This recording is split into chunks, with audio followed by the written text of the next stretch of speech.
PKA 645, our guest Drew Taylor. This episode of PKA brought to you by Lock and Load, RealDBG.com, and Blue Chew, a couple of dick pills and one way to get high. Bunch of great sponsors. Drew, thank you so much for joining us. I know that getting high is a bit of a core competency of yours. Oh, yeah, that is a big part of my life. You look the part. I would have guessed. Yeah, I wouldn't have guessed. Yeah, I do find it weird that I go to events sometimes and I'll walk past people and I'll hear people going, oh, wow, I can smell weed. I wonder where that's coming from. And I'm stood right there. I'm like, how do you not? You look like you know where the weed is. Mm-hmm. Oh, yeah. I know what you smell like. Yeah. And it's weed. But yeah, Chiz was giving us a little bit of kind of a backstory. I was looking at your YouTube channel and everything. I guess I never really thought about legal weed in the UK. Like I assumed it was way behind us. Like I just got it here in Missouri. It kind of is. Okay. And I heard you're one of the few who's like has the freedom, right? Yeah, I mean, to be honest, the law here is really relaxed anyways, but in the last like 3-4 years, prescriptions have become a thing. And it's kind of how California used to be, like, you know, go down to the weed doctor, tell them that like you have a bad back or whatever, and then away you go, you get your prescription. It's a little bit tougher because you actually need to see a real doctor first and have that on record, but you don't need like a referral or anything. You just need it to say you've been to the doctor about it. Okay. And that's it. So it's the same thing as California was, where it's like a lot of people are afraid of flying, like that level of thing. Like, yeah, I mean, at the beginning, it was very much more serious. I guess like the same with California, how it was, but it's slowly getting to the point where, you know, there's more and more people who are doing it. And at the end of the day, who are you to tell someone that they don't have a medical issue that they're claiming they have? So you're a doctor. That's what you do. Who are you, Doc? You're muted. Hey, Doc, why are you signing shit? I need workers' comp. Yeah, that literally. Yeah, were you? I saw a YouTube short today, and the guy was pressure washing a house, and he said, "Somebody asked me if I drug test my employees. Hell no, never, not once. That way, you fall off the roof. Well, we're gonna test you then, and if you was high when you fell off that roof, no workers' comp for you, my friend. No, I ain't never paid no workers' comp. People falling off left and right. High little son bitches." Someone got high 3 weeks ago, so they can't get their back fixed. Yeah. You test. I mean, think about it. You're running that company. You got Julio up there on the top of the ladder, fucking burning the doobie down, running the pressure washer with the other hand. He falls off, twists his ankle. Now he's expecting you to come up with some pesos. I don't think so. Well, that wouldn't be fair if he's smoking at the time. you're right that's what people do, though. That's like, I saw New York complaining about this. I read an article recently about how the entire workforce of New York, and I'm not talking about lawyers and doctors, I'm talking about the workforce, the people who are making sandwiches and pulling handles down on the ground, that they're all just baked. That everybody is high, and it's starting to become a problem. It's like, I'm watching The West Wing, it's early 2000s politics, and they're like, what do you think, we legalize marijuana, everybody's just gonna be baked all day? Just stumbling around in a haze? And the guy's like, you make a good point, sir, they wouldn't do that. And like, here we are 25 years later, and we're all just baked in a haze, stumbling around through our days. Yeah, dude, all of Denver. There's not one place in Denver you can go that it doesn't reek of weed. Like it would be. I like the smell. If you're, yeah, I know you like it, and like if you smoke it, like at worst, you don't seem to mind it.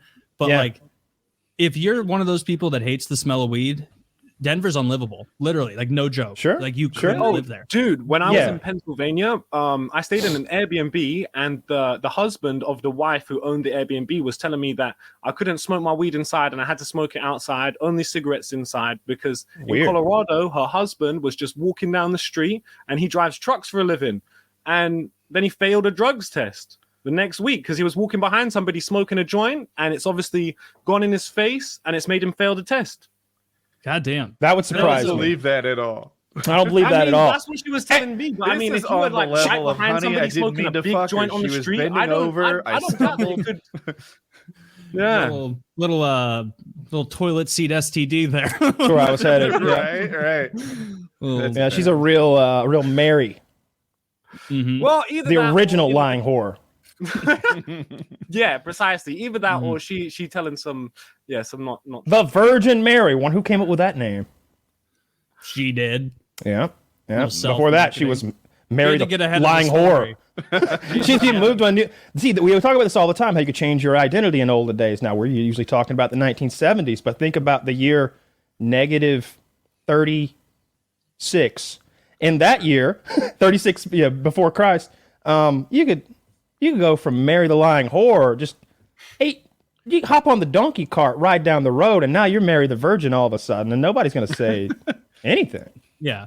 I imagine like 60 yards away, you could start a new life with a new group of people who don't speak that language. With like a There haircut. would be no carryover. Yeah.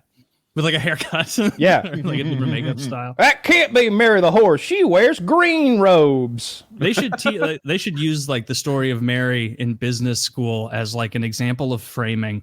Like an example of effective framing, getting out ahead of it, like a PR class. Like, no, the ultimate Mary, Look at all of us speaking in hushed tones. We don't even want to imply that she's not like that. Brilliant. Just giving her props for that. But no, she was a virgin. I'm kidding, God. Don't be. Hedge your bets, boys. Let him know. We're just kidding. Yeah. Be brave. ABC, always be hedging. Yeah. Yeah, that checks out. It's right in line with the pre-show math. So with the UK weed, all that kind of shit, I was looking at, for some reason, maybe this isn't even weed related. I imagine it is though, that you managed to get banned from France, which is like, who cares? But the United States, which is very big deal. So like, how did that happen? And any plans to get off the banned list for the US, the important one? I'm trying. It's really hard. You'd be really surprised. I didn't actually get banned anything to do with bud. Surprisingly, France it was to do with weed, but the US nah. It was just weird. So yeah, with the US they think I overstayed my visa, but I didn't. I stayed right until the last day of my ESTA, which was 90 days. Flew back from LA 10 p.m. And then 2 trips later, I've flown into Boston, and the guy didn't let me in. I'm thinking, what? He's saying, yeah, you overstayed 2 trips ago. I never overstayed, but turns out the Boston time zone difference is like 3 hours. And on the Boston system, it said I left at 1 a.m. And I didn't. That sucks. But obviously, I've been coming back into California every time, so they've been letting me in. And then this time they didn't, and they were like, yeah, no, we can't do anything. Try Hawaii. So you're like banned from a time zone. Keep going left. What if it was pretty mad at the time. They put me in ICE jail and then flew me home the next day. Nice. Were a lot of people looked and sounded like you in the ICE jail? There was nobody there actually. They just put me in cell by myself. They already killed them all for the day. Must have been late. Well, I Was mean, it- it's was it Boston, like so a- like they weren't like it's not that there's Mexicans coming into Boston. Yeah, they really overshot. Guess not, right? Like who's invading Boston? If there is clearly ice in Boston. What if he flew into a smaller airport? Would they not have the facilities to manage it? Like flying to A smaller international airport. Well, I think it's just a bit weird because like you guys from the US, you think it's a lot easier to get into the country than you think. But like once you don't get an ESTA and you get denied, you are like royally fucked. We had a whole presidency about making it harder for y'all to get in here.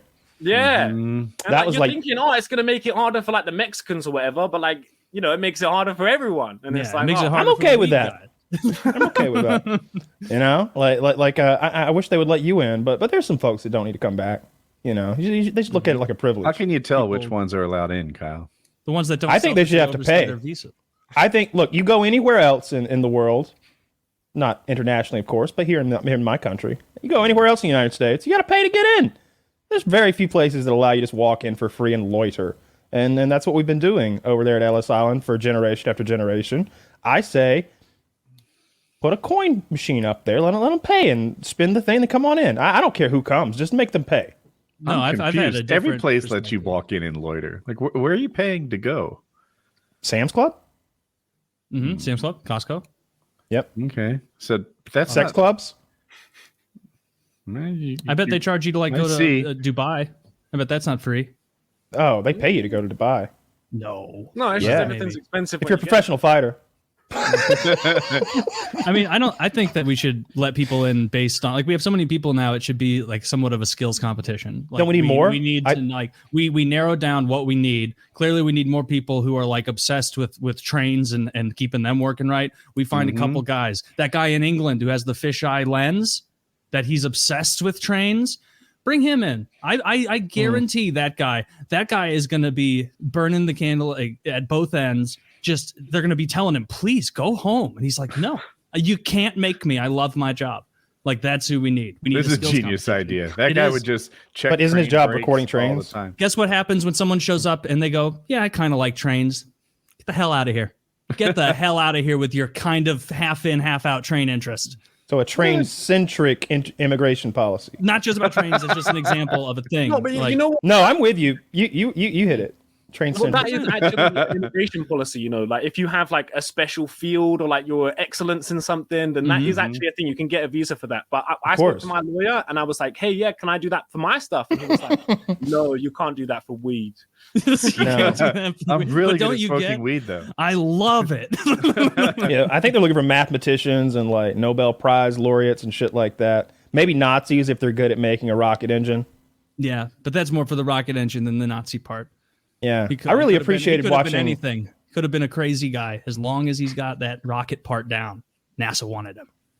Oh, of course. Well, I mean, if we didn't take him, the Soviets were going to. It's one of those moral quandaries, right? If you turn your nose up at Nazi scientists only to allow the Soviets, who are more pragmatic, practical, to scoop them all up and advance their rocket program, so now they're the only ones with ICBMs. It's a different world, right? Yeah, let's get some Nazis over here. And, you know, we put them in Alabama and Florida anyway. It's not like we had them running around accepting presidential medals of freedom and running entire massive quadrants of our government. You know what they were doing? Math. Whole bunches of math. There's black women for that. You've seen the movie. Which movie? I'm pretty sure it was Nazis. It's called Hidden Figures. There's a movie called Hidden Figures, and it's all about how the only way the United States really got to the moon, it wasn't those silly Nazis. They don't know nothing. It was these three black gals, heavy-set ladies who were doing all the math, telling those white men what for. Well, no wonder they hid their figures. They were fucking fat. now you lost me. I don't want them anymore. Well, it's genetic, Woody. Don't get look. You wouldn't give a Samoan a hard time. Calories out. No, it's not. Look, it's. Have you ever seen a skinny Samoan other than The Rock, who's all juiced up? It's cultural. They're fatty fat fucks who eat everything they look at. They just have a lot of pork, a lot of pulled pork, right? We may have influenced their culture for them and made it difficult, but they were eating pork before. I know we did that to the Native Americans. We put them on those reservations, and then their entire way of eating changed. They went from eating that almost a carnivore diet, right, to all of a sudden eating fried bread and cheeses. Like there's this now traditional dish in the Southwest where it's like fried bread. And with fried in lard, I think. And it's because those were the staples that were like given to them. Here's some pig fat. Here's a whole bunch of cheap bread. Here's some cheese. And they're like, oh, this is our culture now. And so now it is all these years later.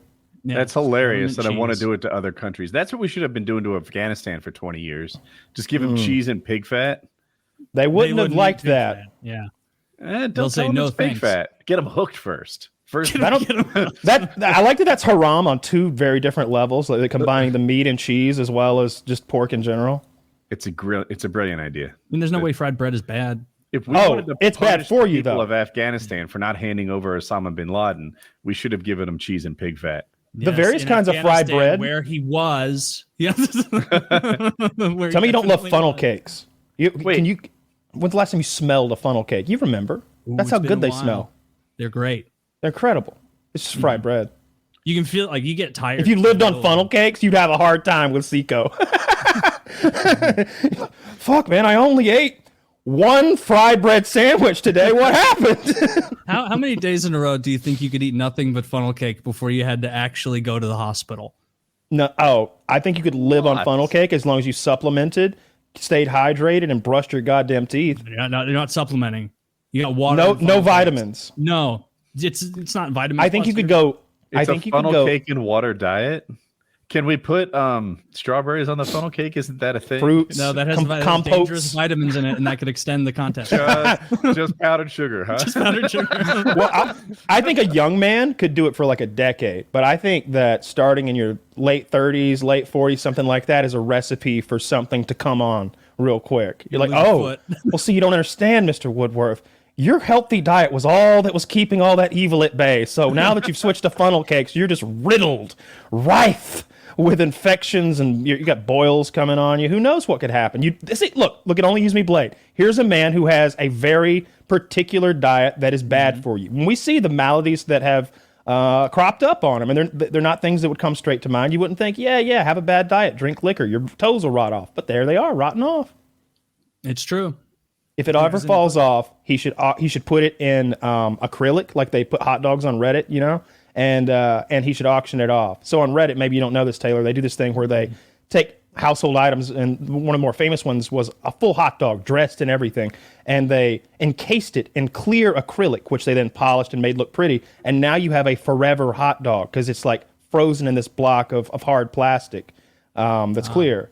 So you could. I want that done to Only Use Me Blade's toe. Should the inevitable, unfortunate amputation transpire, and then you auction that thing off. $500. I'm opening at $500 for it. I was going to say, is there an update on Blade's leg? Like, is it still all right? Is it still there? It's still there as far as we know. Yeah, but I don't know any updates about him. Like, seriously, what's the law about owning body parts? Seems like he's in the same place. You can own owning body parts. Like, here's what I want. Could I own a human skeleton, a real one? Like, how would you procure, say, a human skull, a human hand, anything like that was real deal human hand? Obviously, I don't want to do anything bad. I don't want to rob a grave. I'm saying, like, could I buy one legally? I was gonna say the least bad way to do it is like robbing a grave, because otherwise, what do you like? You can't go to the store. You would have to cut somebody's fucking hand off. If you want, I was thinking you'd go to a hospital. Don't they throw that stuff away all the time? No, they use it for. Well, either the families claim it. It goes to a.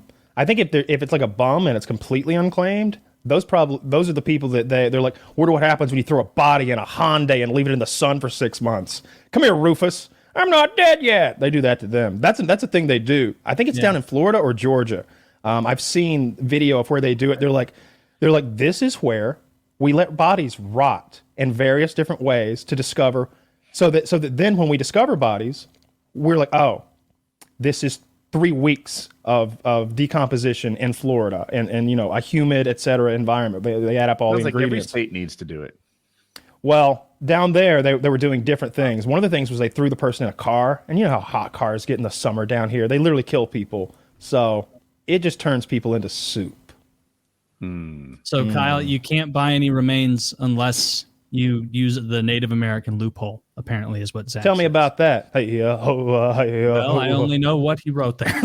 Do I need to be a Native American, or do I need to just steal some Native American bones? Taylor, you read it backwards. Oh, did I? Oh, I can have anybody's bones except for a savage. Yes. Is it because the bones of a savage have mystical dark powers? I wonder. I'm just asking questions. Could the bones of a red man give me supernatural abilities? I'm just asking questions. People need to know.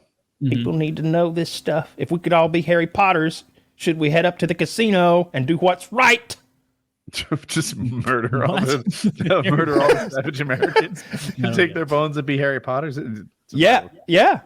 Would you look? If you found out that the bones of a Native American would give you Harry Potter abilities, are you telling me you wouldn't start taking steps? I just start doing tricks. I deny it entirely. Meanwhile, I'm like Guardian Levioso and shit all the time. Oh, when you said tricks, I thought you meant you were going to start sucking Native American cock because you thought that's what I meant by bones, and you're like, it hasn't worked. If that's what worked, I'd do that. I feel different, but not in a good way.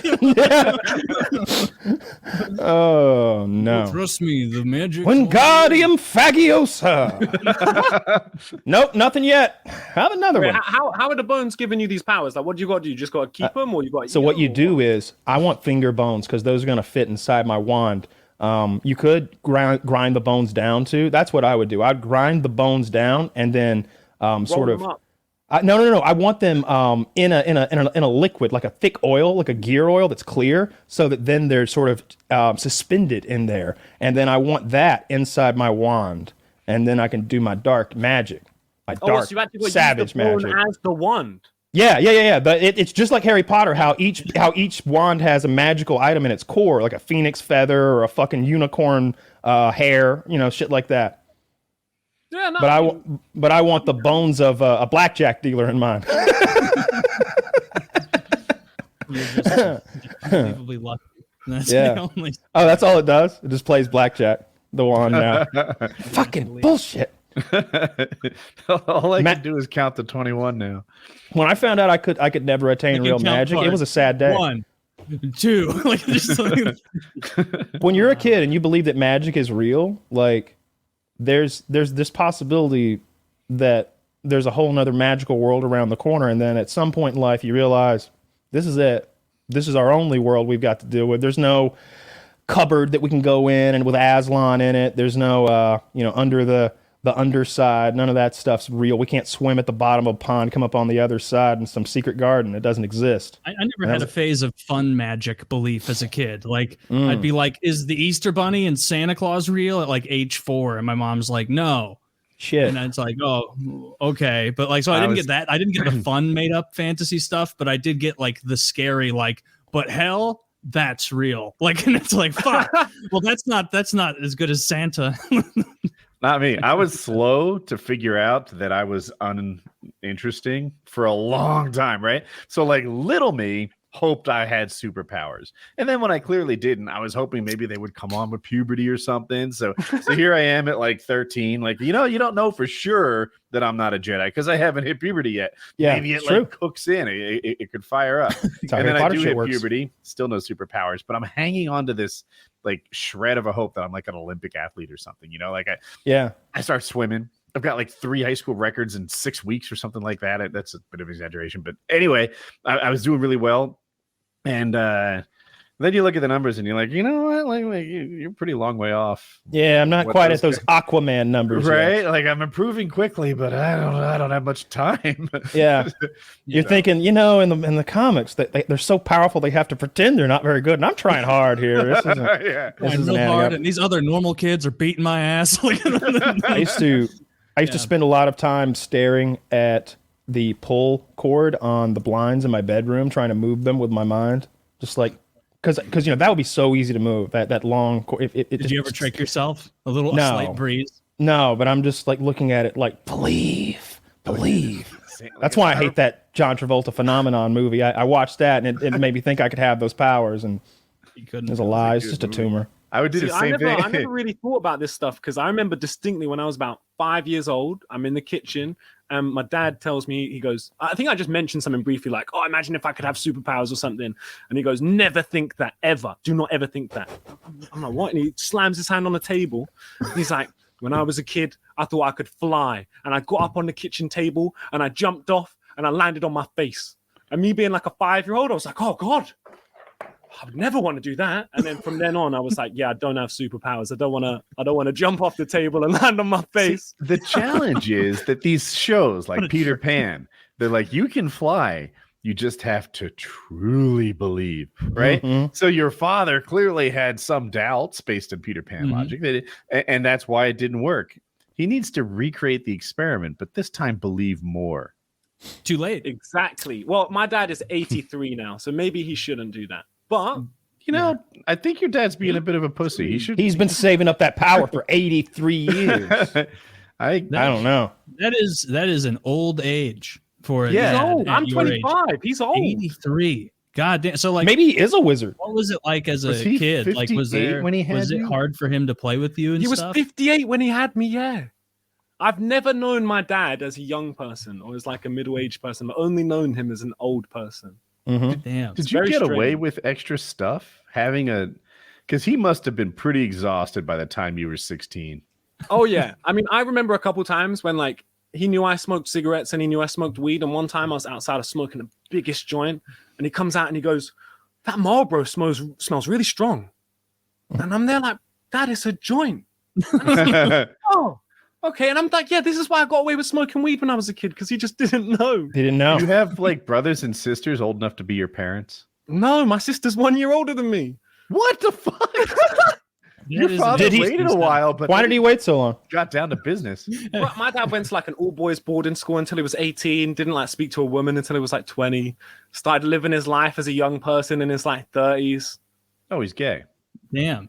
Oh, well, I mean, that is funny. To real mean to this guy's dad here. Waking up at 57 and being like, all over him. Oh no, gay and insult. I just made it a statement of sexuality. It isn't their country. What are you gonna be killed for that? How old my mom? My mom's like 56 now, though. So you know, that not checks too bad out. for him.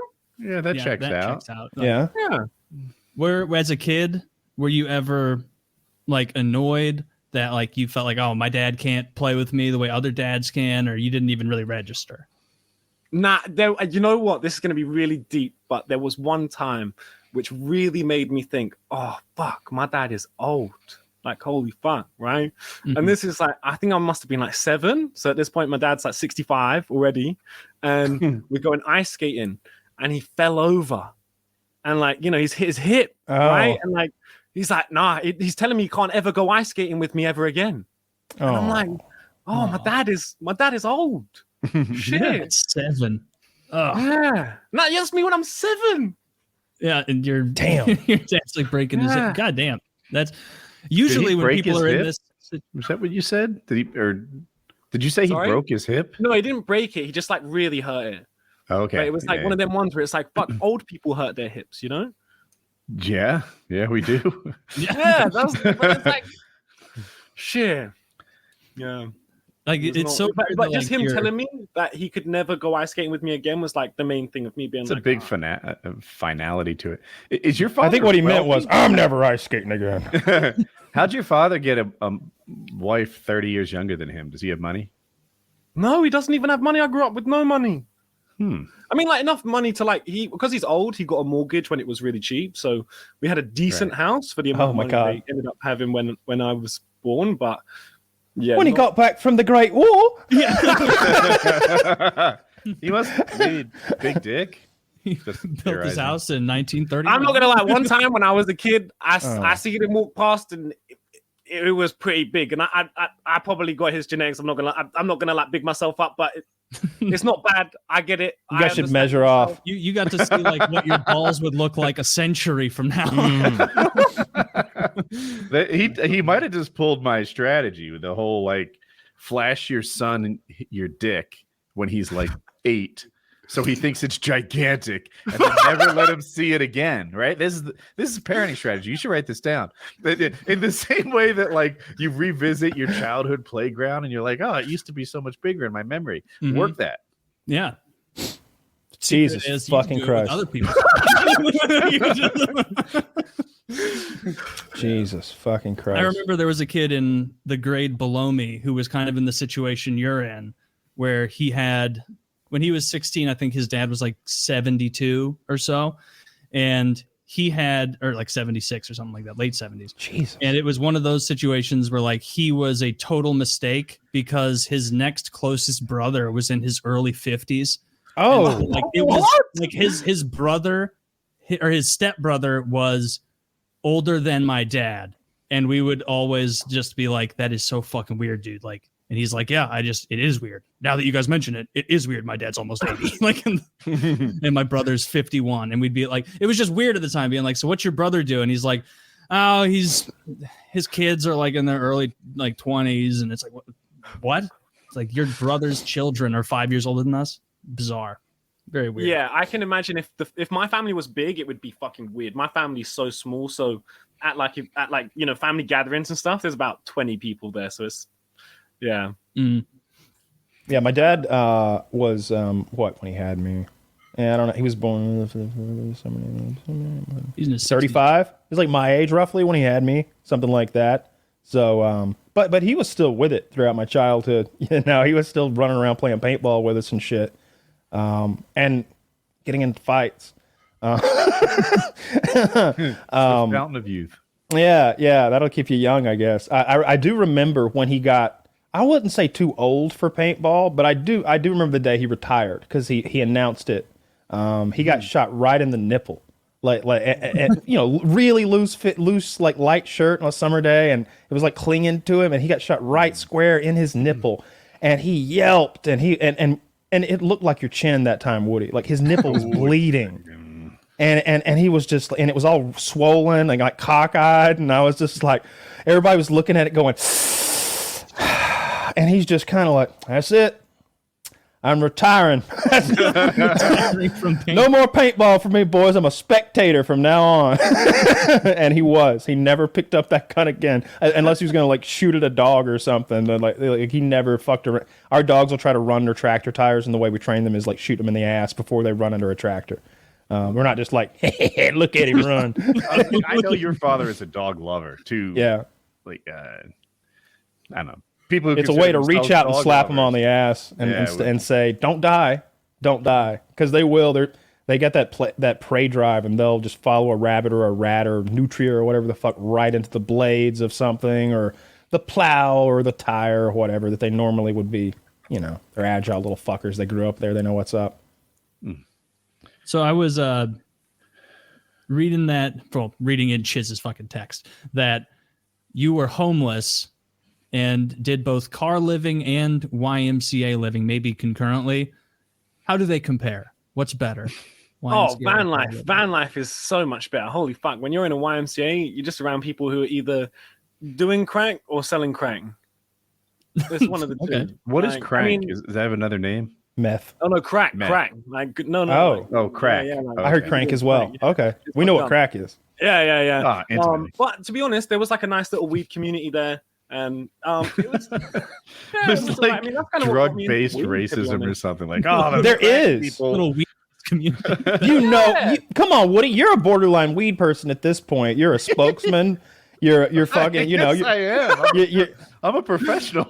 Yeah, you're getting. You got all sorts of products, and you get stoned at least a couple times a month now. You're a borderline wacky weed though. Just saying. But you know how you would feel if Jackie was like, "Hey, you know what about a little crack?" Just a little. You'd be like, are you insane? That's it's not a white people drug. Honey, if you want some cocaine, I'll get you some cocaine. But if you ever say crack again, like there's a difference. Not what she would say. In the YMCA at the time. That's what you would say. So in the YMCA, right, it wasn't really crack, to be honest. I just say crack because it's the easier thing to say. Mm-hmm. But like it was a drug called MCAT or methadone. Not methadone, methadone. Oh. It was like a legal high back in the day. And like, bro, people were just messed up on it. It was not the one. Was it an opioid? Because I know that over in the UK, you guys are a lot looser than we are on your over-the-counter medicine. No. So it was like, this was like back when spice was like a thing. Okay. Yeah. Yeah. It was like kind of like bar salts, but not bar salts. It was really weird. It made your sweat smell like cat piss, which is why people. I've heard that. Yeah. Okay. But it was weird. It's one of the most addictive substances ever, but only while you're on it. So like while you're on it, you'll do everything to just spend all your money and get more and get more. As soon as you go sleep and you come off it, you wake up and be like, "Fuck that! I never want to touch that shit again." Yeah. Well, that's a good. That's not. No, that's methadone. Sorry. Oh, method. Oh, I'm sorry. Exactly. Drone, like MEPH drone, like DRO. Yeah. Okay. Can you get codeine in your like pharmacy? Yeah, we do, but it's not like a big thing because over here everyone just thinks it's heroin, which it kind of is. So it is. Yeah. Like, look at Kyle's eyes light up. He's like, well, I know because like Kitty's from over there, and she would always talk about their cough syrup. Like, yeah, our cough syrup's just codeine. And so, what do you mean? Just for a little cough, you'd have opium? Yeah, yeah, you'd have a whole bottle of opium. The one everyone has here is that DXM for in cough syrup. You just get that in a cough syrup, I think. But yeah, that you don't want to do that. That's some like disgusting people shit. You said van life, which is a little different than I think of a homeless in a car. Did you have a bed in a van and like that kind of setup? No. So when I had no money and I was like just sort of mooching about trying to see what life was saying, I just lived in a car. So like I took out the passenger seat in a car and just put a bed there. and I sort of did that in a couple cars for maybe like 4 years, and then eventually I got a van, used it for like a year. COVID happened, and then I started making money, and then I haven't actually lived the van life properly because after COVID, I'm now actually like in a nice situation. But yeah. Did you ever pick up a girl and then just put her in like the bed as you drove her somewhere? Like, bro, if you could see is there any way I can pull up a picture of the van right now? Because it's not like how you think. Yeah, you could it's how I think. I think it might be. So like, is it like a British van, like a shitty little. Imagine a 70s pimp car. Yep. But like a van. Right. I imagine now I'm picturing bubble windows. Like portholes. Like a Euro traveler van with like the table in the back. It's more whenever I hear the outside just looks like a standard kind of like a work van. When I hear that someone removed their passenger seat, I think, oh, they just completely gave up on dating. Right? Like is that what happened? No, I mean, you found it. Oh shit. Oh fuck. That's pretty dope actually. Yeah, that was like day one, I think. What do you think is dope about that, Woody? We see a metal roof and a blanket. Look, it's I wouldn't call that leopard because it's stripes, but that I'm gonna redecorate my room. True. I have a picture somewhere of all the cars that I ever lived in. There's more than one. This guy's living his best life. I love that picture. Okay.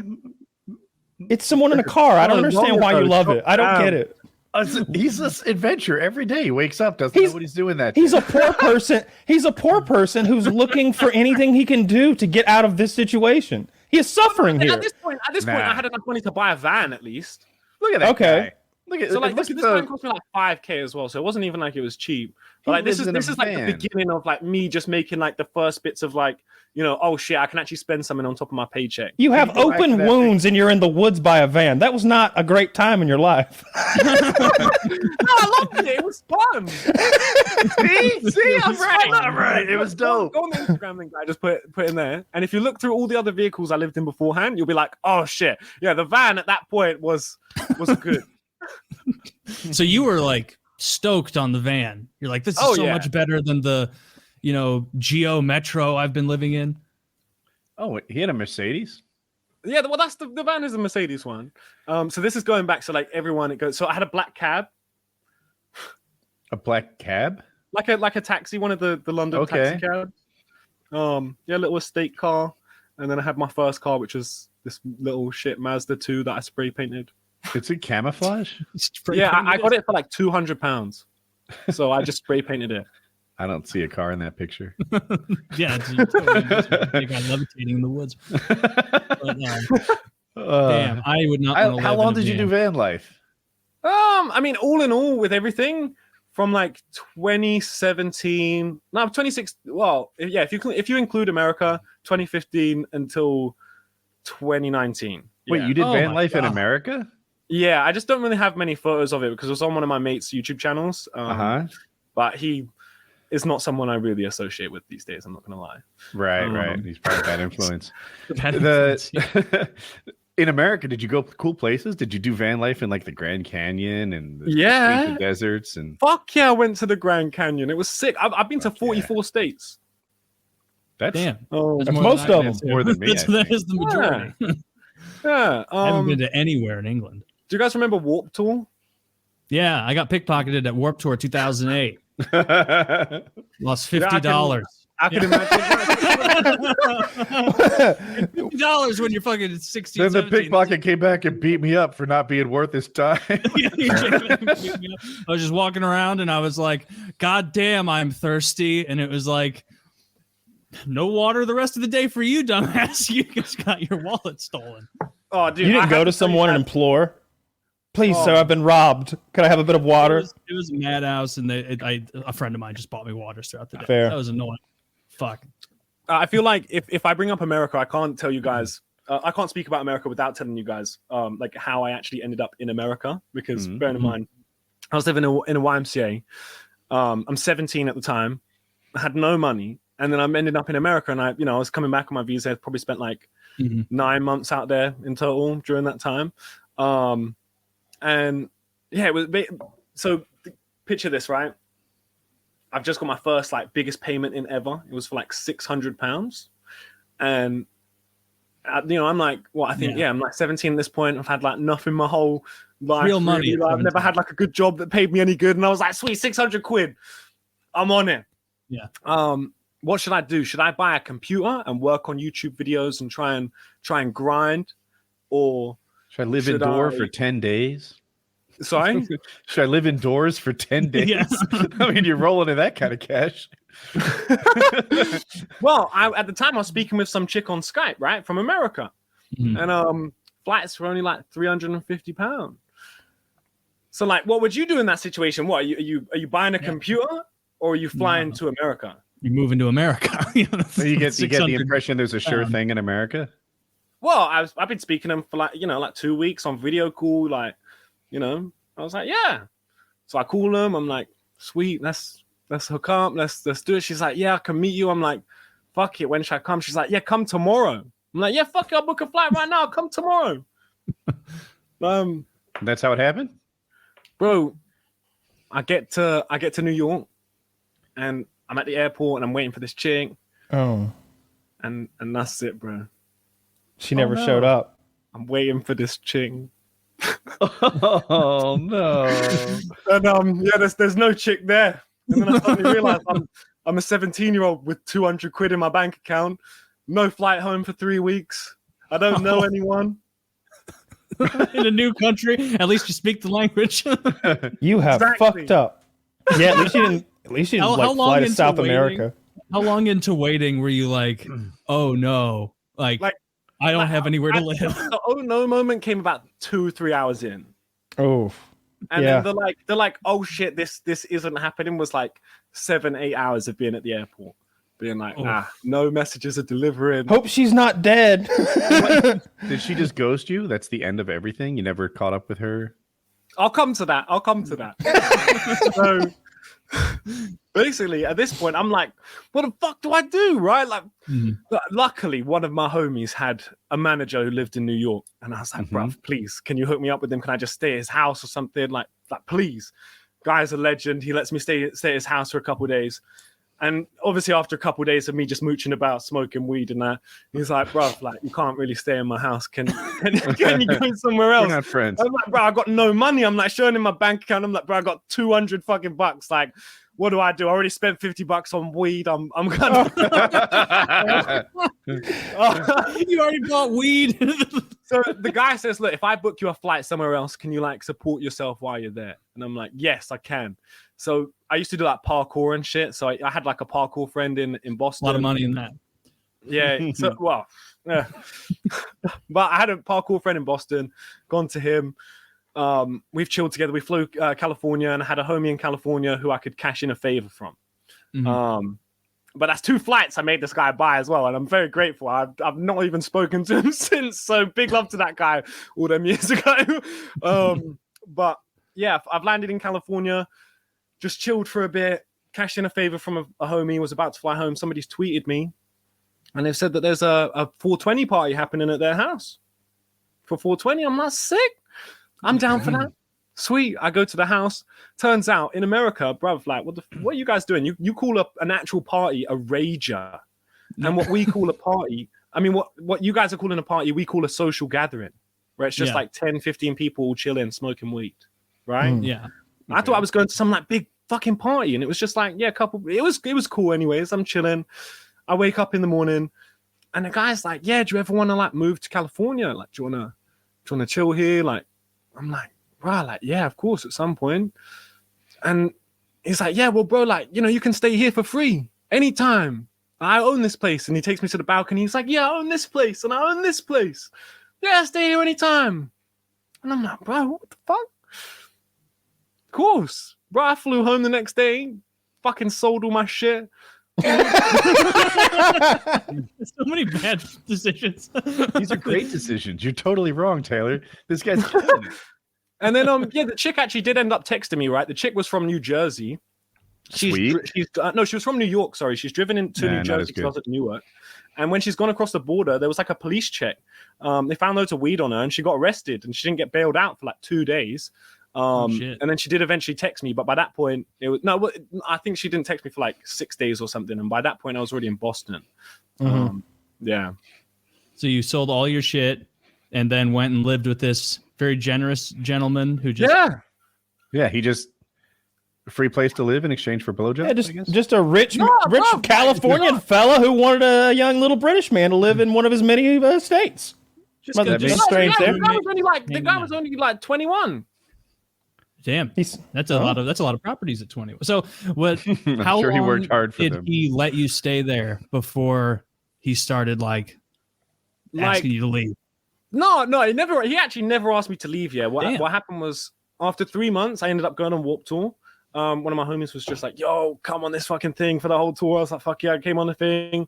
I flew back to England afterwards because of my birthday, and while I flew back to England, my YouTube channel got deleted, and I only had like 30,000 subscribers at the time or something. But yeah, my channel got deleted, and I was like, "What? This doesn't make any sense." I'm like freaking out, getting off the plane. What the fuck?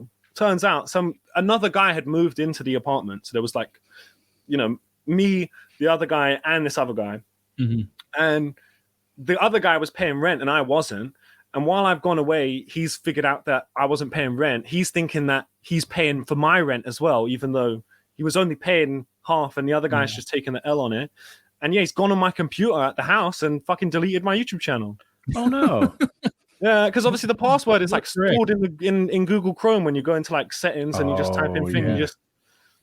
And your computer wasn't locked. So I had to like speak to YouTube and get the channel back and shit, and it was long. So when I came back to Cali, I literally never went back there. I just left all my stuff there and was like, fuck that.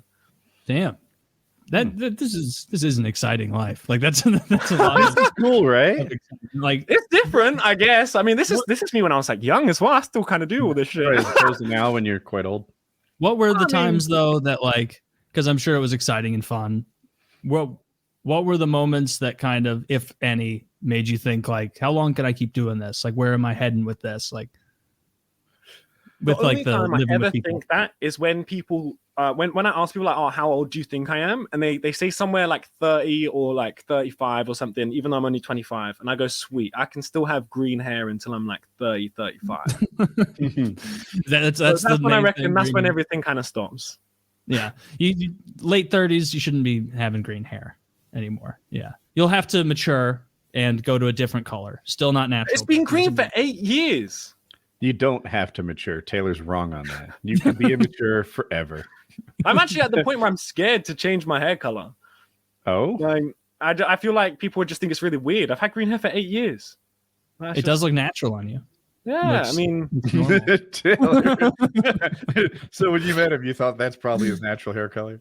Well, yeah, he just smokes a lot. Yeah. It's really, he's going to pop positive for every hair. Can I see it with your hat off? I'm going to have really bad hat hair, though. It's like 1 a.m. I've had a hat on all day. I'm okay with that. I've accepted the risk. All right, well, look, people will laugh at me because I've got mad hat hair, but that's solid. Oh yeah, it looks better than you said it was going to. Yeah, you're good. Yeah, you comb the back forward. Yeah, okay. Yeah. Everything just goes forwards. Maybe I'll get green hair or blue hair for the next. That was season. My thought when I was younger. I was like, why can't I just have colored hair? And then I realized when you have colored hair, it just fades really fast, and you have to keep dyeing it all the time. But when you dye it green, it lasts for like 2 months. Oh, all I see of like out in public, like. It's generally girls that have like that, like unnaturally red or unnaturally like green or blue, like. And I mean, the big thing time I see it, now it's is the like girls with the like stripes down the front. Yeah, and something like I saw a lady at the grocery store that had like the whole thing done, and it's like if you're gonna have blue hair, you got to commit to the blue hair. You can't be fucking 5 weeks after your blue hair, like just a little tint of blue. You look ridiculous. Taylor, you're 100% right. You look like it. It's almost like bad hygiene to have poorly dyed hair. You gotta commit, like you said. Yeah. Like if I mean, people will assume you have bad hygiene if your hair doesn't look on point every time as well. Like if it looks like half dyed and like a bit ropey, people will just assume you don't put effort into anything. Yeah. I mean, if you don't put effort, I mean, even I'm thinking that if you don't put effort into like the first thing people see when they look at you, then like, yeah, I hear you. Yeah. So you went to jail with Sam Pepper? Yeah. How long were you in jail, and what did you do to get there?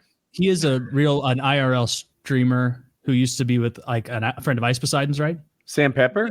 Yeah. So Sam Pepper became famous before Ice Poseidon. And what he did is he made these videos way before then. Where he would like prank people, or in particular, he got a lot of notoriety for kissing girls that didn't want to be kissed. And then he would claim it was a social experiment. Like fake hand touching prank that got him in all the trouble, wasn't it? Maybe. I don't know this one. But it was like a pattern. Like a prank where he walked around with a fake hand, and he actually... I can't remember what he did. I don't know if he actually squeezed chicks' bums or if he did it with the fake hand and then tried to show it was a fake hand afterwards or something like that. It was very strange, and he's done like 6 things that have got him cancelled. So like, yeah. So, but anyway, he would do socially inappropriate stuff, usually having to do with like making advances on girls that were a little too fast, a little too much. And that's how he became known. Then he was on Ice Poseidon's thing, and I think he eventually did some crypto scam that made him a lot of money, and he just ducked out. Yeah, that was the fake hand prank. I mean, it was all fake, so like it didn't really matter that he was doing. But the women weren't actresses. Yeah, they were. Yeah. They were all actresses. Yeah. Everything. So they were in on it. The whole thing was fake. Yeah, everything was fake. Yeah. Like back in these days, this is like just before this prank came out was when I was hanging out with him. Okay. So why were you guys in jail? So at the time, Sam was like, even though he had like 2 million subscribers, it was like a dead channel, couldn't get any views. And like I said, this was like the beginning of van life. So me and my mate were talking together. We were like, hey, we should get a van. And at the time we were staying with Sam Pepper because obviously, like I said, the guy deleted my YouTube channel. I've flown back to LA. I didn't have a place to stay. So my mate was staying at Sam's, and I was like, can I stay at Sam's too? He was like, yeah, sure. He's kind of overheard that me and my mate are saying like, yeah, we want to get like a van for like $1,000 and all this. And yeah, one day he's just woken up and he's bought an airport shuttle bus for $4,000. And he's like, yeah, you guys each owe me $1,000 now. You said you wanted to buy a van, right? And we were like, bro, we didn't tell you we wanted to buy a van. And like, we wanted to go 1,000 all in, not 1,000 each. And like, but he was like, oh, look, it doesn't matter. Just live stream. And like, you know, when you live stream, you can just give me the money. And I'm kind of like, well, I don't really have any money. So like, I guess I'm going to have to fucking do that. Like I don't really have a place to live. Damn. So he Andrew Tated you. Yeah. You got trafficked. Right. Did you live stream on OnlyFans? But either way, like at this point, he starts. Originally, we're kind of like, all right, sick. This airport shuttle bus is sick as fuck. Wait, if I have to go down to my Instagram, but let me find this airport shuttle bus because craziest thing you've ever seen. It started off really good. We've gone like Oregon and stuff like that, and then Sam starts being weird. Starts being like, yeah, you guys have to have knives on you all the time. What? I'm like, what? He's like, yeah, here's a knife. What the fuck? Like, makes us have we're in America, dumbass. All right, so when he hands you, why do you need the knife? Because I'm sure you asked. Like, he's saying, oh yeah, we might need it for like, you know, when we're out and about, like you know, scavenging and like, you know, when we're doing our hikes and shit. And I'm like, but like, surely one person needs a knife. And he's like, no, keep it on your waistband at all times. What? But because he starts getting really controlling. Like he starts telling us like the times we need to wake up in the morning. Says if we don't wake up by 7:30, then he's going to start driving, and we're not going to be able to get food. And the whole point of this road trip, by the way, is that we're just supposed to be going into like abandoned places and getting photos for Instagram, like kind of just shallow shit. I mean, bro, I was a kid at the time, but I'm looking back, like Sam was like my age now, and it's very strange. But like, I mean, I had just turned 18, so he had a little cult. Yeah, it was weird. Look, here's the. Did you carry your point? Dude, he literally had a cult. He made them all wear those knives like some sort of symbol or marker or something. Oh, look at this one. So this is they all had to have green hair, right? And it was just So either way, like I said, we're going into abandoned places. Starts getting really weird. Fuck, I haven't told the story in so long, but Sam one day we wake up. He's already driven through like one whole state. And we're thinking, what have you been doing? You've been driving all through the night. You've driven through like a whole state. We've missed out on all this shit. He's like, no, I've got a really good place for us to go in Pennsylvania. Really, really good place for us to go in Pennsylvania. So, all right, fuck it. Like, look, just listen to Sam. He started getting really weird with us, starts yelling at us and all this shit. Fuck it, we go with him. Turns out his girlfriend had gone to Pennsylvania to go to her family to get away from him because he'd been so weird. And he's driven us to his girlfriend. No. Specifically tried to get away from him while we're on this trip, right? Oh, no. Oh, like wait, this is what the knives are for. Right. This is what the knives are for. Now we know. It just starts getting weirder and weirder to the point where, like, yeah, it was just nothing really too bad was going on, but we were a bit obviously like, this guy is fucking nuts. Let's just finish this road trip and fucking get away from this guy. And turns out he hadn't looked up the trespassing law in Pennsylvania. Pennsylvania is like the worst state in like all of the US for trespassing laws. Okay. It's really bad. And we went into like some abandoned school just to take photos. I didn't even go in because this is going to sound so stupid as well. Yeah.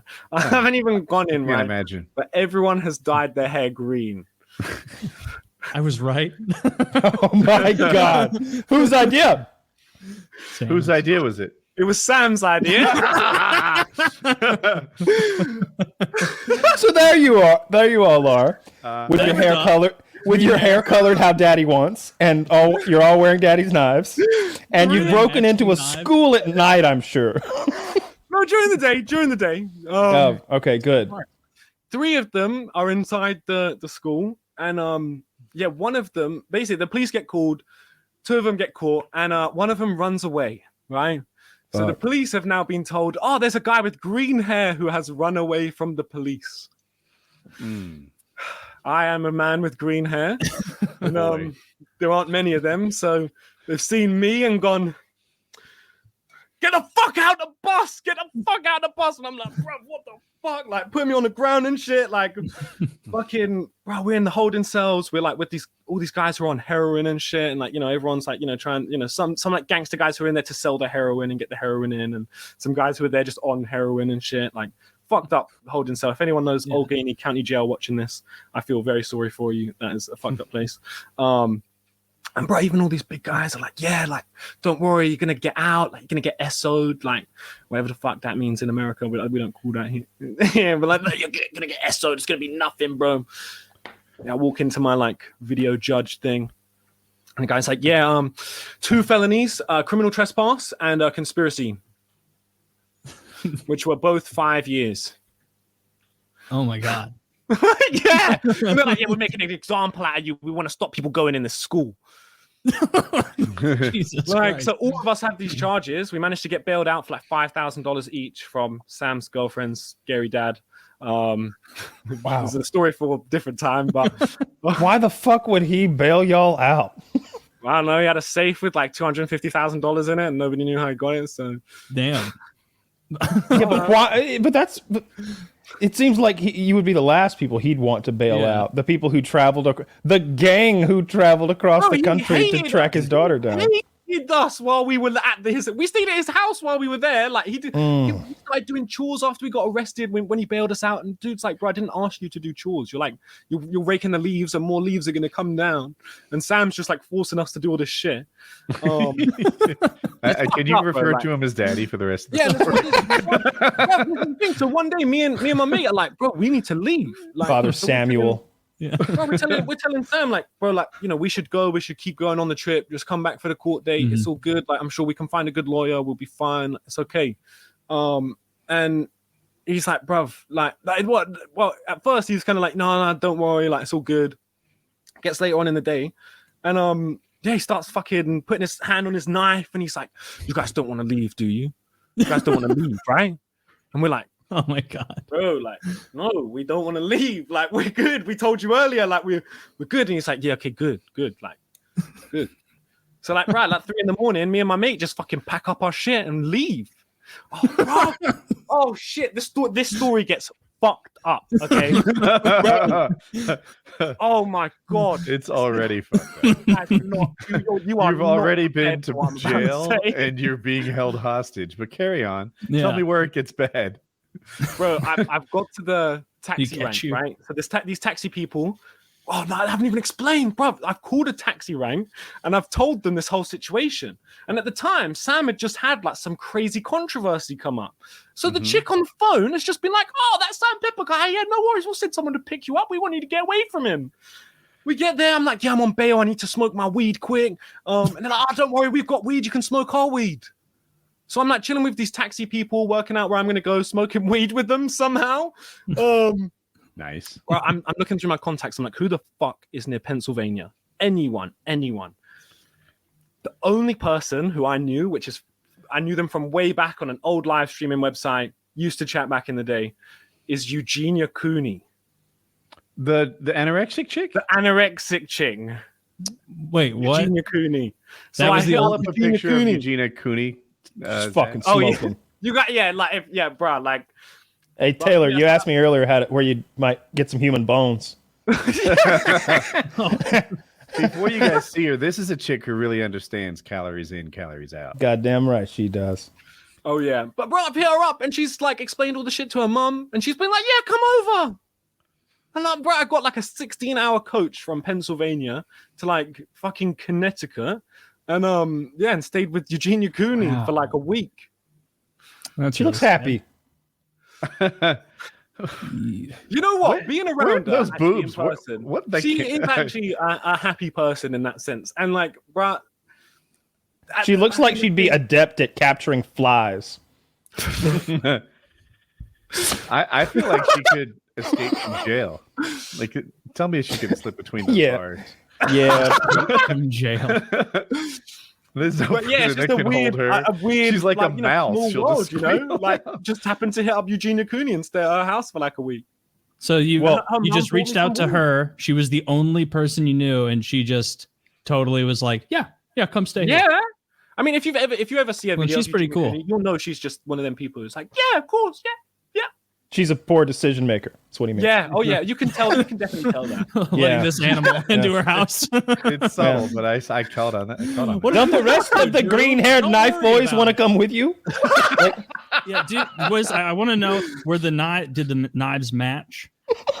So they actually did match in the sense of like they were all the same type of knife. Yeah. Yeah. Did he try and teach you anything about knives, like defensively or attacking? Or he just insisted you be strapped up? No. Okay. So did he ever brandish the knife? Yeah, have a knife for them times we need it on them hikes, you know? Did he often have the knife out, like doing like stuff with it, playing with it, maybe while he talked to you? Yeah. So there's a little bit of implied threat there, right? You know, the sort of thing where we're having a conversation with someone and one of you has a weapon out. The thing is, even in thinking about this, I can't forget the good times, which were like us driving the big van. He wouldn't let you. I remember like love to see the montage. We put it on like cruise control, and we have like somebody swap the drivers. You're the best of friends. So you'd put it on cruise control, and then no one would be driving. No, we swapped the drivers like while it's driving and shit, like with cruise control, because the way the seat was set up, you could literally just like have somebody just swap over from either side. I've done that before. Yeah. Like, you know, that was kind of fun. That was about it. That was the. They were the good times. Yeah. Man, Sam. This is. I don't know who that guy. Is it Sam Pepper? Is that his name? Yeah, you don't know Sam Pepper at all. So I know his name. If you described him, I would know him. But you know what I mean. He's one of those people. But wow, that sounds awful scary. It sounds like he had a borderline Manson-esque cult type thing going on.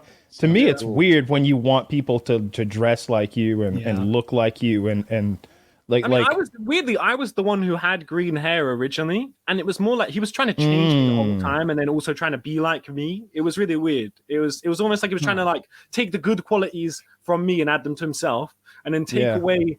He wanted to get inside you, and then make us the same. It was very strange. Walk around in there. Was there? But like that's the thing with Sam. I've always said to people, I've been like, bro, like this guy will just fuck you over for money. Like that's the main thing he'll do. Try and like wrap you into something, and then just like be like, yeah, you owe me money now. And it's happened with like all of his. Relationships with people with we talked about something with Sam Pepper because there was that clip of like he did the same thing Ice did. We talked about that with like the kind of pump and dump crypto thing. Okay. And like, remember, I think it was the audio clip we heard of Ice, like talking about Sam doing that to his audience with like a hushed reverence and awe. Like, can you believe he did this? A genius, a Michelangelo, and he's and he's like taking influence from that. Like, I can do that to my audience. Right. I mean, what happened to them other than they got real, made a lot of money? I have no idea. I don't know. Their reputation was damaged, Kyle. That's priceless. Yeah. Aren't they still doing the same thing they were before? No, none of them are really. No, because they all afterwards, like, they can't ever upload YouTube videos again, right? So like they have to just kind of try and live. I don't know, actually. Oh, no, Ice is still going, right? Ice is fine, but Sam isn't. I don't know if what I saw. It was a weird juxtaposition. I saw a picture of Ice Poseidon with that UFC fighter that Israel Adesanya defeated the other day to take his belt back, that Alex Perreira guy. Mm-hmm. And it was so weird to see a picture of them together I was on the MMA subreddit, and it's like, how are they ever running in the same circles? like how are those two men in a room together? That one was weird to me. But yeah, I remember when he was talking about the crypto thing, and I think we were just joking about how criminal it is to do that. We're we should do that and rip everybody off. Ho, ho, ho, ho. And I was actually going, yeah, like literally fucking that. It's brilliant. The ultimate scheme. I mean, Woody's talked about this before, though. Is it really ripping them off if you're going, hey, this is a ripoff, buy some. Buy a ripoff here, get your ripoff. Everybody get some. I'm going to profit, you're going to cry. Come on, and there you go. Oh, look at all this money. I don't think Ice was doing that, though. I think Ice was trying to be like, yeah, this is our coin for like the CX network. Because I don't know if you remember back in the day, you used to have like the CX network thing. I do. Live streaming platform. And like, it was supposed to be some fucking coin for that or whatever. But yeah. And then he pulled the rug out. But I feel like Trump did it the right way. Like, hey, these are NFTs. This is bullshit. I'm selling you a registration that you paid this. I'm selling you receipts, essentially. Yeah. For the things you're buying. And everyone knows that's what they're buying. There's no scam. There's no rug to pull. There's no, like, Trump didn't say anytime you want to cash it in, I'll give you your money back. He said the Trump one is almost different. Like, Trump was so fucking late to the NFT thing that by the time it came out, everyone was roundly mocking that. Like, most people mocked it the whole time. Sold out instantly. Early, second round did too. Sold out instantly, but like, second if you round remember did too. The early NFT shit, the way it was presented by all these influencers and people was like, this monkey face with a pirate hat. Oh, I just got in at the ground level for 300K. You fucking idiots. Do you have any idea what this will be worth? I wouldn't sell this to you for $1 million right now. I would.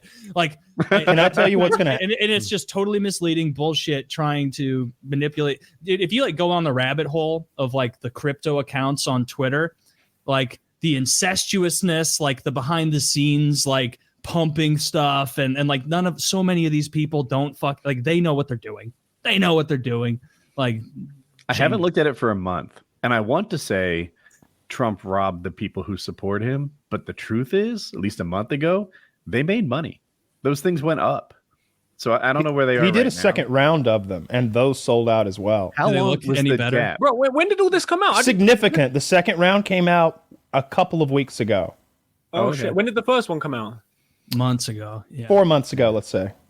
Damn, but this is how dead NFTs are. I didn't even hear about it. And you'd think, well, his were so silly. Let me tell you this, Zach. Show us some of the images. You can't. These are the worst I've seen. I remember when the first ones came out. Not only not understanding it because it's. I feel like the NFT thing. They do this thing where they're like, yeah, we've got this cool thing. Only smart people understand it though. It's so cool. It makes money and everybody gets rich, but only the smart people can get in on it. And you're like, I'm smart. Oh, well, let me explain it to you then. I'm sure it won't go over your head. Let me know if any of it goes over your head and you're a big dumb pori. So here's how it works. And you're like, I'm not a dumb pori. I'm on board. All right, 100,000, please. Here's your teddy bear. A real one? Nope. A picture of one. A well-drawn picture? Nope. So you're saying I own the picture? No, you don't. Not at all. What you own is a receipt for this picture. And I'm like, does that mean that no one else can use the picture? That I own it? That I have rights to it? You have nothing but proof that you paid for this picture. It's a flex. Like, you know what? These would actually be sick as a physical trading card. I know, like Magic the Gathering cards. Oh my god! My god! Trump the Gathering, and it's all him with different stats and attack values.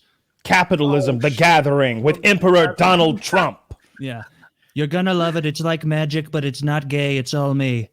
Like that's what he would. You could play your fucking hush money card. I love that one. the one you're on with him in that big overcoat, standing there like a cowboy. It's like he's gonna sell you some drugs. Or look at the smirk. The little Taylor. I play sexual assault accuse. I play ignore. I can't read those numbers. How much is this selling for? I counter it. I play Don Lemon coverage that counters the ignore. I play racism.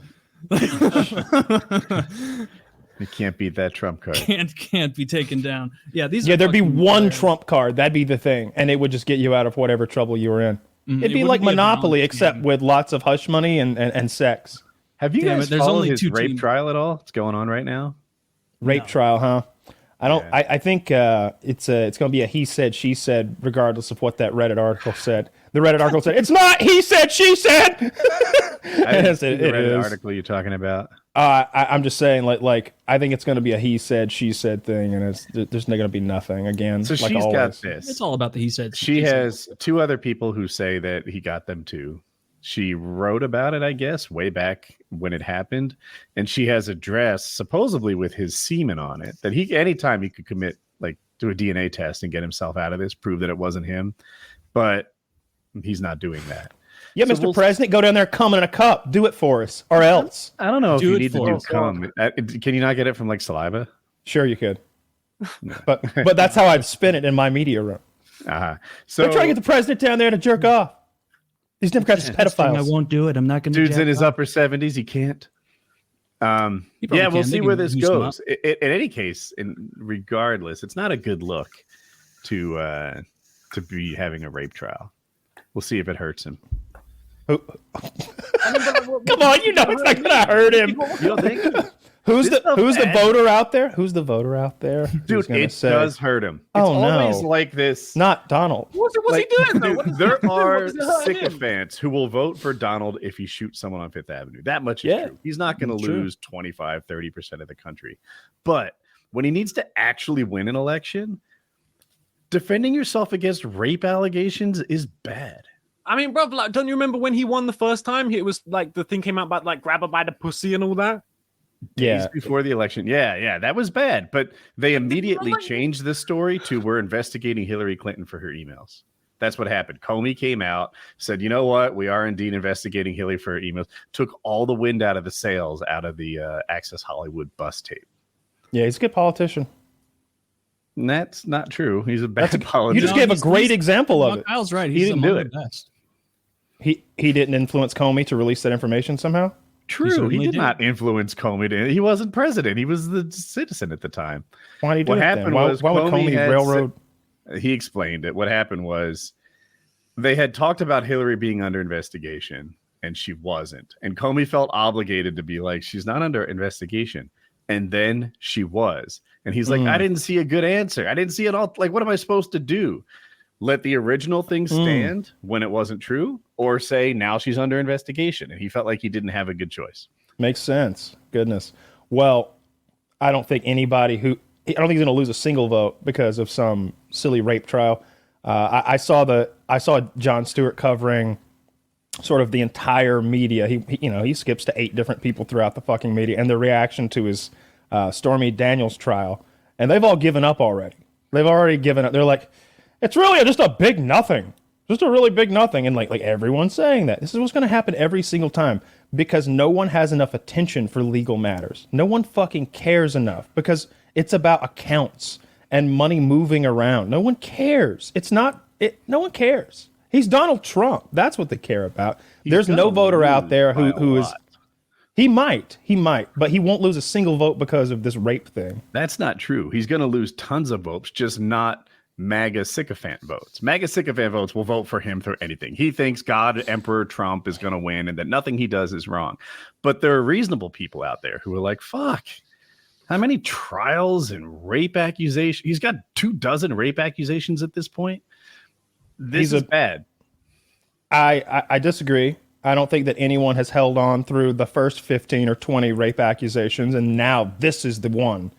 You know what I mean? Like this is not, you're making this out to be the final straw, but it's no more of a big deal than any of the things that came before. It seems like another. I don't actually think it's the final straw. I think it adds up. I think that, whether that's what the final straw means, though. Yeah. It doesn't have to be the final one, right? After this comes the Georgia election tampering thing. And after that comes something else. Okay. So people who are trying to pick a president, not people who've already picked their president, but people who are deciding, look at this stuff and it hurts him. I disagree. I don't think anyone cares about all that stuff. I think they care more about the. Woody, I think you're thinking that Americans are smarter than they actually are. I think the majority of Americans do not think like that. I think they're mad about the economy and the war. I think they care about gasoline and inflation. Yeah. I think they might want that down. Inflation's down. Unemployment's down. What's the economy? I mean, the economy's not good. The consumer price index is horrible. The unemployment is down because the entire economy was destroyed for 2 years, and we're just now kind of catching back up. Like, of course, tons of people lost their jobs. Oh yeah, for 2 years, lockdowns, tons of people lost their jobs, huge dip in labor participation, and now we're seeing a natural incline with everything being open for the last year and a half. Like, average cost of commodities, as far as how much people are making, has risen dramatically. Energy's more expensive, food's more expensive, cost of living has gone up. We're on the verge of World War III. The economy is the number one issue. Like, at times like this, the average person is worried about their financial future. Like, they aren't even plugged into some little drama thing at times. Also, if we're going to dig up drama, Trump was right about COVID the whole time, and the left was lying to us. That's what we found out, that they were constantly lying. I'm talking about Comey, not Comey, Fauci. What lie? Well, he went back and forth about the mask thing, whether we needed the masks or we didn't. At one point, he was lying so that people wouldn't scoop them up because he wanted certain people to have them. That's true. It was completely mishandled, and the way they lied about they made this whole thing about China an issue, where Trump was this big stupid racist, and anybody who thought that China had anything bad to do with it, sweet China. You think sweet China would cook up a virus in a lab? No, that's what Trump was saying. Trump was saying that the leader was doing an outstanding job, that they had it under full control. He mishandled it. It's called the China virus, the Chinese virus. He was going off about that stuff early on, and they were mocking it dozens of times. I'm sure there was a situation where he was in front of cameras, and they asked him a pointed question where, yes, and you wanted him to attack the leader of China publicly about this. You just gave him credit for attacking the leader of China publicly. No, I didn't. He's trying to have it both ways. I don't think that's what Kyle's saying.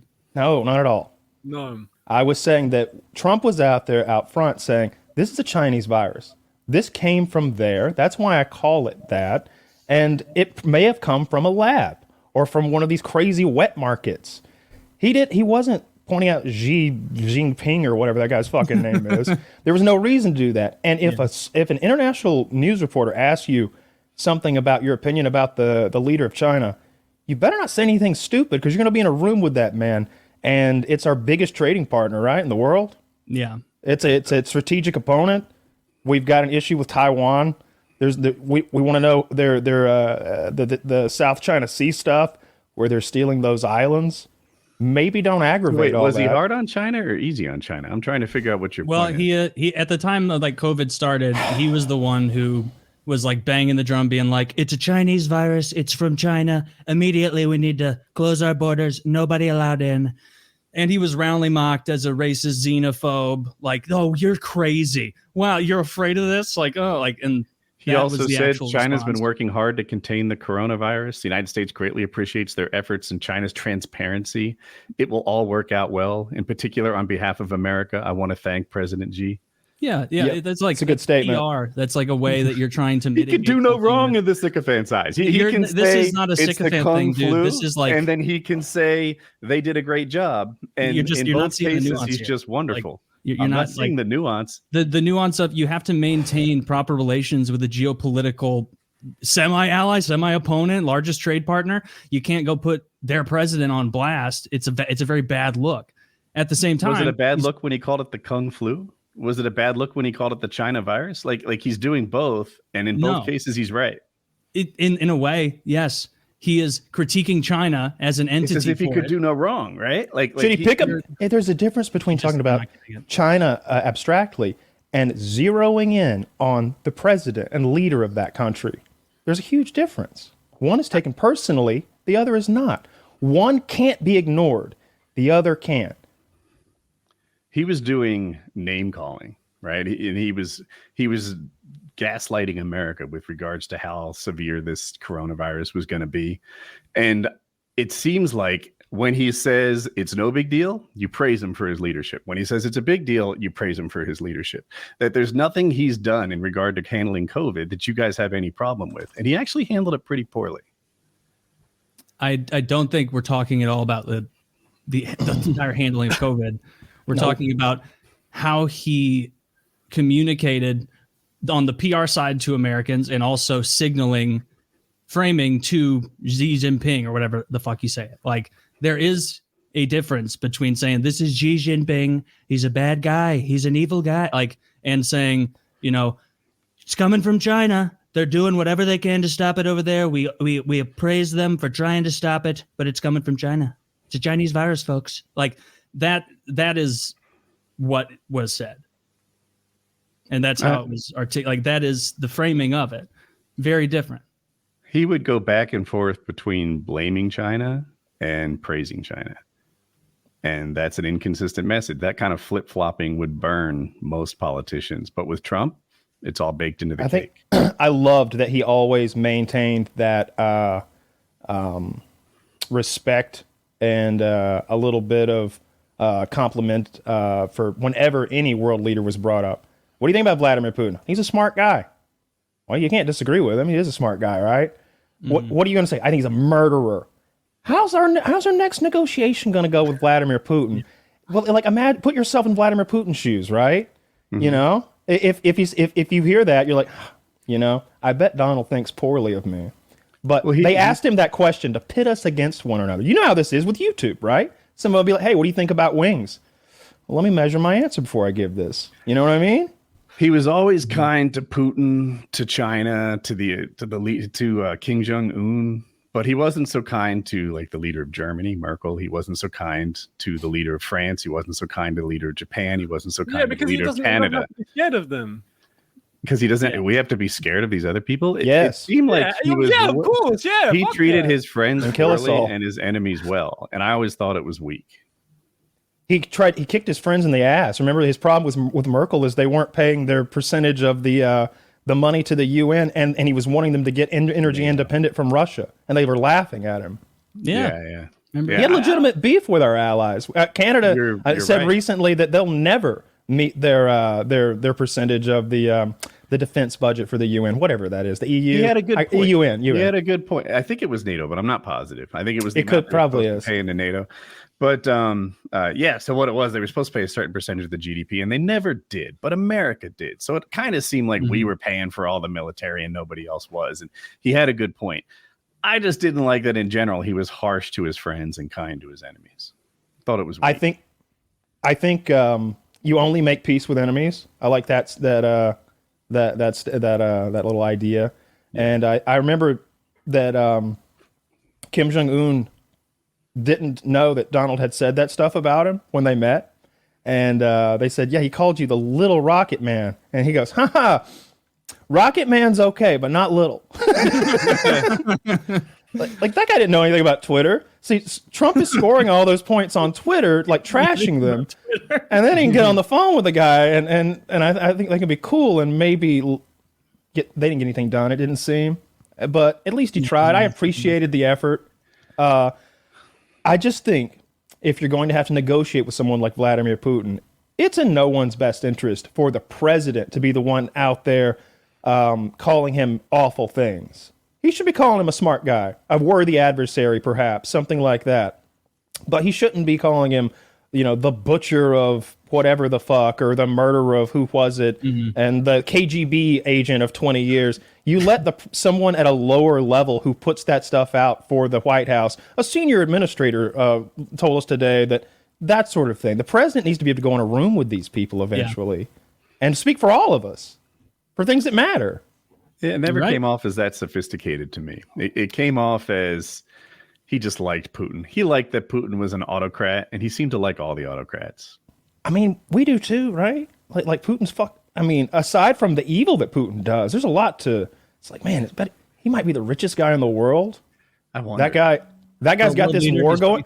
Everyone's shitting on him right now, and he's like a heel in the WWE, laughing. He doesn't care. He's waging a war over there. There's hundreds of thousands of people dead. Nobody's gonna do anything. That's true, and it doesn't. Based on not looking into it, no signs of ending. Right? No signs of ending that I've seen. Man, just better and better GoPro videos. That new GoPro 11 kicks ass. I think I've seen more people die on the internet in the last 18 months than I have before that.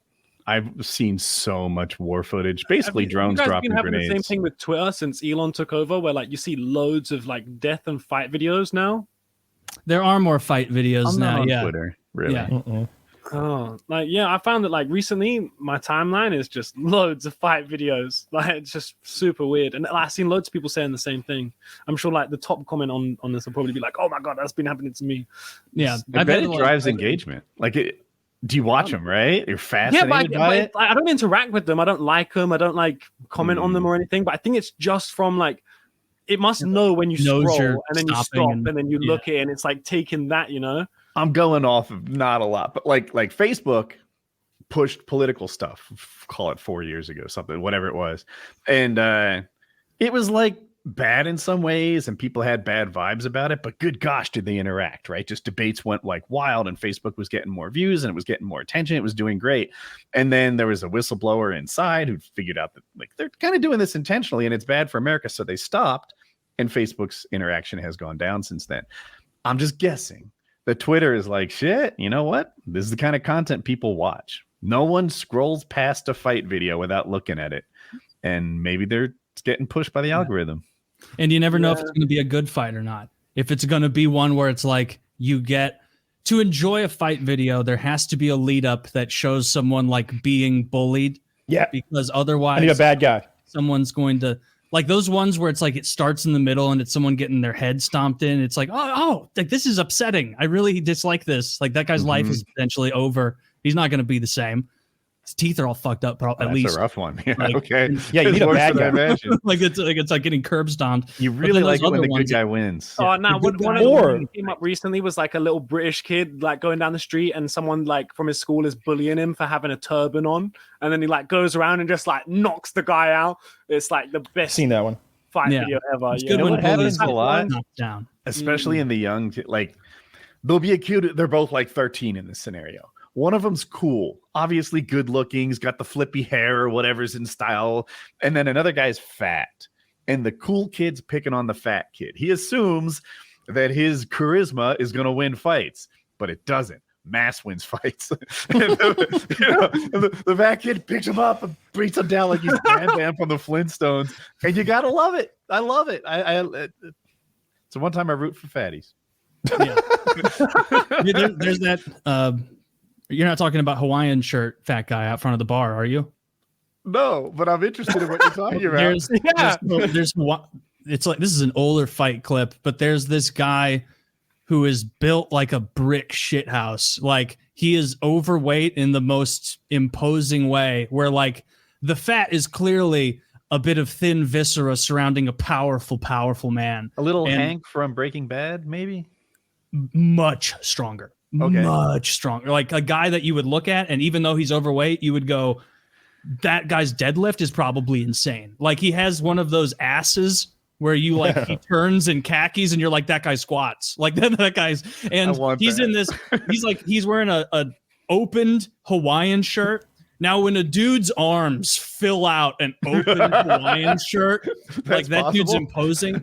And these people start fucking with him, and he like is clearly like smiling at the prospect before it starts, and he has like the form of someone who's never thrown a punch ever, but he's still like chaining his lower body into it, and he's hitting them like with this side of it, like just hitting them like that in the side of the head, and he's taking people off their feet.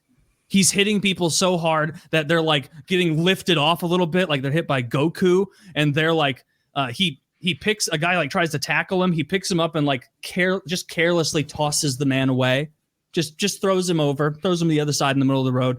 It's one of the best fight videos ever.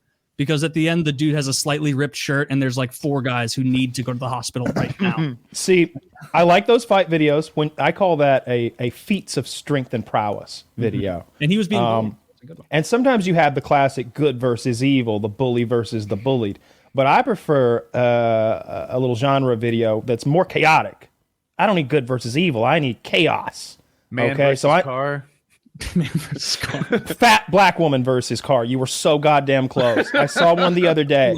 And you know when a big fat black woman is letting somebody know that she's about to go off and she starts clapping her like every syllable? I'm letting you know right fucking now. She's like doing that at a Camry. she's doing it at an explorer. No, an expedition. She is clapping at an expedition, and she's standing between the pumps at a gas station, thinking that those barriers they have that are like a white knight or a man. No, they're not. But someone who would step in and save you, Woody. Those things will do that. The barriers that prevent you from crashing into the pumps, they are. Yeah, but they're not going to help her. It turned out because she's like, I swear on my motherfucking kids. She's swearing on her kid's life that she's going to fuck this lady up if this lady fucks with her, and this lady just gives it hell. Full force forward, runs her down, knocks her out of the way. A man is trying to hold on to the car's like door handle, and he's being drugged, and you get this view of his face. He's going, ah! As it's dragging him through the pumps. Now she's gone through one set of pumps and she's going through another. Shit's going everywhere. She's destroyed 2 cars, and the cameraman is having a great time. It's a black cameraman. Woo-hoo, yeah, are the best. The best. This isn't the first time he's seen some wild shit, and he's good enough to like. He's showing the mayhem, and she's left now. It was one solid acceleration, knocking everybody down, moving cars, hitting pumps, getting gone in one burst. But then he pans up, and she has got into a crazy accident 100 yards from the gas station, and the car is upside down now. What? She crawls out of her car and comes back doing this. This is her. She starts clapping herself. She's like proud that she just destroyed her car and 2 or 3 more down the road. Oh my God. She when I see the video, you can just about see it in the corner as he turns around. You can see her like at the gas station and then just like run up the front of somebody's like really low car, and it just flips it over. It's just Can you go back to that second picture, Zach? Man, that level I can only dream of that kind of confidence, like clapping and screaming at a Ford Explorer. Do you see the barrier on the far right of the picture? It's half covered. I do. I thought you were saying that wouldn't stop a car. I guess it was the flower pot she thought would protect her somehow. Or the garbage Kyle's can. Muted. You're muted, Kyle. Yeah, the flower pot and the trash can, the window washer shit. She was kind of perched between that and the car and like a little. Oh, this is an action shot. Does she have a bat or something? This is a different video, clearly. This looks like a person assaulting a... This looks like a... I don't know what this is. Is this from the same video, Zach, or is this just more mayhem with just more Americans? I choose to believe that on the right, there's that white woman mansplaining what's happening. You see over here, they were linked together. Oh, maybe she like hit the car and that's what brought it all on. Who fucking knows, man? I like that kind of video though. I like chaos. I like when there's these videos where you have like a block fight, I'll call it, where like all the big girls in the neighborhood come out and they're out there rolling, and there's ass in the air, there's titties flying out, because they're all wearing inexplicably like tube dresses that don't fit them. Club?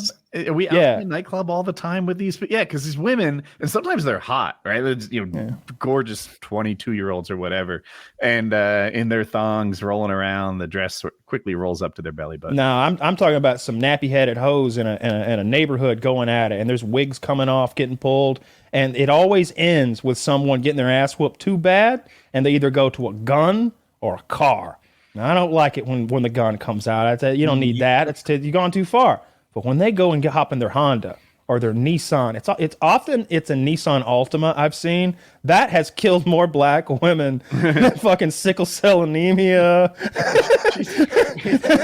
any of that shit.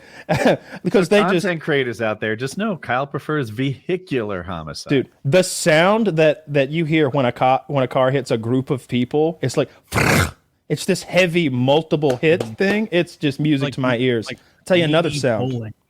I saw an awful video this weekend. No jokes aside, there was a helicopter parked, and you're looking at it sort of a 3/4 angle. It's on the ground, but the rotors are spinning. Rear and front. What do you call that thing in the back? It's the rear rotor, right? You call it a rotor? Tail rotor, I think. Tail rotor. Thanks. And there's a lot of people. There's maybe 5 men there standing around the chopper. 3 of them in a group, kind of looking at it. I don't know what's going on. But then this one guy is going to run around behind the helicopter, and he's at a brisk jog. And no one can stop him because the helicopter's so loud. And he runs right into the tail rotor. And it goes, it sounded like that. It hit him like 8 times as fast as you can imagine. And he just falls. And the video quality isn't good enough to see exactly how bad he was mutilated. But he just falls. And nobody even goes to help. They just all put their hands on their heads and look away. Because he's done. Because he's done. He like ran face first into the tail rotor. Yeah, just a lapse in judgment. Like he didn't know it was there. You can't see it because it's spinning so fast, right? Yeah. Oh, you would think you would hear the very loud noise of a helicopter going. No, but it's the top one's going. But he assumed it was the top one making the noise. The like little back one. Okay. I've never been that close to a helicopter. I assumed it'd be making like a helicopter. Like it's a good time. It's super noisy. Oh, yeah, you like a helicopter once, like a shuttle at Disney World when I was a kid. Really? Wait! You took a helicopter at Disney World? I think it was in Florida. I don't remember if it was Disney World. I was in a helicopter for some reason. It definitely wasn't Disney World because I didn't go there until I was like 12. I was like 6 or 7. And I was. There's a temporary flight restriction over Disney World that's lasted like 40 years. I don't know why they call it a temporary flight restriction, but you can't fly over it. Interesting. Makes sense. Safety concerns, perhaps. You wouldn't roller coasters or something. It's the way you guys are saying it, you're making it seem like it's very easy to walk into the tail rotor of a helicopter, and I don't believe that. Like, there's no way it's. So it is invisible because it's spinning. Like invisible like a fan. And the audio cue that you're hoping to pick up on. Well, the whole area is so noisy and windy. And you're kind of in a hurry to leave the area, right? You're trying to get away from the noise and the wind and the top thing. And I didn't walk into the back of it in any of my helicopter flights. No. I can imagine that somebody would. That's scary. People are stupid. There are some people walking around who are just barely able to do that. And asking more of them than that is a bridge too far, which is one of my favorite expressions. I think that a bridge too far comes from maybe D-Day during the Allied invasion. I think they dropped paratroopers in to take these bridges, and they went a bridge too far, I suppose, was the expression, and dangerous. Lost a lot of men. Yeah, we pushed just a little bit ahead of our means. I buy that. I had a fan land in my front yard with his helicopter and then take me to lunch, and he also spent a lot of time teaching me how the helicopter works. Some people aren't smart enough to know how helicopters work. I'm just saying. Are you one of them, or it's a good chance? Yeah, that maybe I'm one of them. Yeah. How does a turbine engine work exactly? Like it's an engine that only works. You can't start it unless the engine's already started. This baffles me. Like you can't light it; it has to already be lit, and then it keeps going perpetually. How does it turn off? Turbine engines that don't make any sense to me. I don't get it. And then a gift somewhere. And then he says, Woody, it's like a Bunsen burner. Oh, sure. Like, okay. Say no more. I don't understand how a Bunsen burner is about to make us fly. So you have it hooked up to there's a propane gas flame, like a flamethrower that keeps it stoked. I don't know. I don't know how a turbine engine works either. But I know the helicopters are fucking cool. I've been in a hot air balloon. I did that as a kid. We went to Pigeon Forge or Gatlinburg on one of those cheesy vacations and went on a ride. And I went. I've done multiple helicopters. I've done the big helicopters and the little ones. The Robinson 22s and 44s, I think, is what they are. The 22 is famous for being the world's most dangerous helicopter, the one responsible for the most deaths and traumatic injuries. Cool. In part because it is a dangerous helicopter, but mostly because it is the most affordable, reliable helicopter in that genre. It's like if, I don't know, the Toyota Camry had the most deaths in it. It's like, Jesus, everybody has one, of course. Yeah. I bet most drownings happen at pools. It's really hard to fly. Do you know anything about it? So, like, if I gave you an Apache, if I gave you, Kyle, an Apache, I think by this afternoon, you could be flying. I could get some justice, finally. and the reason is it, like, self-stabilize. It's almost like a drone, you know? You push it forward to go forward, whatever, and it has advanced electronics that handle a lot of shit for you. If you know how to fly an Apache, you don't know how to fly a Robinson. But the inverse or the converse is not true. If you know how to fly a Robinson, you can fly fucking anything because that doesn't help you at all. It is constantly trying to tip over and slide into the ground. And you're there like just balancing a quarter on top of a I like that though. Pencil dot the whole time, just trying to keep it up because it always wants to fall and crash to the ground. So that's partly why they're so dangerous. It's always pulling in that one direct. It's always pulling in that one direction and trying to tilt, right? So you've kind of got that as your zero, I would imagine, and an experienced pilot just lives in that zone perpetually, which you just feel comfortable with after a while, I suppose. But both of the pilots I've had were excellent, I felt, as far as I'm able to judge a pilot based on their resume and just how they handled themselves and the things they were able to do with the helicopters. My 22 pilot was able to get us, I'm going to call it 30 feet off the ground, traveling as fast. He matched speed perfectly with the pigs I was shooting, and he flew sideways with my door as the leading edge. So I'm one ass cheek on my seat leaned out, and I'm the leading edge of this of our flight path. It was incredible. And then the 44 pilot, I mean, I let him dangle me from a goddamn rope.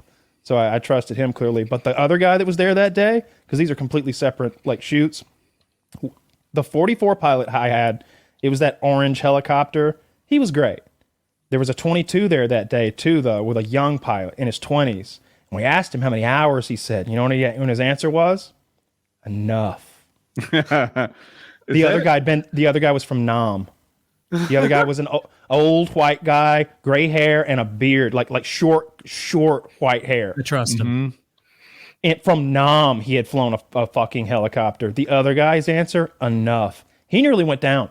He nearly went down that day. Yeah. At one point, he was hovering over an explosive that was on fire and could go off any second. And that burst of hot air under his helicopter would have dropped him. The air's thinner. Oh, yeah. Okay. He can't get the lift now. He would have dropped. It would have been like if you were to release a huge amount of bubbles underneath a boat. Yeah. Right. In paragliding, it lifts you because it's rising air. And there was like this big controversy during a world championships. A guy was bombing out, which means that he was about to end his flight and not do well. And he found farmers burning their field. So he goes to this burning field and starts rising super fast, dangerous. His wings collapsing. The air is turbulent. It's a total fucking mess. It doesn't fly anymore. And he's still gaining altitude. The embers start burning holes in his wing, and he is still gaining altitude. Oh, no. He eventually did really well. Like, he finished top 5 in this world championship on his fucking wing with holes all over it. It was ratted and destroyed. He never flew it again, but it extended his flight. Yeah. Could have died. No, those are really fun to fly in. I would, if I was going to learn to fly a thing, it seems like, first of all, it seems like the stupidest thing to do. However, it's the worst financial decision you'll ever make. It's the best if you're getting into an aircraft. I think a 22, right? Like if you're going to buy a Robinson, if you were going to get into flying around and you wanted an aircraft, like a thing, you could buy I bet a Robinson 22 is fairly affordable. And it's the maintenance, right? Like, don't you have to do? Is it an hour ratio 1-to-1? I've heard that. I imagine it varies by aircraft, right? Like, these military ones are like that. My when I first started Woodycraft, I had a partner. He was 15 years old, and he had like 30% of Woodycraft. he used his money to buy a helicopter. That was his passion. He was just always flying helicopters, and he took his share of the earnings and bought one. He was only you have to be 16 to get a license, but at 15 you can take lessons. Yeah. So he even though he could fly a helicopter and he had something like 300 or 400 hours of experience, he would just pay an instructor to sit in the other seat so he could fly his personal helicopter around. They took it to Cracker Barrel a lot. That was like one of their favorite missions, to go get lunch. Do you think you get, all right, we've talked about trying to pull pussy with a car, but man, I bet could you do it with a helicopter? Could you land your helicopters? Now, definitely at a high school. You land your helicopter to high school? Pull pussy with any vehicle. You name it. A Lamborghini, a Ferrari, I can bring them all back in empty. Razor scooter, anything. I'm just wondering, like ladies, I feel like I remember a story of like some guy. I can't remember. It's like some famous stories. I'm sure somebody tell me in the fucking comments or somebody. But there is some famous story about a guy who used to go about like with a helicopter, made like some bet with some guy at a bar. Really famous story. And then he like started picking up chicks with it. Picked up girls with a helicopter. Landed it in like areas where he shouldn't have, and then got massive fines for it. Fuck. I wish I could remember the actual story and it wasn't just. I believe that. I wonder what the rules are. You would get fined. Landing. Yeah. What like could you, if you really wanted to, could you just like find a public field and just land? I do it with my paramotor. Like we go to Waffle House and shit. I think you can. I really think it's unlikely. No, not a parking lot. Well, you know this, Woody. It's not like there's air police, right? So you could probably just do whatever you wanted as long as you didn't fuck up and hit some power lines one day or careen into a house. Then you're in trouble. I'm almost my experience has been sometimes people report you to the FAA, even falsely. Well, that's your unique situation that you have. You know, that's because you're you. You know, I know what that feels like. I didn't even fly that day. Not as bad as you, of course. Mr. Woodworth, we have credible reports that you're going to fly your paramotor into the 6th floor of the Freedom Tower. 6th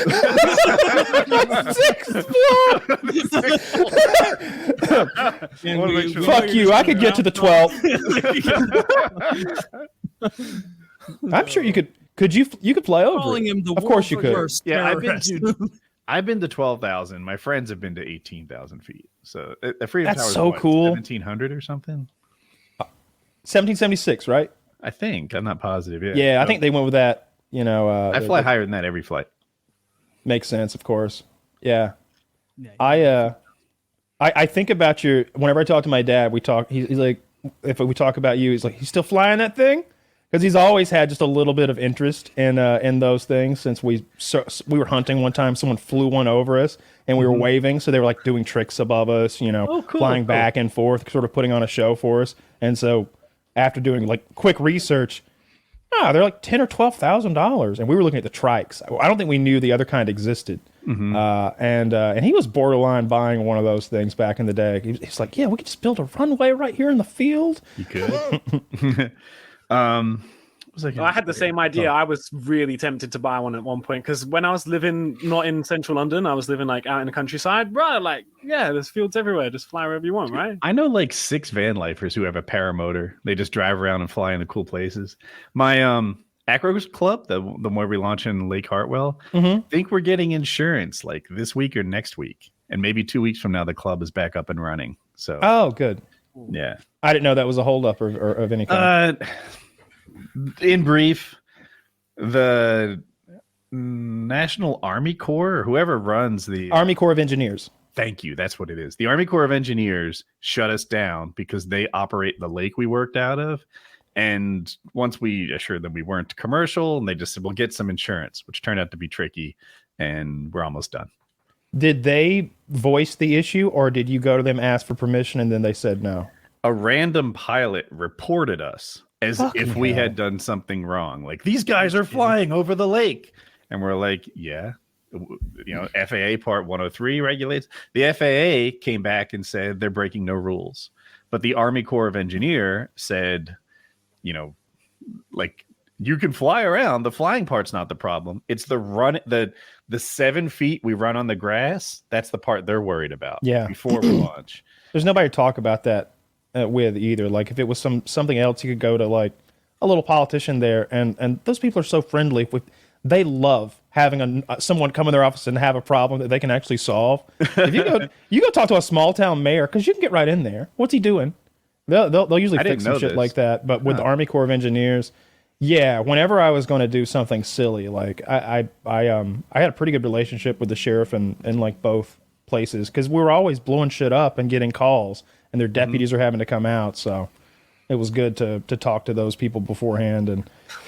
But with the Army Corps of Engineers, that's the fucking, I don't know exactly what that is, but I think it's a federal army like side quest that they're on over there to maintain that and secure that dam over at Lake Hartwell and the lake that supports it, all that stuff. I wanted to ask Drew some core competency stuff, some about weed, obviously. That seems to be your expertise. So what do we not know about yet? They got all these new THCs, all the THCA, the THCB, C, D, E, all the way through Z. Like what's the next thing? What's on the horizon? So I'm gonna say, because of your sponsor, you probably don't want my opinion on some of the the newer stuff that's been coming about. So I will not give my honest opinion on that. But for the future, the main thing I see really popping off is hash rosin.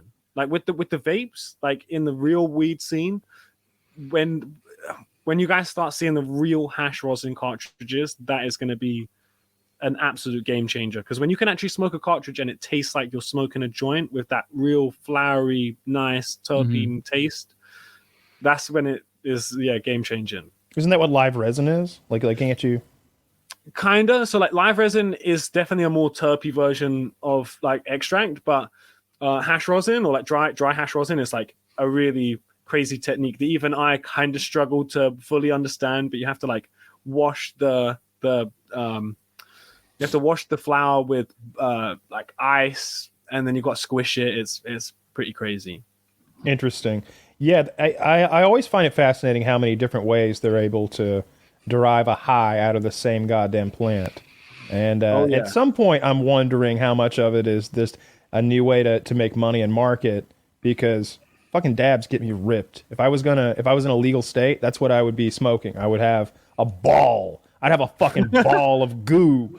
I want my ball of goo to be like levitating or something. You know what I mean? You just I want a tablespoon. I want a spoon that's at the perfect temperature. Buy like a levitating jar. No cap. You can actually buy that now. Yeah, I've seen them. That's what I'm saying. I want a little electromagnetic thing or whatever. I want to levitate that shit.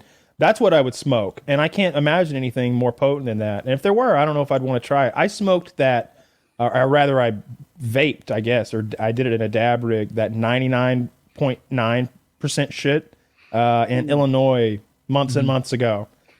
It wasn't that strong. I wasn't blown away by that. Like that didn't knock my socks off. When you have extracts, right? You got to think about it like say you do a dab, and before you were having live resin and it was like 85%, right? And you've stuck that dab on there.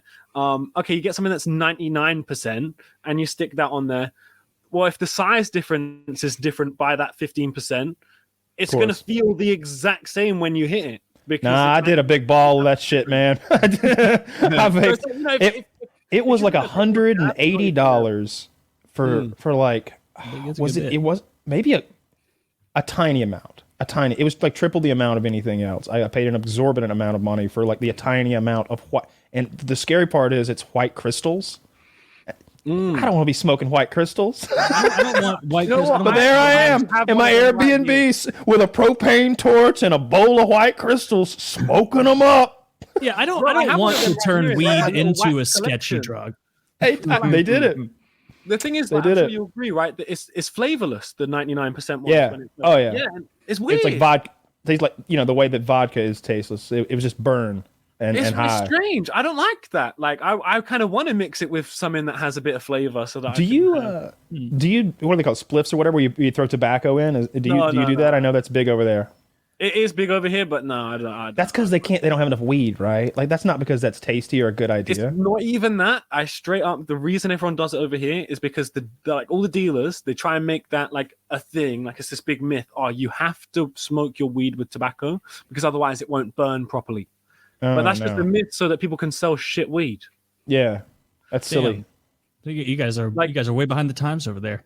No, so I like blunts. If you have good bud, then you're fine. But I every time I've smoked a blunt, I've really enjoyed it, like a well rolled one, especially because the kick of the tobacco gives you this little head rush. You don't smoke, and obviously the weed does the rest. So that's nice. So I do like blunts, and I like the little tobacco mix in that sense, but smoking them in a spliff, like how English people do and how like I used to do back in the day, bro, you get so addicted to it. And it's like smoking a cigarette. Even if you already smoke cigarettes, you end up getting so addicted. I didn't even think about that part. Because it's got nicotine fully in it. Addicted to the nicotine. You're like, of course. Eventually, you're like, I think I'm done with the weed guy. I'm gonna go to the gas station and buy cigarettes. Like, it's not even that because your brain doesn't even associate it with a cigarette because the whole time you're smoking joints to get it. So it says you need to smoke a joint. So it says you need to go to the weed guy because it thinks that's where you're getting the thing from. That'd be a smart business decision to put some nicotine in your weed. Okay, I suppose so. If you're we're certainly not doing that at dbg.com. I do actually think about that sometimes where like you'll get a vape from somebody, like especially over here in Europe or like even if you go Spain or the Netherlands where it's not actually legal and like although it's tolerated in their shops, like it's still you smoke on a vape and sometimes it's like, okay, well, even if it is sold from a shop, they've just bought it from some random guy. It could have fucking anything in it. Yeah, they could be. I mean, the common one is like, often they'll claim like, this is fucking strong as shit. And it's like, no, it's not. Like, it is just totally false claims about how we get spiced cartridges over here. Oh, I don't even know what that is. Yeah, people walking around smoking spice out of a cartridge thinking they've gone online and bought a weed pen. Don't you know immediately when you're like, oh no, I'm panicking. It's spice. Like, I think these people are all young and they've never had a weed pen before. So they're like, they're just like, I guess this is what weed pen's like. I have never had less fun on a smokable than when I smoked legal spice that I got from a bait and tackle shop. And me and my brother and my buddy, like we packed up like a bong, like not a bong, like a full bowl of it. You're not supposed to do that with it. And I like took a big rip. And it was one of those times where like before I had exhaled, I was like, this was a grievous mistake. Like, like this, like weed hits you quickly when you smoke it. Obviously, anything you smoke does. But this hit you. There's no incline. There was not. You are fucked up, and everything is coming at you in like you're seeing 15 frames a second. You're unbelievably panicked, and you're like, how long is this gonna last? And like 15 minutes later, you're trying to convince yourself that like you're on the down, but you're not. No. And then as quickly as it came, like after 20 minutes, just 100% gone. It's so scary. Yeah, it's so. I've heard of so many bad experiences. Spice is like synthetic weed. It looks kind of like weed. They sell it in bags in gas stations. It's mostly illegal everywhere in the States now. It should be. Yeah, it's all illegal here now as well, but it's still a thing somehow. How long do you stay high if you like burn it and smoke it? This stuff, it was like 15, 20 minutes. Like that's what it like. But it was the like pot definitely way longer, like hours. But this stuff, like, and you could tell when you burned it, like there was nothing natural that you were inhaling. It was like you threw a bunch of plastic like into a bonfire. Yeah, like they get a leaf called Damiana leaf, and then they spray it with like some random chemicals. Yeah, they that shit was in prison. But I also smelled real weed in prison every now and then. Place to do that. What else doesn't come up on drug tests, so like people don't get extra, like they don't get longer time for doing it because there's no proof. Don't prison guards smell the weed? Like it's really smelly. I don't know what it's like in America, right? But like here, right? I know specifically they do not care about weed in prisons because if they walk past and they smell weed, they go, he's not smoking spice, sweet. They walk past your cell and they smell spice, they go, get the medic, come in, he's probably dead on the floor. Oh, spice is dangerous. Yeah. Oh yeah. Mm-hmm. Yeah. Okay. It's just totally. Chemical. I think I only leaf. smelled. I think I only smelled weed once or twice, but the guards aren't really around. Like, they come around occasionally, and they're, hey, it's this, and do like a check. You explained to us that what they really care about is the roll call. Yeah, and everything else is not that important, right? Yeah, that's all that mattered. That you were there for count, and when that new, what was he? I don't know what made up rank they gave that prison guard. He was a captain or something. When the new captain came around, yeah, the new lieutenant fucking came around. He was all business. He's like, I'm gonna clean this little camp up. I understand some of y'all aren't working jobs, and it's like he's gonna come in. He's coming to enslave us, literally. He's like gonna make each of us get a job making a nickel an hour, or else. And he's like, who doesn't have a job? And I'm like, do I lie? I want to be like, bro, I'm going to be gone in like 5 weeks. Do you really want... I'm going to do a bad sweep up. I promise you, I will not try at all. Like, do not give me a goddamn job. And so what I did, I just avoided my medical. So I never got medically cleared. So I never could work a job. Aw, pity. Exactly. What did you have your eyes on? What job would you think you would have excelled? If I absolutely had to take one, I'd have probably went with my cellmate and gone to the... I think he did something with cars, either washing cars or changing oil. It was one of the others. Mechanic would be my choice. Like I'd be interested in what I learned, especially if there was a guy there even remotely interested in mentoring. You know? Yeah, he said it passed the time. How did the jobs work? I thought you had to have like a job inside the prison. Exactly. Like, so it's like you work on like the police cars and shit. Yeah, anybody who works there, their family's cars, they can just bring it in and like drive it back to the mechanic shop. And that's what we were. But not the police cars, because I was going to say that's a really bad idea to like let criminals know how. Oh, it was police cars. Yeah. Oh yeah, that's kind of a bad idea, no, to let criminals know how the ins and outs of police cars. There's nothing secret about it. I think criminals know. Oh, I was going the other way. Like that car is not catching anybody. In the U.S., this is a really common thing that where they're like, car number 14621. A lot of memories. You can buy retired police cruisers here. And as long as you take most of the shit off of it, you're good. And not even most, some. You need to take the thing that says police off, and that's it. So you can drive around with that silly light on the side and a star. There's no law against having a big star on your door. There should absolutely be a law against people who know they're fucking pretending to be cops. Yeah, man. Driving behind you. You can buy old police motorcycles too. I don't know why they're considered terrible. Like they're inexpensive and they're often Harleys, and new they were very expensive, like $60,000. Get one. It's It'd be like chips. Are they super fast? Okay, Is that why you'd want one? Fucking Don Cheadle over there. Get a mustache. Oh, so you just they're just big, heavy, super comfy, no passenger combinations. Zach, show me a picture from Chips. I want to see Don Cheadle's big smiling mouth. Chips. I don't even. He's the guy, right? The Chips guy. He's the brown one. The black guy in Iron Man, right? Oh, who am I thinking of? I don't think I know them by their names. I'm too stoned, Conch man. And John. I'm probably right about this, but I have no ground to stand on. Right? There's Emilio Estevez, maybe. No, Estevez. No, that's Don Cheadle. Agreed. Okay, so who's the Mexican guy from Chips then? My wife would know this. She's a huge Chips fan. What the hell is Chips? Yeah, see, this is Woody. This is such an old man type thing that I barely know about it, so none of them know. So this is good shit. I've seen Chips. Oh, not the new Chips. New Chips. Oh, do you think we're talking about this? Show me old Chips. Kyle's talking about a movie from 6 months ago. Oh my fucking god! I hate that actor on the right. He looks like what is he? He looks like he looks like a rapist, right? What we're talking about too. Our CHIPS TV show. Google that, and Google Mexican. Add that to the thing, and you'll get the guy. Why do you hate the guy on the right?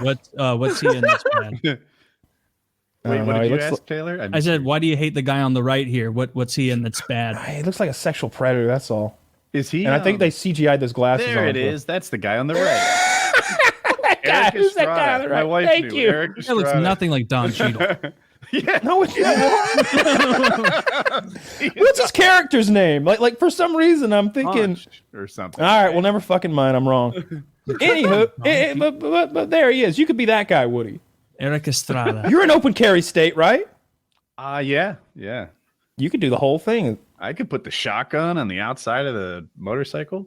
Dude, that would be so cool. The guy who owned the gun shop in town, he would drive around on his motorcycle with a UMP 45, like the ump, on his back. It folds up, obviously, and then he has got a strap, so it was like securely on the back of his motorcycle jacket, and he's just riding through town with that badass machine gun in his back. I thought that was the coolest thing I'd ever seen. It is cool. Sounds a little dangerous. Which part? The unplanned exit part with a machine gun on your back. Oh. I'm worried about landing on it and hurting yourself, not firing it. It was flat against his back. I bet it would be kind of nice to slide on. Oh, I didn't think it through that lens. I was thinking of the impact. Any case. Yep. One of our patrons, link down below if you'd want to join. He was showing off in our hangout the other day. So what he did in the United States, if a machine gun is made before 1986, it is transferable. After that date, they were illegal. But they grandfathered in all the ones made before then. And so these are coveted collector's items. These are machine guns that any man can own in this country as long as you're not a felon. And they're very valuable because there's only so many. And when one breaks, now there's one less, right? There's only going to be fewer and fewer of these as time goes on. There's going to be fires, accidents, whatever. Maybe one gets used in a crime. Now it's destroyed. Things happen to guns. Boats a lot. Falling off boats, getting stolen. And then they're just off the market because they're in some criminal underworld or thrown away or whatever. One of the guys in there bought a Mac, I think a Mac 10, Mac 11, little fully automatic machine pistol. They used to be about $4,500 for a transferable one because it's just a piece of shit. It's this little thing that goes and shoots a bunch of pistol bullets with a barrel that's, 4 inches long or something. It's not accurate. It's just a silly little fun gun to just shoot at the ground or at pumpkins or whatever. When would you ever use it practically? Like never. I mean, if you're it would be pretty. I think it might be the gun from Scarface. I can't remember if it's Uzis or umps or Max in Scarface, but it is a suppressed little machine pistol where you could fold it up and it goes in this little case. It's kind of a nice crime gun or assassination gun. Yeah, if I'm being I'm sure the CIA or some group like that has used them to do some stuff before. But as far as like a range gun, it's silly. But there's this new kit where you can put the lower of that machine pistol on an upper for an AR, like an M4, M16 type rifle. So now you have an open bolt firing 5.56 machine gun. Yeah, that's a big one though. I'm not a real expert on those. I've shot. It's similar to that what he's got, but it's smaller. But that's now the price of those has gone up, I guess, to 17 grand. So he paid his 17 grand plus a couple $100 for a tax stamp. And then I think he waited 250 days. That's how long it took to come all the way through. But now he's a machine gun owner. And I guess the first thing he did was strap it onto that upper. And when you look at it, it looks badass. It does. He's got a 5.56 open bolt firing machine gun. I watched a video of it, and he was the coolest guy at the range that day, guaranteed. Just firing fucking whole clips. That would be so fun with a machine gun. So you talked about the upper and the lower, and shit. The lower has all the movement. It has the trigger. It has the action. It has all that stuff. But he must have changed something in the lower to handle the bigger bullet. No. I don't think this is exactly what he has. So you can see the difference in the metal, where one thing becomes another. Right above that pistol grip, it's still part of the Mac, but then you see it turn to a darker gray. All that gray shit is Mac, and then what he's on right now is AR. All that's AR upper, and so the upper is just the barrel, no moving parts, right? It's like the barrel. No, it's all the moving parts essentially. You've got the trigger group down there, but the bolt is moving back and forth. That's the front of the bolt right there. We're looking at. Yeah. All right, I see it now. It's been too long since I played with guns. Yeah, that's I didn't know those existed when he pulled that out. When I heard he was getting the Mac, I was like, yeah, that's a cool investment, but not a fun gun. But then when I saw this, I was like, oh my god, look where it's made. Wait, what'd you just say? Look where it's made? Yeah. It says on the side they're made in Atlanta. All the ones I've ever seen were, they must have cranked out 1 billion of those things when the hammer was coming down. There's no telling. 1 billion of those stamping them out. It's sheet metal, man. Like those I things imagine are so. You can make 1,000 of those in 40 minutes with They were line. When the hammer was coming down. I've heard stories about them just as fast as they could. They would even, I may get this a little bit wrong, but I think they would just do the paperwork and say they had made them, and then they would get, and they just need like one tiny piece, you know, just the serial number really to be heroes. The registered. Yeah, American heroes. American heroes. We need the 3D printed gun guys. I thought that was gonna like be a thing sooner than now. It doesn't really seem to be I think it is yet. I see like YouTube, like I see like clips, but it's like still like a guy. Well, not just guns. Like the 3D print gun guy. Well, you saw like the same guy that's got the Mac. I think isn't he the one that is 3D printing suppressors? So he's 3D printing his own suppressors in 9mm. Oh, I didn't catch that. You may be right. Yeah. Are 3D printers cheap yet? I wonder. I don't know. Like, Probably not his. Probably not the one that 3D prints 9mm suppressors. Yeah, well, he's got fucking machine gun money already, so he's good. He does have machine gun money. I don't think we've ever asked him where his firearm fortune came from, because he's got some toys. Yeah, and he's very good with them. He knows what he's doing. Why doesn't a plastic suppressor just bust apart? That's a 22 there. And what he was talking about was subsonic 9mm. Very tough plastic. And as the real problem wouldn't be from the pressure, because plastic's strong, and some of that 3D printing stuff is real strong. It'd be heat. If you were to try to rapid fire or dump mags or even go fully automatic, you'd quickly heat the plastic up to the point where it would explode. And I'm guessing those don't have like a crazy long lifespan. I don't know how long. Shoot like through a whole magazine, like quickly. Oh yeah, and it wouldn't fuck it up. Well, in that pistol.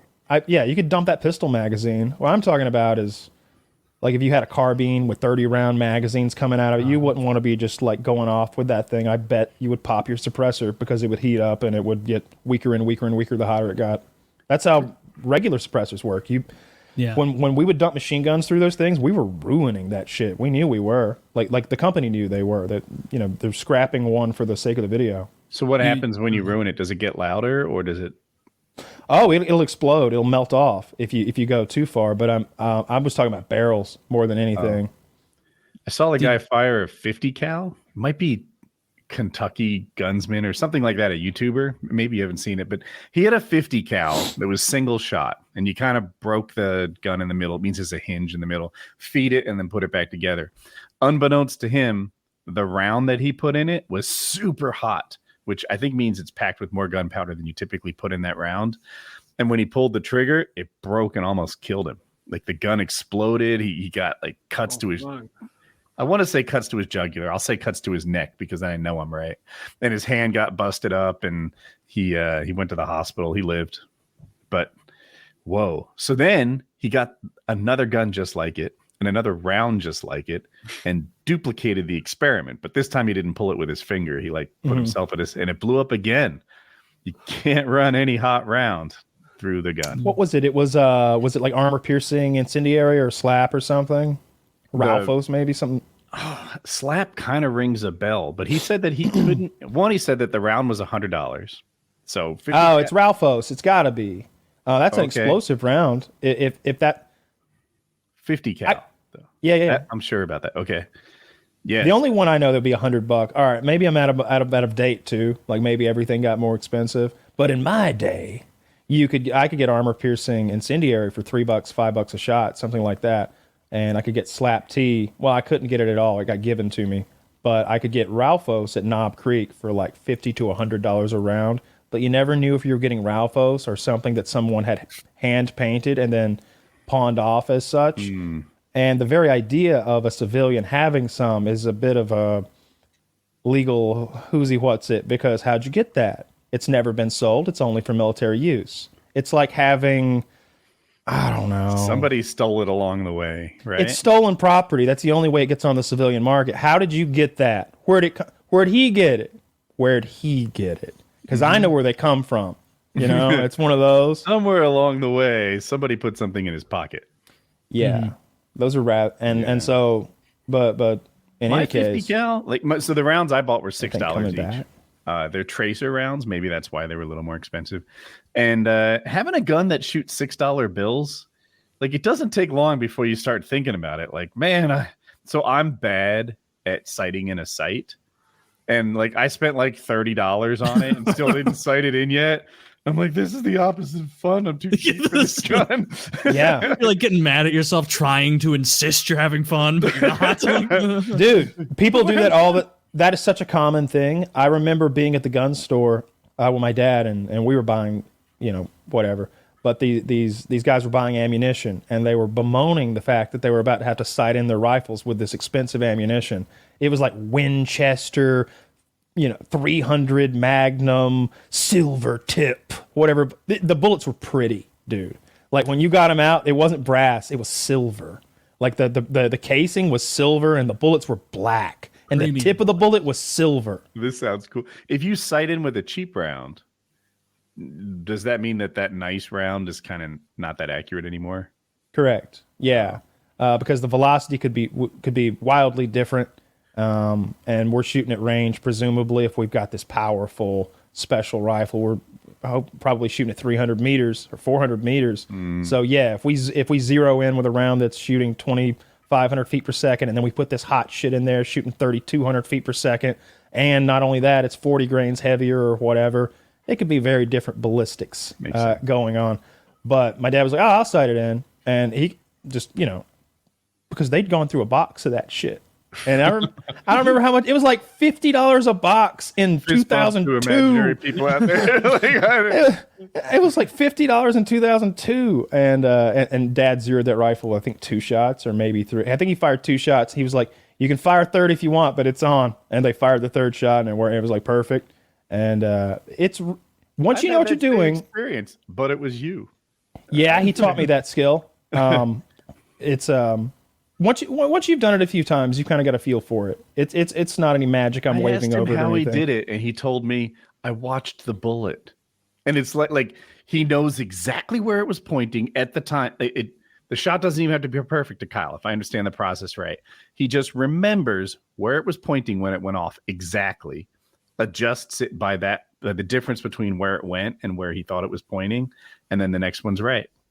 And I'm like, how can you see bullets fly? That's not a thing humans can do, but I guess. Yeah, you can see the vapor trail, especially if you've got the sun behind you.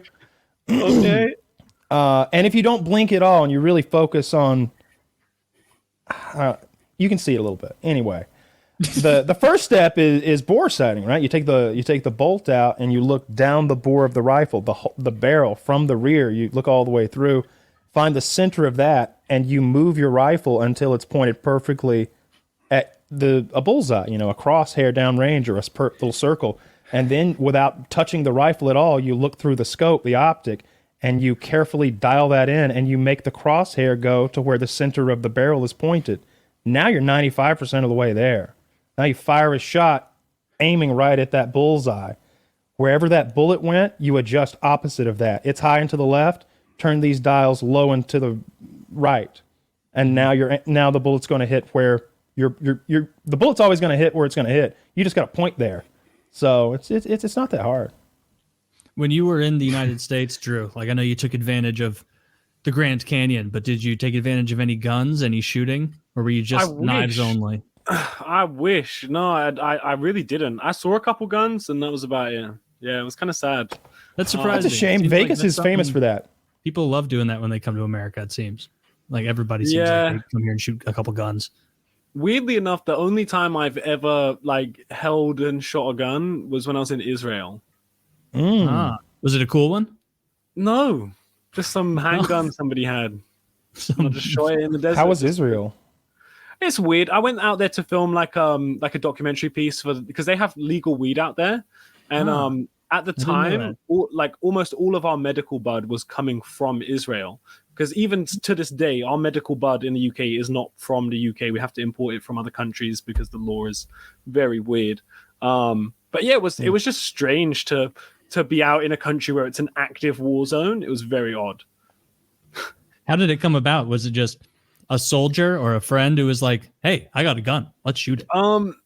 Yeah, well, the gun thing came up with just I was out with a bunch of the homies, and I was actually out with one group of friends, and one of them had just like a little handgun, and I was like, "Oh, bro, I've never like been able to, not since I like way back in America, I've never like seen a gun in person." I was like, "Bro, can I take a fucking cheeky photo with that and send it to the boys?" And the guy was like, "No." He actually straight up was like, "Nah, you can't even." He was like, "Don't look at it anymore." Smart man. Like, yeah, so smart man. Can I take a cheeky photo? The next time I was with another group of people and I saw another gun, I told them that story. They were like, "Oh, you can take a picture with my gun, bro. You want to?" I'm like, "Yeah, I want to shoot it." He's like, "Come with me." We drive for like 15 minutes, and yeah. You see that? See that Palestinian with a slingshot? Right, it was weird, like. But I can hit that kid from here. But I'm with some guys and they're like, "Oh, do you want to see this cool smoke spot?" I'm like, "Yeah, I'll see this cool smoke spot." He's like, "Yeah, basically we go to this mountain, look at this video. So what we do is we roll up and we go to this mountain, we see the Iron Dome, we see it stop all of the bombs." Oh, so wow. they like sit on top of this mountain smoking joints, just looking at the bombs being stopped. That's insane. So there's incoming shelling or missiles or whatever, and the Iron Dome system is shooting them down, and you can watch it like fireworks. Yeah, literally. That's awesome. You're welcome, by the way, Israel. Yes. Yeah. We don't even have an Iron Dome, and they get one. No one would dare shoot missiles across our border, though, Taylor. I think that we would just move that border then. You say you don't have an Iron Dome, yeah, but the US definitely has an Iron Dome. It just doesn't have missiles coming to it to show that you have it. We need to put them at the ground near Mexico. It needs to be the best. Like, our Iron Dome needs to be much better than Israel's. They shouldn't. What would it protect us from? Fucking potential strikes. What would make it better? From Canada. How would you improve it? So Israel already shoots down missiles. I need to expand on my admittedly cursory knowledge of the system. The Iron Dome thing is shooting down small missiles, like it's shooting down mortars and RPG rockets and things like that. Well, no one has one that can shoot down ICBMs. Not yet. No, I was going the complete other direction, right? I really struggle with it. Instead of the Iron Dome just stopping the shells coming in or whatever and like everything going off, do one of those things where you, like in America mainly, you have those fireworks that have ads. So like every time it stops a missile, it just has like a big ad for like some local thing come up in the sky. We're making money now. This guy's a business. Delicatessens. That's a good idea. I like that. Or we could, instead of Iron Dome, it could be like Rubber Dome. You don't just stop it. We send it right back. These are the improvements I was looking for. Projectile reflection. Glue can be the code name. Yeah. Oh, you keep your Iron Dome. We're just going to throw it right back at you. That's what we have. A better dome. Should do the ads, eh? We should do the ads. I'm gonna get a drink. All right. I should. This episode of PKA is brought to you by Blue Chew. Let's talk about sex. Guys, shouldn't you always be at your best? 2023 is the year to maximize your performance in the bedroom. Listen up, BlueChew.com. Blue Chew is a unique online service that delivers the same active ingredients as Viagra, Cialis, and Levitra, but in chewable tablets and at a fraction of the cost. You can take them anytime, day or night, so you can plan ahead or be ready whenever an opportunity arises. The process is simple. Sign up at BlueChew.com, consult with one of their licensed medical providers, and once you're approved, you'll receive your prescription within days. The best part, it's all done online, so no visit to the doctor's office, no awkward conversation, and no waiting in line at the pharmacy. Blue Chew's tablets are made in the USA and prepared and shipped direct to your door in a discreet package. Blue Chew wants to help you have better sex. Discover your options at BlueChew.com. Chew it and do it. And we've got a special code for our listeners. Try Blue Chew free when you use promo code PKA at checkout. Just pay the $5 in shipping. That's BlueChew.com, promo code PKA to receive your first month free. Visit BlueChew.com for more details and important safety information. And we thank Blue Chew for sponsoring the podcast. Code PKA, $5 shipping. If it's the same as it was years ago, I think they sent you three pills of Tadalafil or whatever one you pick and see if you enjoy it. So check it out, BlueChew.com, code PKA. Good stuff. Makes your dick This episode also brought to you by RealDBG.com. RealDBG.com has got the goods, and I'm not talking about candy. We're talking about 100 milligrams of Delta 8 infused gummies, 50 milligrams of HHC infused gummies, 1 gram HHC and Delta 8 carts, and a 650 milligram bottle of syrup that will knock you on your ass. And don't forget, forget spring has finally come. RealDBG.com has all seasons covered from the dead of winter to the heat of late August and everything in between. These gummies will have you melting like the polar ice caps. The cartridges are like a supercar the way they outclass the competition. So come down to RealDBG.com and get as stoned as the statue in your local park. Just remember to start slow, and before you know, you'll be soaring higher than Woody in his paramotor. Get ready to have a night you won't forget, or maybe you will, depending on how hard you hit the syrup. Use code PKA23 for 23% off your whole order. That's a big discount. That's a hell of a deal.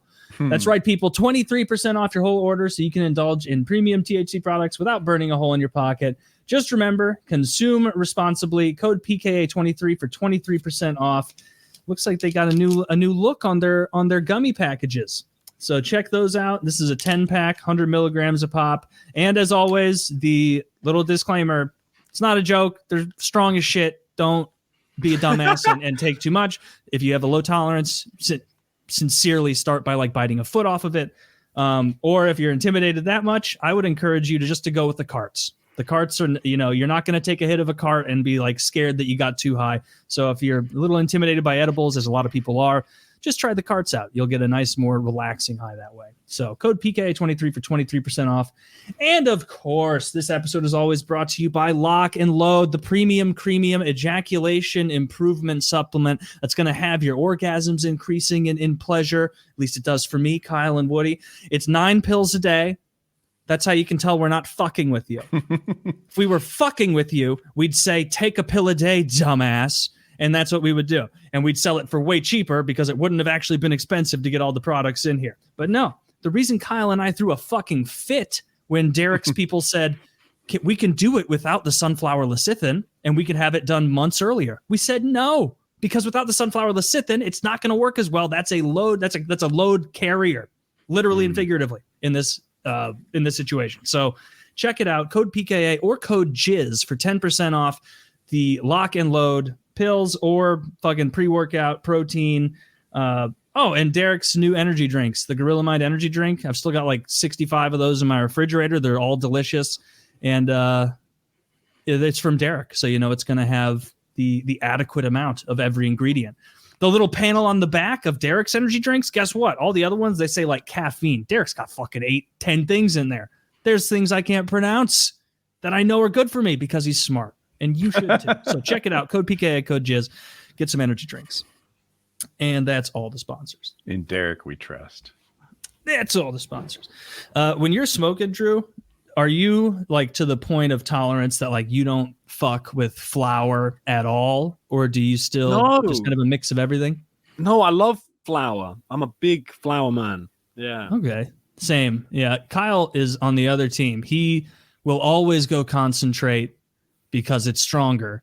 And I think it's short-sighted. I think you're fucking your tolerance up in the long run.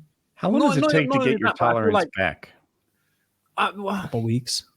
I feel like everyone's tolerance is different as well, right? Like mine, I feel like it just gets to a level where it instead of just going up and up and up, it kind of plateaus really early. So like no matter how much I smoke, it never really goes over what it's at right now. Like I smoke one joint and that gets me really nice and high, right? Okay. But it's diminishing returns, right? Like if I smoke one, it gets me super high. I smoke two, maybe gets me like 50% more high.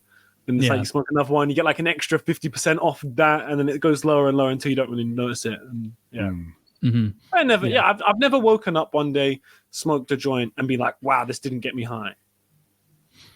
Yeah, I mean, there were definitely times, and it's because I was like smoking dog shit quality weed in college that like you'd be smoking a bunch of it. And you'd like I remember taking like 3 big bong rips of like probably trash weed and just like not being able to like get high, like just like capping out like below even high and being like, something should be happening here. But it was also probably because I needed a tea break. But for Woody's question, like if you smoke every day and then you take 1 week off and come back, there will be a very significant difference. Oh yeah, be big difference. Yeah. That's not that long. But even then, if you've been smoking for a long time, it will only take a couple days for it to get back to where you were, like on that nice level. Yeah, my tolerance is barely improved, and they tell me it's because like one edible before bed doesn't get it done. I need to wake and bake.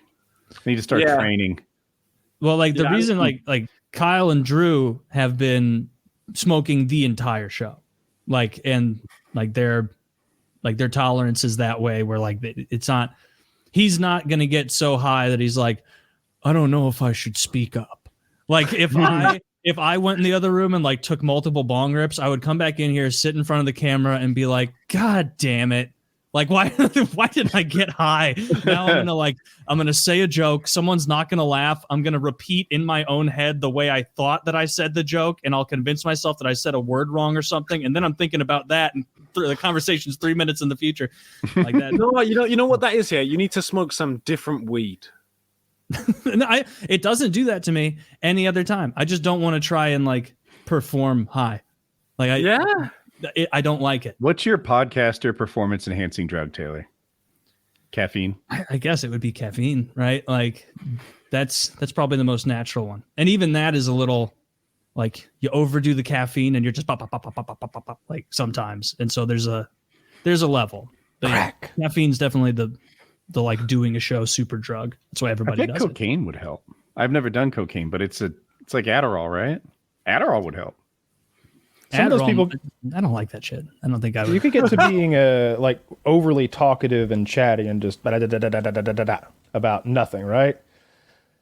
That can be pretty annoying. I know I really do not like talking to someone who's been drinking if I have not also been drinking. It's almost impossible. If we're both a little loopy, then I can giggle when you say something stupid or you don't get to your point eventually or whatever. And we just kind of like, what were we talking about? Let's have another beer. But if especially, no, it doesn't matter if it's a woman or a man. I'm thinking I can both voices. I drunk voices. If you're sober, I'd rather the slowness, the slurring. Yeah, and the like no, you don't. No. That kind of shit. That kind of shit. When one eye starts doing that, when you like lose control of an eye and they're fucking like. I got no time for you. I got no time for you a bit. Nothing I say to you matters because you're not printing any of this in there right now. Nothing's getting printed. You're just on talk mode. Your brain is fucking addled. Will have to be repeated anyway. Like well phrased. Yeah, I am. I can be conversationally intolerant if someone's bad at speaking in the first place. You throw in some alcohol. Can I just walk away? I just want to turn 180 degrees and walk. And like open their mouth and you're like, no. Hold that thought. I'll never see you again.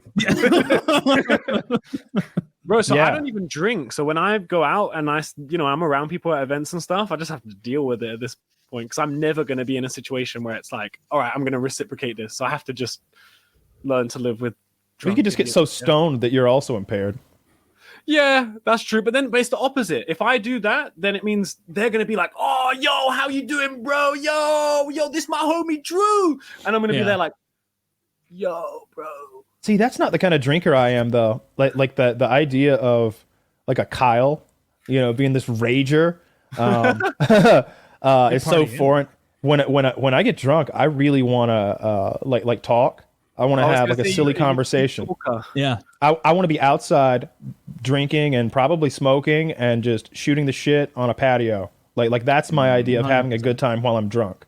Or maybe by a fire and we're, a lake and it's like light beer or something and we're just cracking them and eating or something. I have this great memory growing up of eating pheasant balls or something like that with this disgusting white trash beer, and it was just such a wonderful combination of those bacon wrapped little bird breasts and the beer and everything. It was a good day. We were playing poker. I was winning.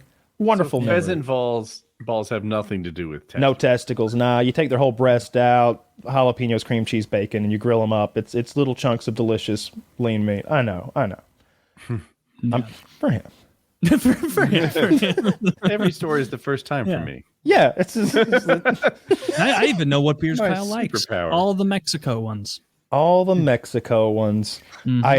I can't get down with that Guinness.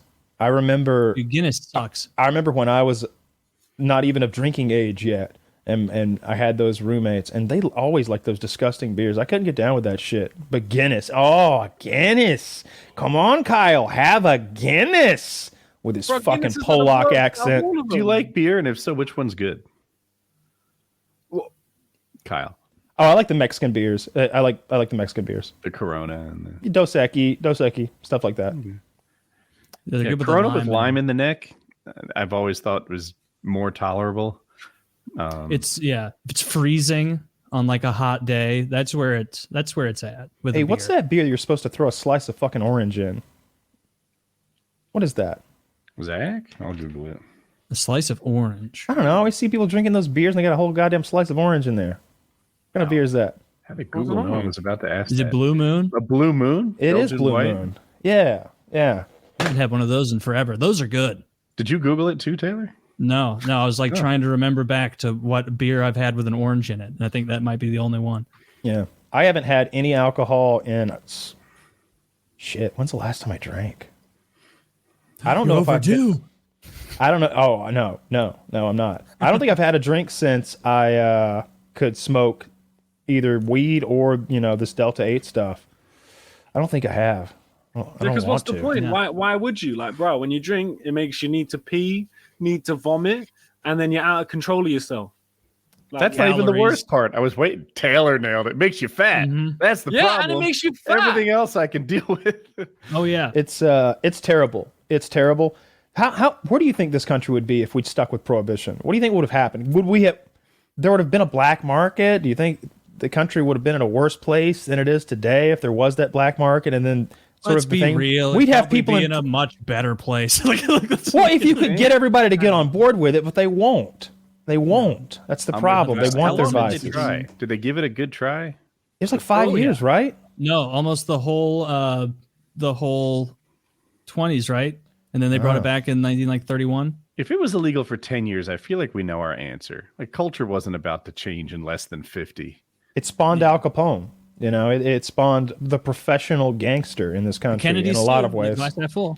Hey, glass half full. You're right. The Kennedys made their money. That's actually true. It really did teach bootleggers, big criminals. Like it taught like the main guys in the 20s, like, oh sweet, like now you've had this little test run with alcohol and alcohol's legal again. Now you know how to do it with like crack and heroin. Good luck, boys. And a lot of those guys, like, who were like in charge, like the Nucky Thompsons, so to speak, like were very similar to that at the time. Like publicly, they're like, this demon liquid can never be allowed to come back because like they make boatloads of money by selling Canadian fucking booze onto the table. So like all of them, the Kennedy, like this is reprehensible. And meanwhile, just counting their fucking millions of dollars from that. Yeah, it is terrible though. We should look at that blueprint and make some money. Heroin's illegal. Get on it, Taylor. You need a third I tried that, Woody. It didn't go well. Haven't you heard? I was a trafficker. Muling it. Drew, you did some time, didn't you? Weren't you put away at some point? Not on a serious one. I mean, I've had multiple times where I've been in jail, but I've never been sentenced with anything. I've always managed to somehow get away. Just like the Sam Pepper level shit, where you were kind of arrested and then on your way. Yeah. You've been in American and British jails. Like France, I bribed some police to get away, which was kind of weird. Tight. How did that? Yeah, happen? like so. I was driving, and bearing in mind, I had like 2 ounces of flour, and I had like I don't know, maybe like 200 quid in cash, but it wasn't enough. But it looked sketchy, It was just very strange, and. This is back in the day when, like, I don't know if you guys know this, but in the UK, Cali import is like a big thing. Like almost, like probably 30% of the weed over here is like expensive, like Cali import, stupid expensive. But back then, we used to get these bullshit RX label pots where people would just put their UK weed in like these RX medical label pots, right? And it'll be imitating Cali. Luckily, I had some of my weed in that, so. I'm driving and there's one of them stops where they're pulling like 1 in 3 cars. Oh no. And this is when I was an idiot and I used to like smoke while I was driving. I had like a big joint going. I'm like, yes, oh fuck! I'm like throwing the joint. I'm like, oh fuck! Run the window down. Like yeah. Pull up. They do breathalyzer. I fail. No, I don't fail the breathalyzer. Sorry, I'm like, oh wait, I'm gonna pass. I'm gonna be able to go. But then they bring out the swab test, which is like brand new at the time. They can swab your saliva and tell if you have THC, like cocaine, like all sorts of shit. And obviously I'm going to fail that. So like, yeah, it came back, I failed it. I'm like, fuck, medical, please, medical, like, please. And at first they weren't having it, but they saw that some of the pots were in them RX pots. They put them to the side. They're like, sweet. And then the police have sort of gone like, this problem, this not problem. And he points at the ones with the bullshit medical thing on it. Oh no. Oh, sweet. But it's like this big problem, like, and it's just the same pots, but without the fucking medical sticker on it. Yeah. And he's like, yeah, like, look, come. I get out of the car. 4 of them all huddled together. Like, look, you pay police, it makes it easier. What, like a fine? He's like, no. Bribe. I'm like, sing. I love that he's so open with the corruption. He's like, no, let's be real here. This is some illegal dirty shit, you pothead. What an honest, corrupt policeman. Yeah, right. No, not a fine. Well, I think you have to make it clear, like, this is not you are okay to go. He didn't have to make it clear. He could have taken your money and left, but he wanted you to be. You say a shake down. But bro, I'm like, yeah, bro, how much you want? He's like, look, we huddle, like they huddle again, like 750 euros. We're just like, brother, at the time that was like all the money I had. This like 2017. I was like, broke. Oh fuck! I guess if this gets me out, I'll fucking go in jail. Take my money. So like, bro, these guys get me in the police car. We start driving like on the wrong side of the road with the lights on, like going over the grass and shit, like fucking like mad shit. So just to get me to the cash machine. I get there. That took you to a cash machine? Yeah, and I had a foreign card, so it's only letting me take. Are you sure these were police officers? Yeah, so like it only lets me take out 250 euros because of the. Well, they said they were. Well, because foreign card, 250 euros only allowed. I'm like, bro, what do I do? Only 250 euros. Like the card, it doesn't let me take any more. He lowers the price. And they sort of huddle and they're like, it's okay. It's okay. I'm like, sweet. What do we do? They're like, well, they basically explained to me like, look, we've called it in. So the only thing we can do is we can take you to the hospital. We can take your bloods. We can say that there was nothing in your bloods. We can say that the test came back nothing. Wow. And then we can give you your license back in the post. And we'll mail it to you. What a terrible system! Yeah, they're doing. So like, and because we're gonna mail you your license after we fake your medical report. Why don't I just walk away and you go that way? Yeah, bro, I had to go through this whole ordeal, and they escaped. Didn't handcuff me at all. I'm like smoking cigarettes inside the police station with them and shit because it's fucking middle of France, middle of nowhere. They don't give a fuck. Bro, I'm looking at people in the cells, like, and I'm just stood there outside smoking a cigarette with the police, like, oh, when we're going to the hospital, then boys, like, are they writing up everything? And yeah, those people didn't have money for the bribe. Bro, they were telling the truth. Everything happened. Like, bro, I got home later and my license was there. Like, hilarious. They actually shipped it back. What the fuck? Well, that's bizarre. I just imagine them as both scary and polite at the same time. A French policeman who wants a bribe. That's like a Saturday Night Live sketch. Did you call him it's like fucking weird, Monsieur, or like whatever Sir is over there? No. Like, officiel. I think they like being referred to as that. You go officiel. Inspector. They like that. They like to be talked to like that. Is how a French person likes to be spoken to. Is in an obvious mockery. I think they enjoy that. Yeah. You know what's actually crazy though? Like recently, I had some really fucked up situation happen, which I haven't really spoken about on my channel, but like I kind of don't care because fuck these people who did this shit because fucking annoying, bro. Yeah. Recently, I was in Barcelona for like a big weed event. It's like the biggest cannabis thing that happens anywhere, and I'm sat inside one of these cannabis clubs out in Spain, because that's how it works out there. They're like a club. And my mates in the UK start getting phone calls, and they start saying, yeah, there's people waiting for you outside. Like, they're going to kidnap you and shit. Like, my normal mates from UK, I'm like, what the fuck is going on? So, like, I've then sort of been like, look, this is surely bullshit. Like, I have someone walk me to my car to make sure that, like, everything's okay. Like, you know, everything's all good. I've walked to my car. Everything seems like it's bullshit. Nobody's walking with me. Nobody's done nothing. And, yeah, like, I've sort of gone to my mate. Oh, it must have all been bullshit. I've, like, fist bumped him.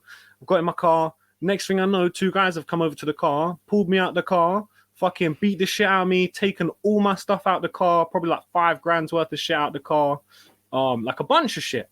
And like, the only reason I'm really mentioning it is because I ended up going to France. Like, while all this fucking ordeal was going on, and I was like, what the fuck is happening? I didn't want to be in Barcelona, so I drove to France, which after all this situation, I actually got a warrant out for my arrest, because 2 years later, they decided, yeah, actually, fuck it, we are pressing charges on this cunt. So for some reason, I had a warrant out, which I ended up being back in France. Super, super long situation. But all in all, I hope never to go back to France. And fuck those people from Barcelona who are Club 67. So fuck them. Fuck Spain. Fuck France. What other European countries can go? Just those two. Just those two. Those are the worst ones. Really? Yeah. You know, do people... I feel like Europeans are all mean to the ANIA nations, like Romania. Like they seem to get ripped on a good bit, being called gypsies. As you go further east, I guess the further east you go. Yeah. And Monaco, for some reason, fuck them. Yeah. Monaco? I thought they were like the super rich, like almost like a tax haven. But that's why it's fuck them. That's why. Yeah. They're all full of themselves. They think they're hot shit with their boats and they're fucking car races. Your marina's too crowded. I'm not having it. No. You know, I'd like to go. You know, somewhere you should visit just to roll the dice is Singapore. Singapore. Yeah, like just see if you can make it through. Like, because they are like, luck, you know, I've had all these situations in all these other countries, the US, France, you know, like Singapore. Let's just you're playing this shit on recruit mode in France. Thailand, because you ever been caned before? Things you do public caning. Preliminary public caning before you even do something bad. I like the public caning. I'm sure we've talked about this many times, but I love the idea of public corporal punishment. When we talked about fighting, I think Harley or somebody asked me what part I thought would be worse. The worst part about getting beaten up or whatever, and I'm like, it's the embarrassment. It's the embarrassment of getting beaten up in front of everybody. If it happened in a dark alley, I wouldn't give a shit that much. Like, I don't want to get disfigured. Don't get me wrong, but if I got beat up in an alley and nobody knew about it, I wouldn't feel so bad. It's when you broadcast it to the world and then give everybody a link in perpetuity that it's like, damn, I'm going to be getting beat up till the fucking format changes. I hope everybody starts watching a different kind of TV in the future, so. My great fake grandchildren don't have to watch me get beaten up forever. It's the embarrassment. Where was I going with that? There was a place for that to go. Are you guys coming to the Boogie Wings fight in England? I still don't think that's happening. I did see. It's gonna happen surely. Here's the thing. I did see a tweet just a little while ago. I linked it in here where they both got their paperwork done. They're medically cleared.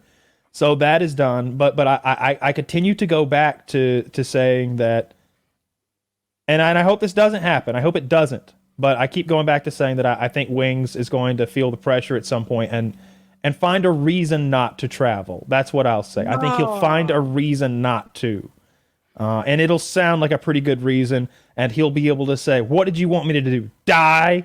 It was death for certain if I took a step forward." And he'll sort of manufacture that and throw that out there. I hope that doesn't happen. I've just seen him do it half a dozen times. And this would be the biggest, most fantastic thing he's ever done in his 37 years of life. I think when we were going to do a camping trip, he said there was a 50-50 chance he wouldn't survive. Was that real high chance, way higher than. Here's the thing. All right, so mainly Kyle specifically, because I feel like you're more on it, but Woody as well. I hope you're on this. But okay, say Wings flies out to the UK and he's landed, like a day or two before. You guys down? If he does that, you book a flight and come out, and I'll make sure that you're patting with some tickets when you land. I don't have a passport. What?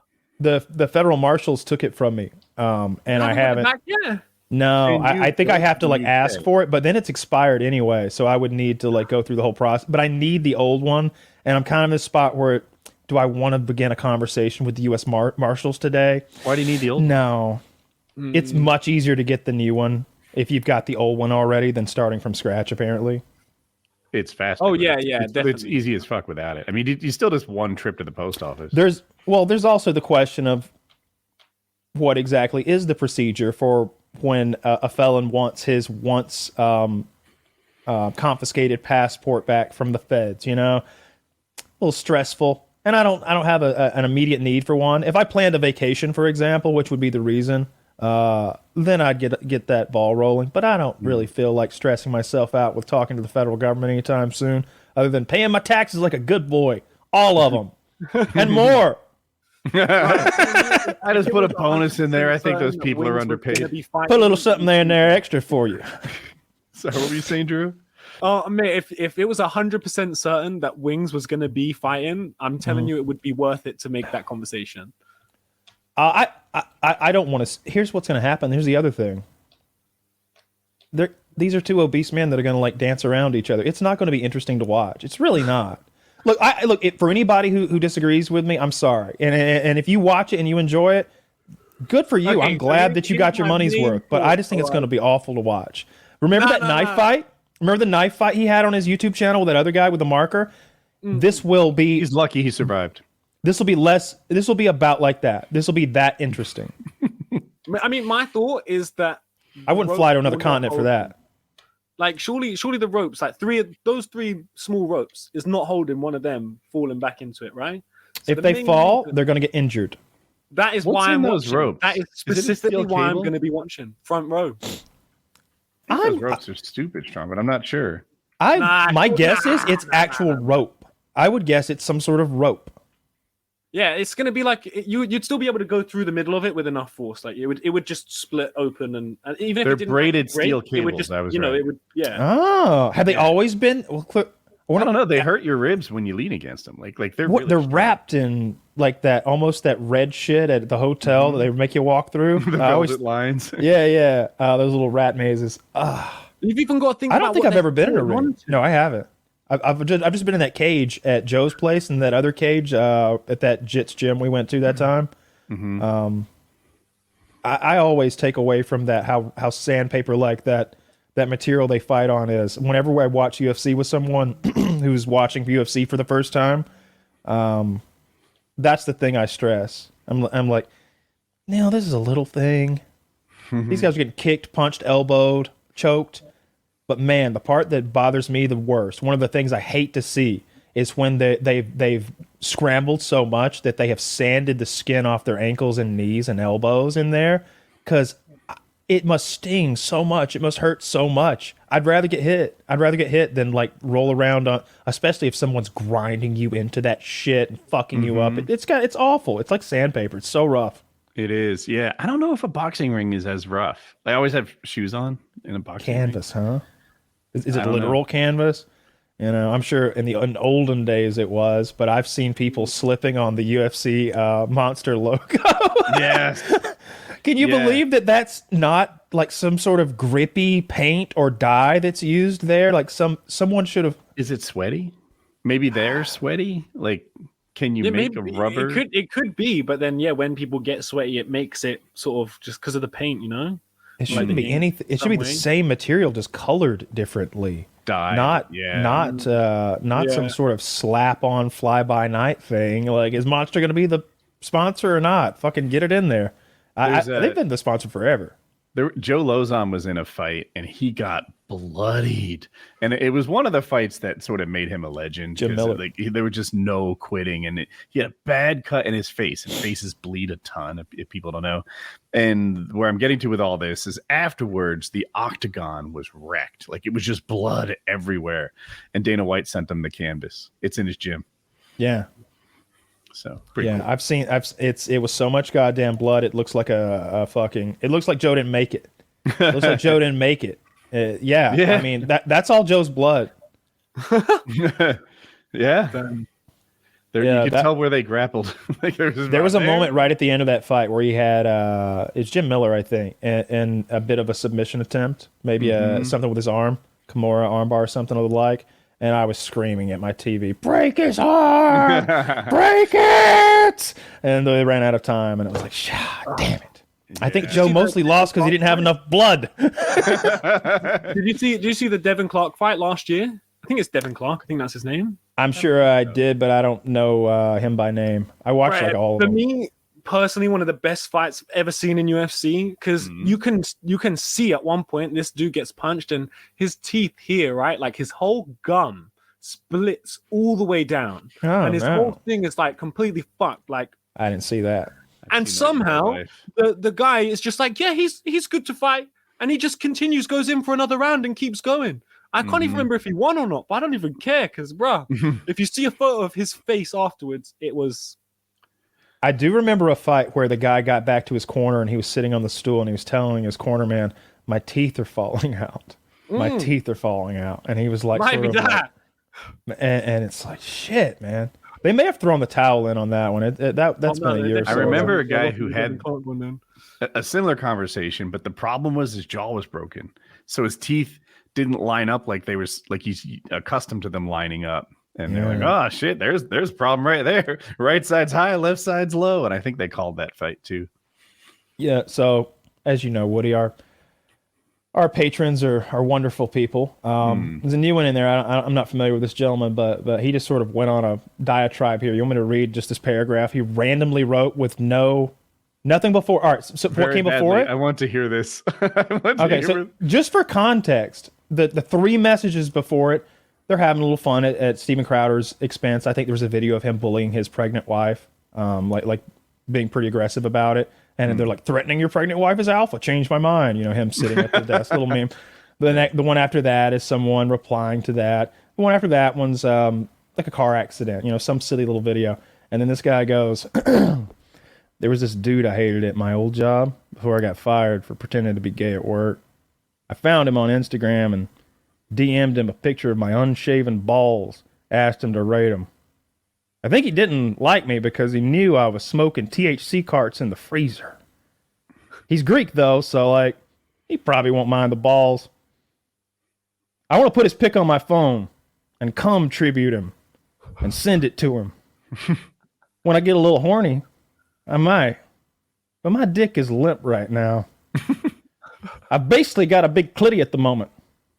I'm like 5.5 inches soft ever since that 38-year-old chick from the psych ward broke up with me. Maintaining an erection since then has been hard.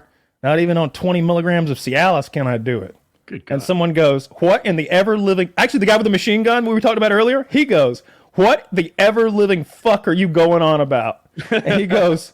Just my life and shiz. I can't afford blog hosting. This is all I got. Wow. Wait, so and then class jumps in. And class says, that guy had a lifestyle before where he constantly had an erect penis. I mean, and then class is like, that's a top 5 monologue around here. It's better than that prostitute we had that was bragging about her lifestyle a while back. And then he goes on and on. And then there's some memery about SpongeBob thrown in the middle by one of our African American patrons. God bless his dark soul. Thank you, sir, for protecting us. And then they go on for a while. But yeah, that was some of the most random, weird shit I've ever read. That's what I was kind of cracking up about a few minutes ago. I've got the Discord opened on my other monitors over there. Jesus fucking Christ. Some dark people over there. Some dark people. And I don't mean Jay Farrell. He'll get that joke. He's black. Yeah, I'm not it's cool though. Up to date on the Steven Crowder stuff. I hadn't heard about that video. Here's what I did know. I know his wife asked for a divorce, and I know that Candace Owens, another right-wing Republican media figure, is going to have his wife on to get her side of the story, which should be fun to watch. And Steven Crowder has accused her, Candace Owens, of blackmail. So it makes me wonder, did she offer not to have the wife on for some amount of money? Extortion, blackmail, he's saying? Yeah. And that's as much as I know about the story. But fun stuff. Interesting. I don't. The only thing I know about Steven Crowder is that he DM'd me one time with this overly gracious nonsense. I guess because of guns, and he's a guns rights guy. But I never saw it until like 3 years after the fact. So I actually he wears saw a shoulder harness for his podcast with a pistol in it, or where does he shoot from? Like his house, or he just wears it. He's dressed with a shoulder harness. But he's armed somewhere. He's in a studio somewhere. It's a studio. It has a neon sign. It looks like it's just for that podcast. I would think that'd be a little bit uncomfortable to sit with. I don't think I've ever worn one though. More of a costume, you say? Yeah, like hey, I'm a conservative podcaster. I'm wearing my gun for the show. He's enforcing the laws out there, right? Like isn't he like a militiaman or something? A Minuteman, that's it. Member of a well-regulated militia, I think. Yeah. And organized. Yeah. I mean, look, God bless his soul too. That's Steven Crowder out there. Someone's got to keep these pregnant women in line. I mean, pregnant women can get hormonal. In his defense. Who do you think is more rational, a pregnant woman or Steven Crowder? Throw his pregnant wife up on the debates. That's how they handle this. She should try to change his mind. Yeah. Let's change his mind, honey. Let's get up there with your fucking hand on your hip and your big silly belly. Let's hear it. Isn't it true, madam, that you have another person living inside of you? Well, disgusting. That's a shoulder harness, right? Do I have it right? Ma'am, is it true that you have an illegal immigrant living inside you right now? Well, no. Is it an undocumented child, ma'am? Well, technically, yes. All right, I gotta say that's a pretty sick harness. Is it? Does it keep his pants up too? It looks like it keeps his pants up. It looks like a working man's what do you suspenders or something like blue collar suspenders. I see it in that. I one time met a guy in Delta Force, and he wore a knife in a harness of some sort, like a karambit. What is the curved knife? Karambit. He wore a karambit on his like pec muscle in case he ever had to do some work. Yeah. Well, it was sandpaper, yeah. No. And to me, I'm like, you're living in the past. You're cosplaying. Like you don't need a knife on the ready on your left pec. You're right about that. Like carrying around a karambit. What an asshole! Like that guy. I think I have a karambit. What do you carry? From a Leatherman. You're more of a dagger guy, right? Taylor. I know. I've been transitioning to crossbows. Remember when they sent us these karambits like 7 years ago? I got two knives in it. Yeah, all the practicality of a knife. Like it's like we use a karambit in the house to open the dog food. That's how we open the bag. It sits there. What kind of dog food do you use? I know this is a little like bland question, but I can't help you. It's Jackie. All right, later on, we'll do dog food later on. I'm trying to find new dog food for the goddamn dog. The current dog food, he doesn't like it, and then the other dog like shit on the rug, and so clearly they don't like the food. So we're getting new food. Remind me. I'll go downstairs. I'll take a picture of it and send you. That'd be what you need to know. Thank you so much, Taylor. Oh no, we have an hour. Let's hash this out, boys. All right, top 5, go. Alpo, Evolve. I got Rachel Ray has her own dog food. I've been using that for a while. They have lamb and rice and chicken and rice. I bet that's good quality dog food. Rachel Ray, well-known chef. Haven't seen her around in a while. I buy this stuff I call the meat log. It's like a giant log of dog food, and it's the consistency of like bologna before it's sliced, or it's got chunks in it. and it smells so fucking disgusting because I cut a slice of it out and I throw it on a plate and I microwave it for 30 seconds, and they're all like losing their shit watching me microwave it because it gets really fragrant from that, and I'm just it's so gross as I'm mushing it up for them. It's fucking so nasty. They love that shit though. Yeah, I put a little meat log in their dry food. Yeah. I've got 4 fucking dogs who depend on me 24 hours a goddamn day. I can't get a full night's sleep because of it, and I haven't for almost a year now. It's been that fucking dog. It's a little upsetting. I got to change something. Like all day today. Wild sleep schedule now. Well, no, I'm. You were. They wake me up I have to get up at 6 a.m. no matter what. Like that's going to happen to take them out. And so regardless of what time I go to bed at 6 a.m., I've got to get up and take 4 dogs for a fucking walk. So it's a shit show. Maybe you'll pass out, fall asleep right after this, and get right on a great schedule. No, I'm gonna play some video games or something with my friends on the in Australia. I think I'm gonna do that. That sounds like a more productive use of my time. That's fair. Yeah, I think you can't figure out army compositions in Warhammer if you're not playing Warhammer. No, I gotta play with the. I like that I've got people in different hemispheres for when I do get ridiculous with my sleep schedule. The truth. Which one of you is better at this point? I don't know. We're pretty close.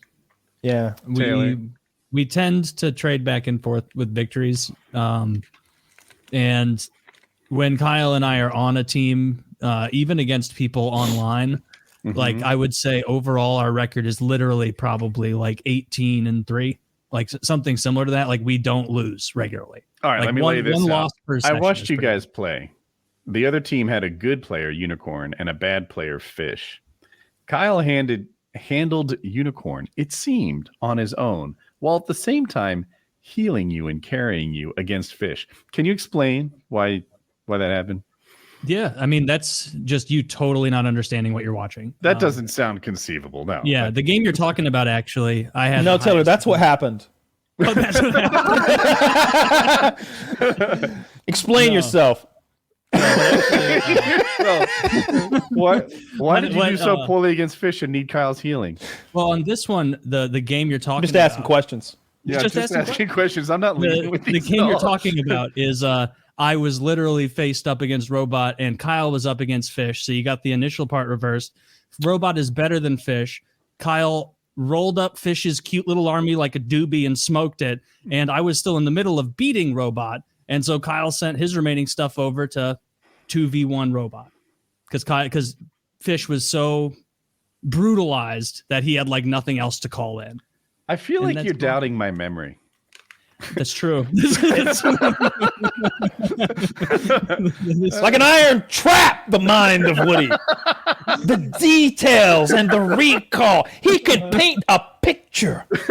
Oh my God. I was there 8 minutes ago. I remember it vaguely. Yes. It was a game Kyle of sorts. Something to do with war. Yeah, no, it's a ton of fun. It is such a great game.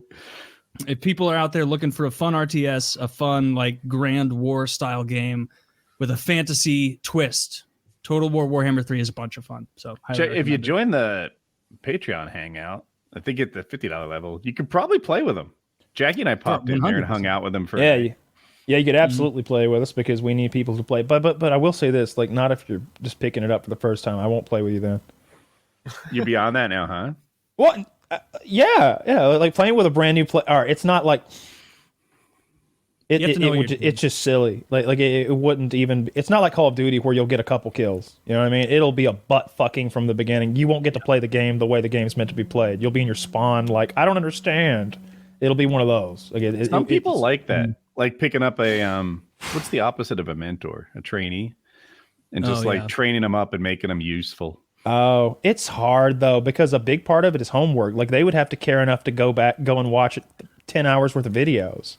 I can't. That's how I learned. You'd have to screen your applicants really well. Yeah, you'd also need smart people. That's the difference. Robot Unicorn, the guy in the Discord, he picked it up at the same time as Fish, and at the same time as a bunch of them. But he's a smart guy. He's a programmer, so he's become rather competent at the game rather quickly. But not everybody picks the game up, and some people are stats and stories gamers. So we don't make fun of that. Stats and stories. I mean, sometimes we do. It depends how mad I am at night. Sometimes Kyle always does. It's funny though. Yeah, it's like there's something about like RTS games. Some people just don't do well. They get too zero focused in on like one unit every game, and they forget about everything else.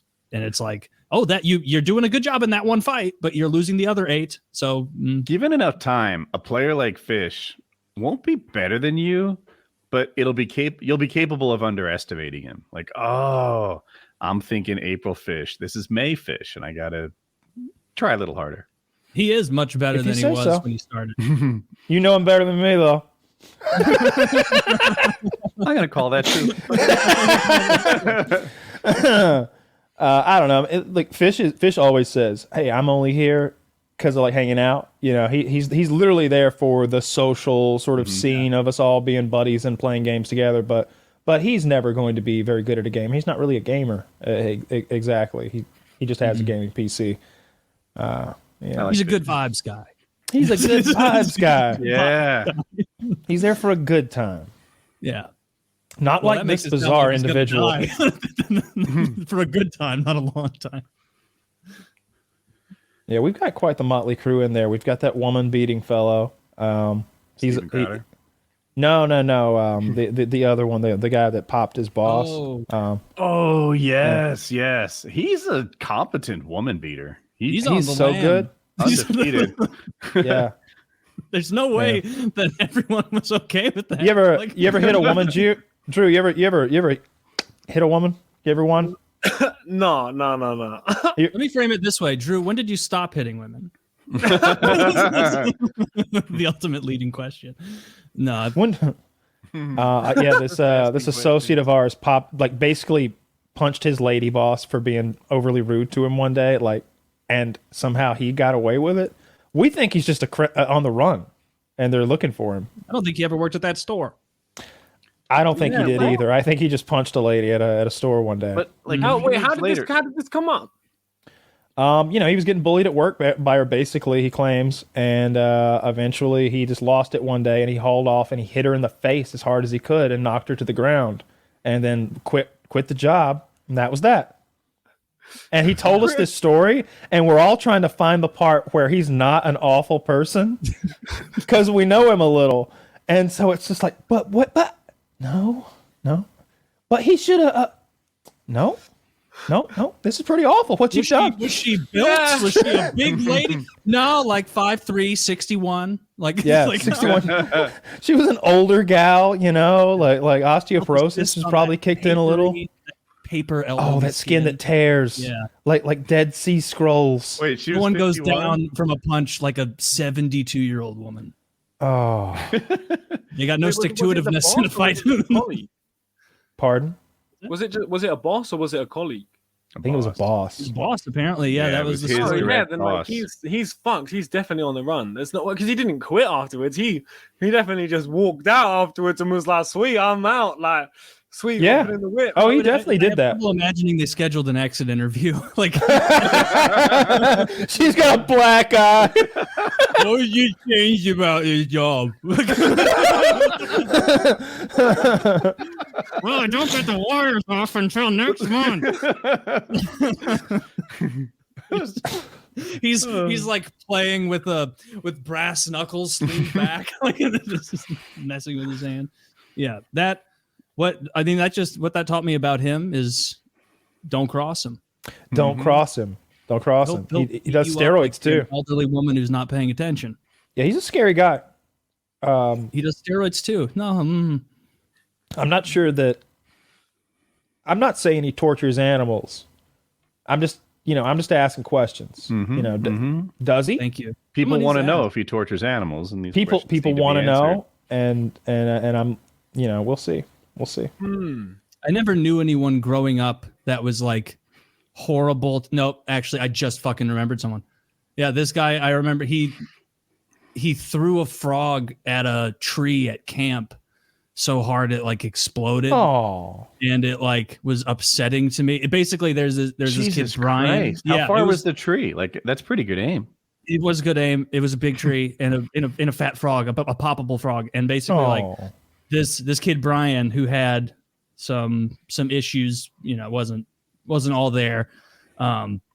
He like loved animals, and we're like 11 years old, I think, at this camp, and he like found his and this kid was like bullied by everything, and he just was doing his own thing with like a shoebox that he found, and he had a frog in there that he built a little habitat for, and Joe, this fucking monster, went over there and was like, Brian, let me see your frog, and kept like doing this, and eventually he like got Brian to let him see the frog, and he fucking hucked it at a tree and killed it. And I didn't hang out any longer than that. I kind of walked away, but I still remember that. That was fucked up, Joe, if you're out there. That was, and no amount of you spinning fire poi in that backyard many years later negates that. Not fire poi, guy. No. All right, go back and change the titles in those videos. We've got to renege on any support we ever gave that guy. Yeah, that was. I thought he was chill as fuck. Poor Brian. Like, you know what? That reminds me. What is it about animals dying in movies that it always really gets to me?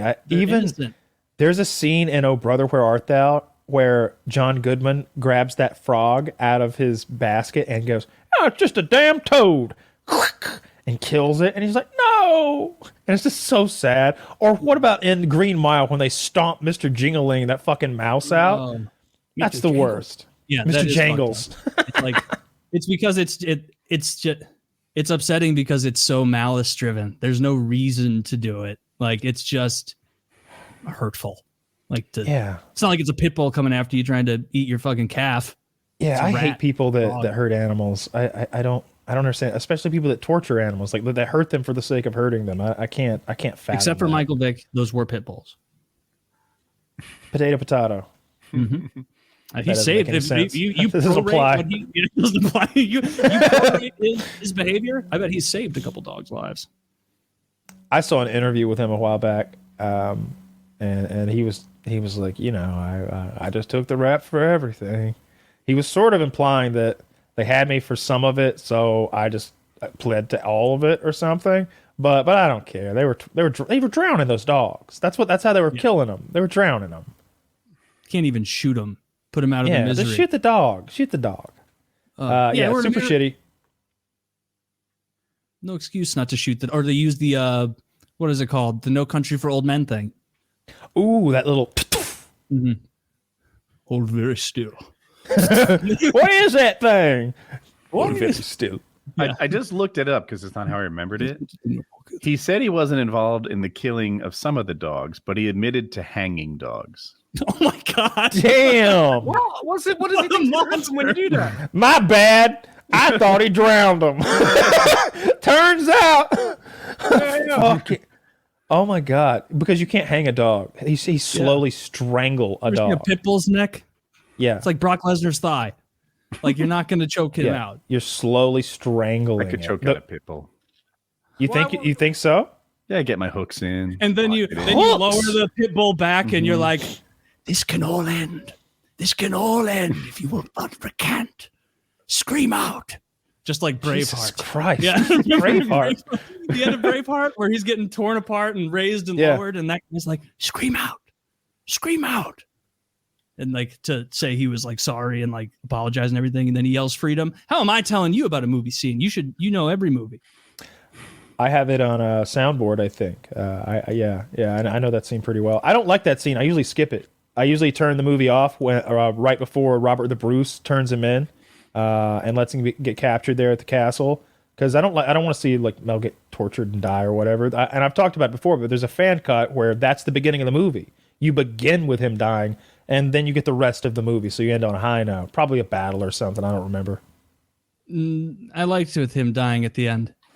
Oh, it's a real downer. It is a downer. It feels real. It's like, yeah, this probably is exactly what happened when you go up against England. It's pretty. Well, the death part's dead on. I'm pretty sure they did all that stuff to him, and I know that his arm went down one place and his leg went somewhere else, and they kicked his head through the streets. all that crazy shit. But and back then, people like they were like, "Oh my God, it's Tuesday! It's the Mel Gibson thing. We got to get down there." Like that was a thing then. Like what else did you do? You go watch a little public execution, right? If executions were public now, do you think that would be a deterrent? No, absolutely. Yeah, people would be more scared of the death penalty if they saw someone being like, if they saw someone in the middle of like fucking the AT&T field strapped to a cross, like, no. Literally, you're literally describing North Korea. No. Yeah. No, I wouldn't. I think that's. I think that's unseemly. I don't think I'd want to be part of a society that did that. For one thing, like all jokes aside, I think it's sort of barbaric. We shouldn't be punishing them anyway. We should be rehabilitating people at the end of the day, if we're being honest. If I'm going to design a prison system, that's how I'm going to do it. If I'm me sitting here, I'm like, get them. But if I'm the guy who has phases, Kyle, decide right from wrong. Like, I don't know how long it takes to rehab someone, but let's call it a year. And this person's done something awful enough to get 17 years in. What if they spent like 15 years knowing that the last 2 were about job skills, rehabilitation, like just building, like, all right, bro, your debt to society is paid. Now, society training. You're going to be, what do you want to be when you grow up? A mechanic, a cook? Why don't we start on day one? Because then you kill someone and get to go to college. It's perfect. you see the problem. Yeah, and also I guess I'm just too mean-spirited. I need a little justice. Little punishment that needs to hurt. Well, you remember, I don't think we're talking about whether or not it's like awesome, but whether or not it would deter crime. Yeah, I don't think it would. I feel like it is impossible to say like that publicly. Like if ABC streamed people like coming up next, halftime. Watch as Stevenson, child rapist, is drawn and quartered. Also, you're doing just devil's advocate here. Yeah. Currently, they like won't mention a murderer's name because they don't want to give them that clout. Even post death, they'll just be like, they try not to give any fame because some people get off on that and they don't want to give it to them. So public executions might give them that they're looking for. Prisoner 652431. Also, put a bag over their head like that. Yeah, exactly. Yeah, sticks a bag over their head. Well, you'd be changing the whole system, right? Not just the public part. Because right now they've made it almost impossible to kill someone at the state level outside of a couple of states. And even then, it's not like Texas kills a guy every day. Like Georgia hasn't killed anybody in a while, I don't think.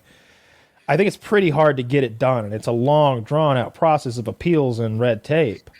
So we'd have to be under a whole new system where all of a sudden we're fast tracking people to the chopping blocks for any number of crimes suddenly for their to be a television program. What I would be more in favor for, as barbaric and as shitty of a look as it is more of a Singapore type thing where we whip somebody's ass a little for thievery or whatever. Fibbing? Is that what you said? Spitting. Oh, spitting. Fibbing's better. In fibbing. Liar. That's the law. 50 for fibbing. Liar, pants on fire. Get the torch. Yeah, that would be good. I mean, have you seen how crazy it is in the Philippines right now? Is it? The president basically just said like, hey, yeah, if you know somebody's taking drugs or they're a drug dealer, you're allowed to just kill them. Oh, how's it going? Yeah. Like that's a thing in the Philippines right now. Like, yeah, you kill somebody, you just go, yeah, he was a drug dealer. And they go, sweet. Who's that guy? Is that Duarte? I'm not the leader of that country. The president was talking about it. That sounds right. I think you're right. I think he's the one who's notorious for for cracking down on drugs in any number of weird, frankly, creative ways. Yeah. And then there's El Salvador, who isn't it El Salvador? They're like, we have a gang problem. We're going to lock up everyone vaguely affiliated with gangs. And they're like, wouldn't you know it? We don't have a gang problem. And we've got more license plates so we know what to do with. Did you guys hear about the guy in Texas that's going to be pardoned by the governor? Oh, yes, but refresh my memory, please. I think I've got to give. I'm going to try to tell all the facts, and I'm afraid my bias will come through. But here's what's up. So there are these Black Lives Matter protests in Texas. They're going on, and they're bothering everyone, and they're busting windows and shit like that. You know the deal. So there's this guy, I forget his name, but In 24 hours, he posts on Facebook that he, and this is the quote, might have to kill a few people on his way to work. He gets in his car, he runs a red light, and he drives directly to the Black Lives Matter protest. He finds a protester who's carrying a gun. He never pointed the gun at him or anything. He just carried the gun, and he murdered the protester. He doesn't claim he even pointed the gun at him. He just says, I saw him with the gun. I was scared for my life, so I killed him. Yeah. And he was convicted of murder. And then the governor, Abbott, says, I'm going to pardon this guy. Is Texas there a video of this one? It's a stand your ground state. I don't know if there's a video, but there is testimony, and he claims the guy never pointed the gun at him or anything. He said, I had to kill him before he pointed the gun at me. And he felt his life was in danger, as you say. That's his defense. Yeah. I have a hard time with what was he like driving past a protest, or was he like, was it one of was his car surrounded? Like what was happening? He was driving to the protest. Like he ran a red light to get to the protest and found a guy carrying a gun and killed him. So he was driving to the protest to like hang out, like just to go to the protest. Yeah, or like it was on. Was it on the way to work? Well, he posted that he was going to kill someone before he drove over there. He said he might kill someone. He said he might have to kill a few people, but he was wrong. He only had to kill one. I'll meet you in the middle. Could we remove the few people part? There, I didn't know about that. That sounds extra bad. I'll go back to what you said the first time. Shit. It's so hard to defend that guy. Yeah. There's usually a video. How about the one recently? I don't want to get sidetracked. I want to hear more about this one, but where the 84-year-old man shot the young black man who was knocking on his door, mistaking his house, they claim, for the wrong house. And I'm sure, and the 84-year-old man says the person was trying to break into his house. But here's the problem. He shot him once, and the kid fell on the porch, presumably bleeding. And then he shot him again in the face. Oh, yeah. I didn't know about that. Well, and the first shot was like through the door, I think. Through the door? I think. Like blasted through a wooden door? I think. Oh, I mean, it absolutely will. The bullet will I believe you. I think that's what he did. But I know for sure that he then went out there and like finished him off, essentially. There's no way he's getting away with that, right? But here's the problem with the stand your ground laws, the castle doctrine stuff. I don't remember what state the guy's in. I did see him in court being arraigned. So, but it's like there's a dead guy on his porch. He claims that guy was trying to break in. Who's to say, right? Yeah, I mean, I guess if that's how it's structured, like they're really, like, what are they going to say? Like, he feared for his life and he was on his property, and they'll do it that way or something. Because let's say it went the other way. We're only getting, I don't know whose side we're getting right now, but if the guy said he was screaming and pounding on the door, he kept saying, I'm gonna get you, DeAndre, and I was crying, saying, my name's Sam, my wife's in here, please, no. And he said, I'm gonna kill her too, DeAndre. And that's when I knew I had to protect Betty. Ever since 1966, when I looked in her daddy's eyes and I told him, then all of a sudden you're like, fuck, glad you smoked that bastard old man, now you're on that side. That's how it happened. That's how I would be framing it if I were him right now.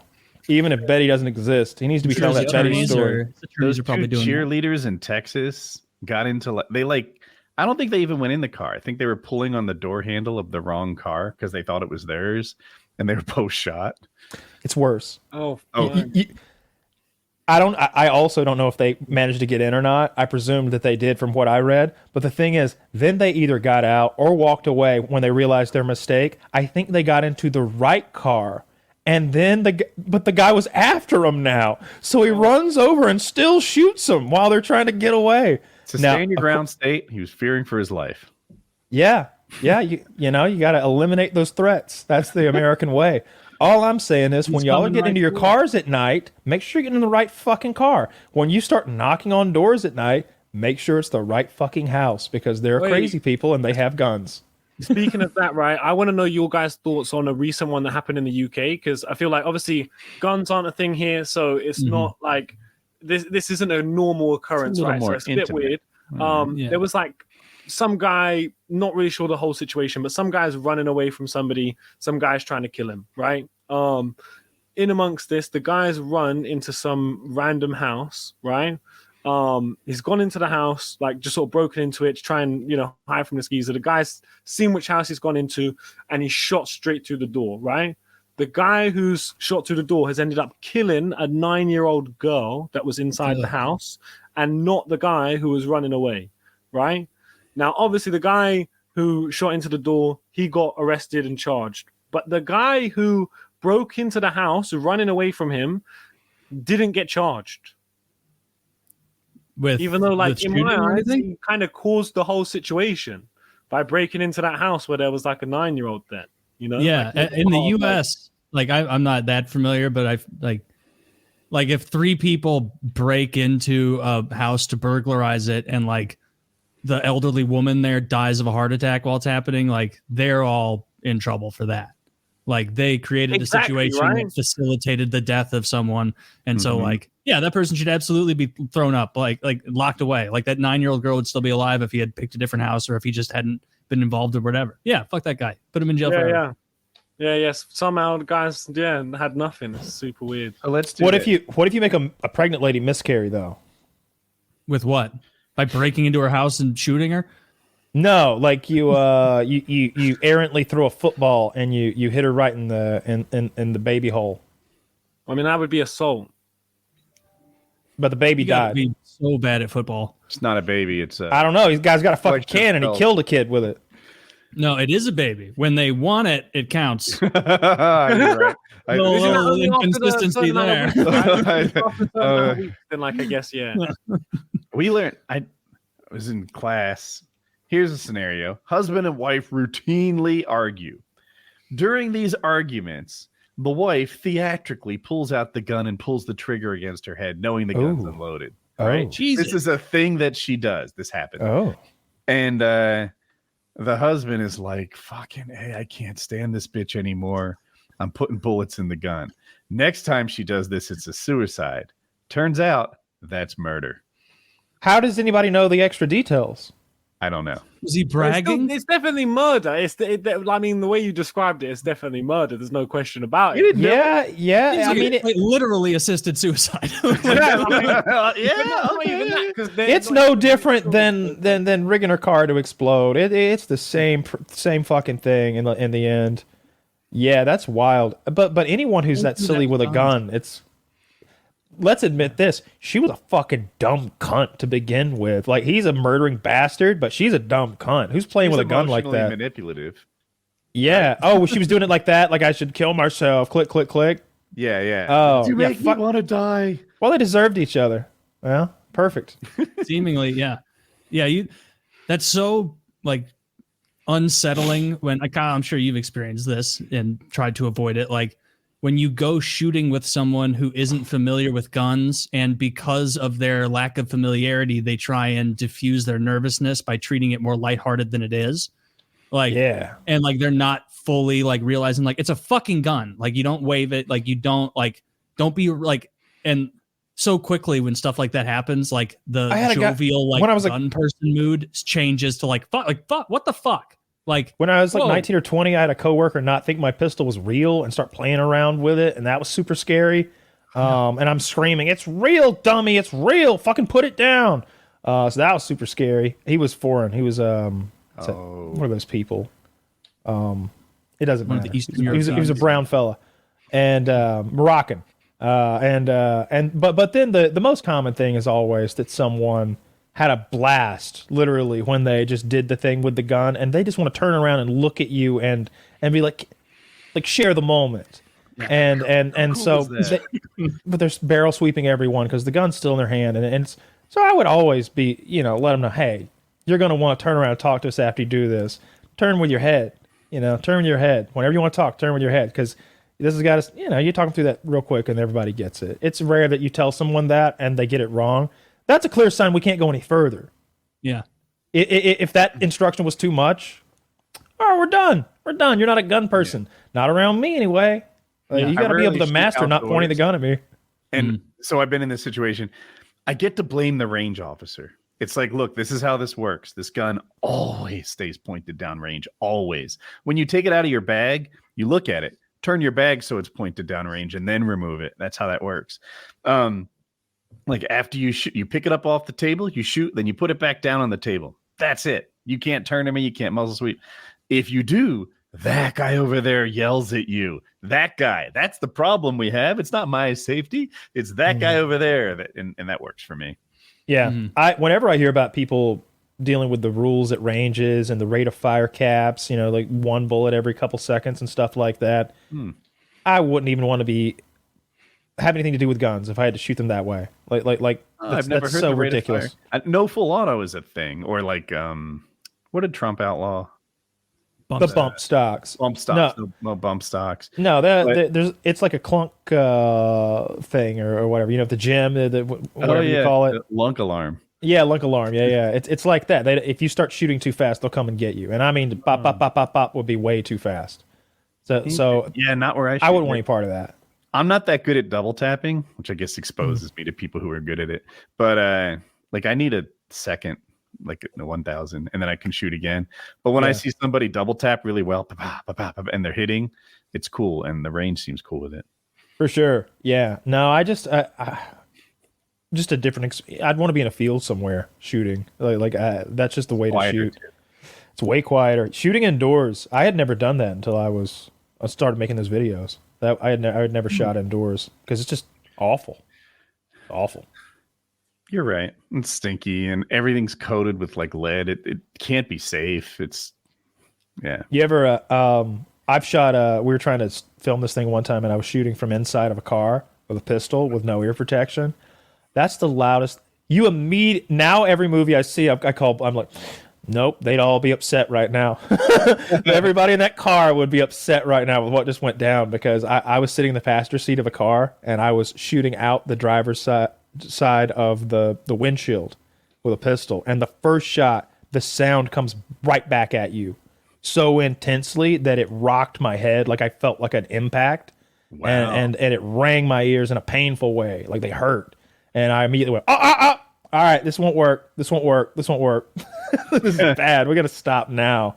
So anytime I see someone blasting off, desk popping in a room, maybe a room wouldn't be that bad, but in a car, it's a nightmare. It's so loud. This show needs a desk pop. A desk pop? That'd be cool. I remember, didn't we do that once? I may have done that. I know I got the flamethrower. I know I got the flamethrower out one time. Yeah, you set up your the whole rig outside the garage. Yeah. Took the laptop and everything out in the backyard with the flamethrower. We probably have not done a desk pop because that would be rather unprofessional to do, I guess. But I definitely wanted to do one once, and maybe someone told me not to because I had like the body armor here, and I had suppressed guns. You know what I remember? This is early on. I don't even know if you were FPSRussia at the time, but you had this idea that a Cosmo could stop a bullet. Cosmo being a thicker than normal magazine for guys that don't know. And then you had the idea that maybe if you put like wood glue between the pages, then it would be bulletproof. And you were going to like prove it, like by shooting yourself with a Cosmo. Yeah. That would have been a bad choice. Way to prove it. Well, I was all yourself. Well, that was always going to be step one. But I think the premise originally was I just thought that you could make body armor out of magazines that would be effective against a .22 caliber, and I had vastly underestimated the power of a .22 caliber because I put a bunch of my mom's old Cosmos together and shot through like a stack of them, and it's like, oh no, this won't work at all. Like we could never use enough Cosmos to protect us from gunfire. It would have to be like 6 inches thick, I imagine. Thicker.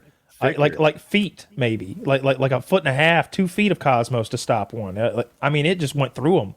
It was crazy. It wasn't. Yeah. And which bullets penetrate more isn't that intuitive. Like for example, 9mm penetrate really well. 45s don't. And yeah. People might guess it's the opposite. Smaller, faster versus bigger, slower. Yeah. Right. It'll definitely penetrate more. But yeah, no, don't make body armor out of magazines unless you're fighting zombies and knife wielding men, in which case it would be incredibly effective. One of the cooler scenes in The Wire is when the dude's locked up and he's made body armor out of magazines duct taped to his like torso underneath his hoodie. So when they come to stab him with those shitty prison shanks, they just bounce off. Then he turns around and stabs the guy up the asshole. That was great. That was a good scene. Yeah, The Wire? It sounds like Oz. Yeah, it's The Wire. It's The Wire. It's when what's his name? Who was the badass who robbed the drug dealers? Omar. Omar's coming. Yeah, Omar did that to a guy. That was awesome. R.I.P. Yeah, R.I.P. to Omar. Chalky White. Chalky Why did he White. die? Sounds phrased wrong. How did he die is a better question. I don't know. Heart failure, maybe, or something. I usually guess heart failure. It wasn't failure. anything That's out of usually the. Wasn't anything. Didn't sexy. Maybe he's older than I thought he was. No, I don't think he was that old. No, I think it was younger than I thought he was. He was like in his 50s or early 60s, I think, which is like, you're not a spring chicken, but you usually aren't. And he like, wasn't fat or anything. And then Lance Hendrickson. Isn't that his name? The black guy from John Wick movies and stuff? And Spartacus and all that stuff. That very distinct featured black man who's like really well spoken. Oh, no, that's a different guy. Well, but the guy. No, it's the same guy. It's the same guy you're talking about. He died too. Yeah. And he died too. Definitely is someone that I did not pick as dying young, because in every role he's ever had, he's like lean. He's like muscular and skinny. Like he's not a like. I think it was heart disease though. Very lean. Yeah. Okay, like I have an update. So he died at 54, and it was after using heroin laced with fentanyl. Shit. Oh, jeez. Well, that'll fucking do it. Yeah. That's sad. Oh, well, kills a lot of. Don't use heroin, folks. As a 50-year-old, Taylor's like, 54. That's about normal for heart attack. Like, I don't feel like I'm that close to death. I mean, I could be, but not from natural causes. No, you are not. You're way more likely to die of. At some point, it'll shift the other.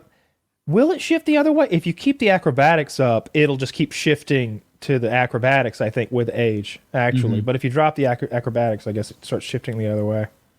Yeah. Yeah, I worry about you when you do your loop-the-loops. But I guess over the lake, it seems all safe. But whenever you... Is it the loop-to-loops or the motorcycling? I don't know. I bet motorcycling is more dangerous. I think so. The trouble with motorcycling is you can die when it's not your fault. And that seems unfair. If I make a decision because I made a bad, my risk profile is too extreme, then, that's on me. That's what I fucked up. But if I die on a motorcycle because someone else did a bad thing, that sucks. Yeah. Yeah, it's way more likely, I suppose. I hate watching motorcycle accidents on the internet. When people send me those, I really dislike it. I like silly stuff. I like silly stuff. Shit. You send me fucking war videos. Guess what? You love those war videos. I don't like watching people die. Oh, come on. They're Russians. They deserved it. They're bad people. Orcs, Taylor. You like watching orcs. Yeah, they're not people like us, Taylor. I feel bad. I do feel bad seeing some of those Russians die sometimes, because it's like whenever I saw a mortar hit a sleeping guy and he yells. He's clearly yelling in pain, and then the second one hits him and kills him, and it was like, oh, that was rough. Yeah, I see a mortar. I feel bad for grunts. When I see usually it's a drone dropping a grenade and it hurts someone badly, that's what I meant. It looks like they might live.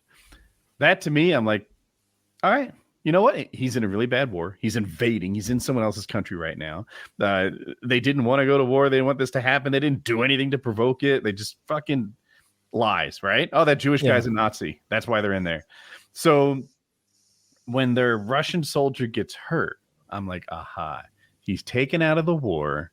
But he's probably going to live a mostly normal life after this. Yeah. Maybe just a little less strength than one bicep or something, but mostly fine. And then they drop a second grenade on him, and I'm like, he's dead. Yeah. Why do you always do that? It's like, what's the first rule in zombie? Double tap? Yeah. I think it makes more sense to wound them, though. If every man you wound, it takes two to carry him back, right? Yeah, true. Yeah. Now there's three guys not fighting. In general, like Dude, if you wound a guy, like they're going to take him to a hospital. They're going to put work on there. Like they're going to put a ton of resources into this wounded person. Yeah. What's the story of like the ancient Greek battle or something where the defeated army, instead of being executed, they blinded all of them and then left one guy with one eye and sent them back to where they're from as a way to like sabotage that society and like town's ability to be productive, to like slowly, like more slowly destroy them. Is this a true story? It's awful. I'd have to like look up and see. Like shit was brutal back in the day. Zach, maybe you can find that. I don't remember if it was like ancient Greece or Jesus, Persia, that's awful. But yeah, that's horrid. I mean, if you wanted to send a warning, couldn't you have just... They didn't want to send a warning. They wanted to ruin their society. They just sent back 100 blind men who need to be coddled and taken care of now. Yeah, who can't be productive and can't farm and can't... Yeah, and what are you going to do with your blind like men who come back? You're not going to kill them. You're going to take care of them. Yeah. Yeah, that's pretty rough. sinister. I hope that's made up. I hope it's made up. I hope you just made it up. Jesus, that's evil. I don't know what's worse, that having happened or that just being in your head for some reason. I'm just like making things up. I'm like, dude, it's pretty fucked. Like this. You know what would be awful? You know, it would be awful to do. Horrible. You take all the mint. Is it from a religious text? Zach asked. I don't think so. I don't believe so. Maybe it was a Bible thing. It's totally possible. I'm misremembering, but I remember the blind part. And I remember remembering that because I'm like, that is so much worse than just killing them. Like, that is brutal. Yeah, I'd rather die than be blind. Tactically being like, hold up, General.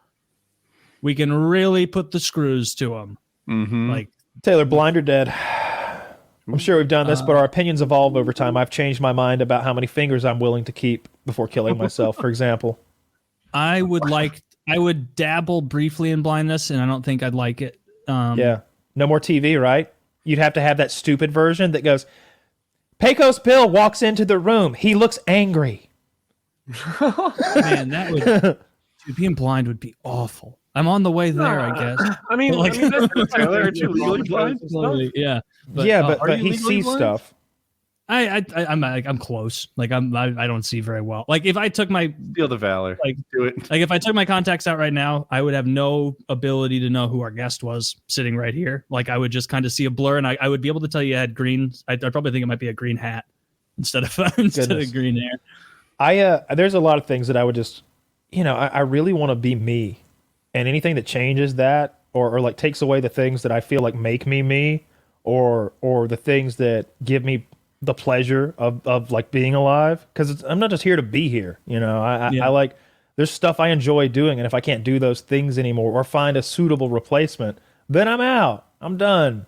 And so like if I lost too many fingers and I couldn't like do stuff, and it'd also be all like weird looking, because I don't like when people are missing fingers. I've told that story many times about that child with the missing fingers and how awful they were. He didn't have fingernails on one of the nubs. Ugh. Poor kid. So you poor me. I had to hang around him. Yeah, it's the true victim. You'd take death over blindness right off the bat. Yeah, I'd just kill myself. I would look into where the research was on like if cornea transplantation is a thing. I'd go get me a Chinaman real quick. If there was some way to get a cybernetic eye, like how much? What do we have to do? Like can we whatever it takes, But what if they could restore your vision, but now you had Chinese eyes, right? I'm okay with that. All squinty, you mean? Oh,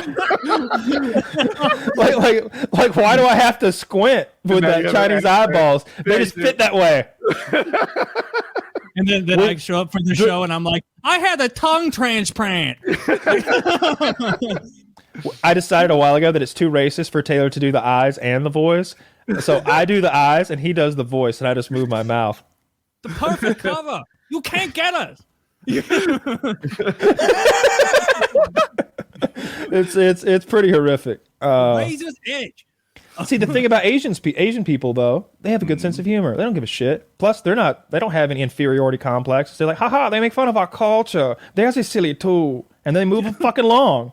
Yeah. I mean, they're doing this. Koreans, I learned this the other day. Koreans had the longest bout of uninterrupted slavery in history in their country. It's like thousands of years of uninterrupted legalized slavery there. They're a real awful group of people. We don't give them shit. Isn't that where K-pop comes from? That's what we identify their culture as, not slavery. But you know what? Speaking of like K-pop and stuff, and TVs, a Lego. What is it when a girl like crosses her eyes and sticks her tongue out? And why is that hot? A Lego? What are we talking about? Yeah, I'm the only one who knows this. Yeah, huh? A Hago? Is that what it is? Is that coming to say? I can't believe you guys don't know this. I believe they are trying to mimic a character from some sort of infantilized Japanese nonsense that I'm not into. Can you show a safe for work version, Zach, of what this is? I can't believe I'm the only one up to I think they're striking the pose of a character. Are you talking about the Belle Delphine face? Yeah. That's a Belle Delphine thing? It's the Belle Yes, it is. Yeah, it is the Belle Delphine face. There's a name for it. I thought it had an L. It's the Belle Delphine face. That's the name for it. Well, it is now. I mean, she was inspired by this whatever the fuck a Hago is, which again I'm guessing is Japanese child porn drawn by people. Oh my god! Wait a minute!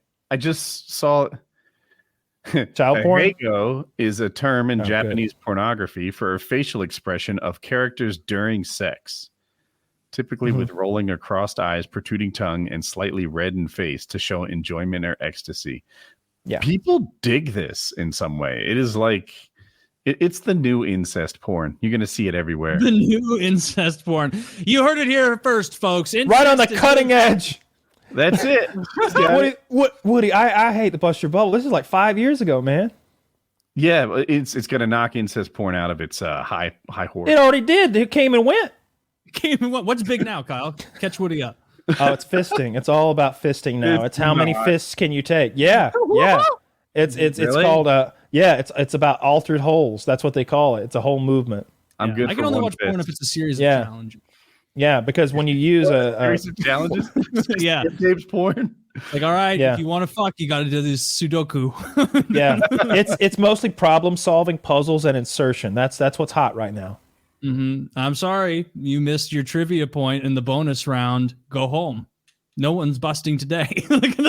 Yeah, I'll say this. I was seeing girls do that face, and getting like pictures of girls doing that face, and seeing Belle Delphine doing that face all at the same time. Like, I feel like she sort of popularized an underground internet meme of sexy silliness, and you know, she's trying to embody that character. She's trying to look like the things that those people are into, which is all that weird kiddie porn that's legal in Japan for some reason that some of y'all are into. That 3-year-old looking person was 4,000 years old. Yeah. And look, forgive me, but my taste in Japanese pornography is so poor that I can't differentiate between the child porn and the good stuff that y'all are always talking about. The wholesome Japanese pornography that you never hear about. No, when I think about Japanese porn, I think something's gross is happening. An animal might be being involved in something. It's always forced. It's every bit of it I've ever looked at was forced at some point. There's a part where the woman is like, "Please no," and the man is like, "Oh!" You know, that's every single time. Japanese porn often has pixelation, and I'm not there for it. Yeah, no, isn't that wild? Yeah, that is odd.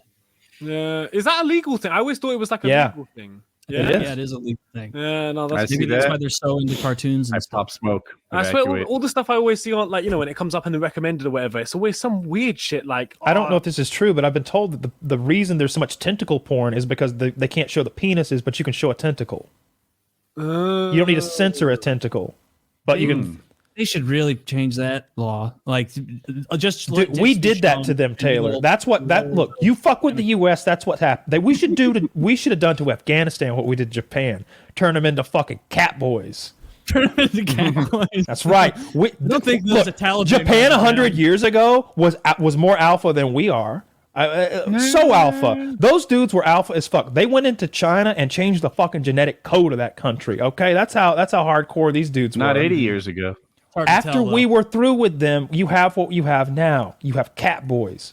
If we had done that across Vietnam, Korea, we should have marched into Russia. And do you think so? Like right at the end of World War II, just kept it rolling the generals wanted. While they're weak, strike. A lot of people wanted that. What was the maybe wanted that. Several of the generals, but notably, I think Churchill was all about it too. They wanted to roll on through. They're like, we got them right here. We've mustered the strength of the world right here. They're weak right now. Get them. I wonder if it would have proven to be a good idea. Like, we'd have pushed the instead of East Berlin and West Berlin, it'd have been fucking, I don't know, at the very least, East Poland and West Poland, East Krakow and West Krakow or something. We'd have pushed them all the way back to the other side of Poland. Of course. East Ukraine, East Kiev, West Kiev. Maybe we push them all the way back to there. A little farther. Yeah, I don't know. Like, part of me is like, if we had defeated them, there'd be no Cold War. But who knows what that alternative reality. We needed the Cold War, though. I wouldn't want to live in a world where we didn't have the Cold War. So much of our technology is because of it. We had to get better at shit. At things like sending messages, at things like transmitting signals, all sorts of electronic things, and the support systems for them. Our interstate highway system is a defensive measure. It's about getting the tanks down across the country as fast as we can.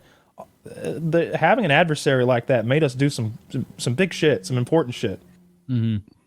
Yeah. Thank you, Russia. Thank you, Russia, for getting us to the. Thank you, Soviet comrades, for what did we say the other day? Was it iron sharpens iron or steel? Yeah, right. Iron sharpens iron. Yeah. Yeah. Good guy, Russia. We need Russia to keep sharpening our iron, and we need China to keep sharpening iron. We're gonna have the sharpest iron. Very sharp. Mm-hmm. But we get all our iron from China. We do, and it's shitty. Yeah. Pig iron from China. We need to bring back our industry. Do we? I think we did. I think Trump did that, right? I'm pretty sure that didn't pan out. Are you sure? Oh, I saw a great graph today. It was about abortions. It was the increase and decrease in abortions in every state relatively. So like Texas, it's down thousands, obviously. But then the nearest abortion legal state, it increased, but not exactly proportional, right? Because some people were just like, no abortion for me then, clearly. Right. Yeah. I think the number was 88,000 abortions a month in this country. Yeah, those are rookie numbers. That's a lot. Well, they're down now, like significantly. Pump them up. They're up in Florida. They're down in Georgia. North Carolina, I think they were down as well. I always look at our states because our states are interesting. I do too. Remember, we lost the All-Star game. And I think you lost. What did you guys lose? We lost an All-Star game concerts too. And stuff.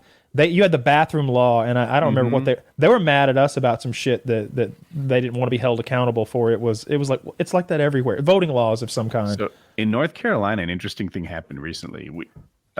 Democratic House of Representative person on the state level got elected to Charlotte in a heavy Democratic area, and then she converted to Republican. Yeah. Right. But that gives Republicans the supermajority. So the governor can't veto things anymore. So what they're doing is they're passing laws removing governor powers and giving them to themselves. Abortion's going to become illegal. I think they're bringing back the thing about not being able to measure global warming on our coastline. Hell yeah. They're just anti-science. But so I live made up. Let's measure ghouls and goblins while we're at it. Very true.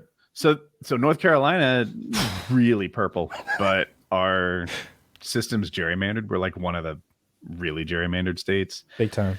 And that's why we're a supermajority Republican. We'll see where they go with it.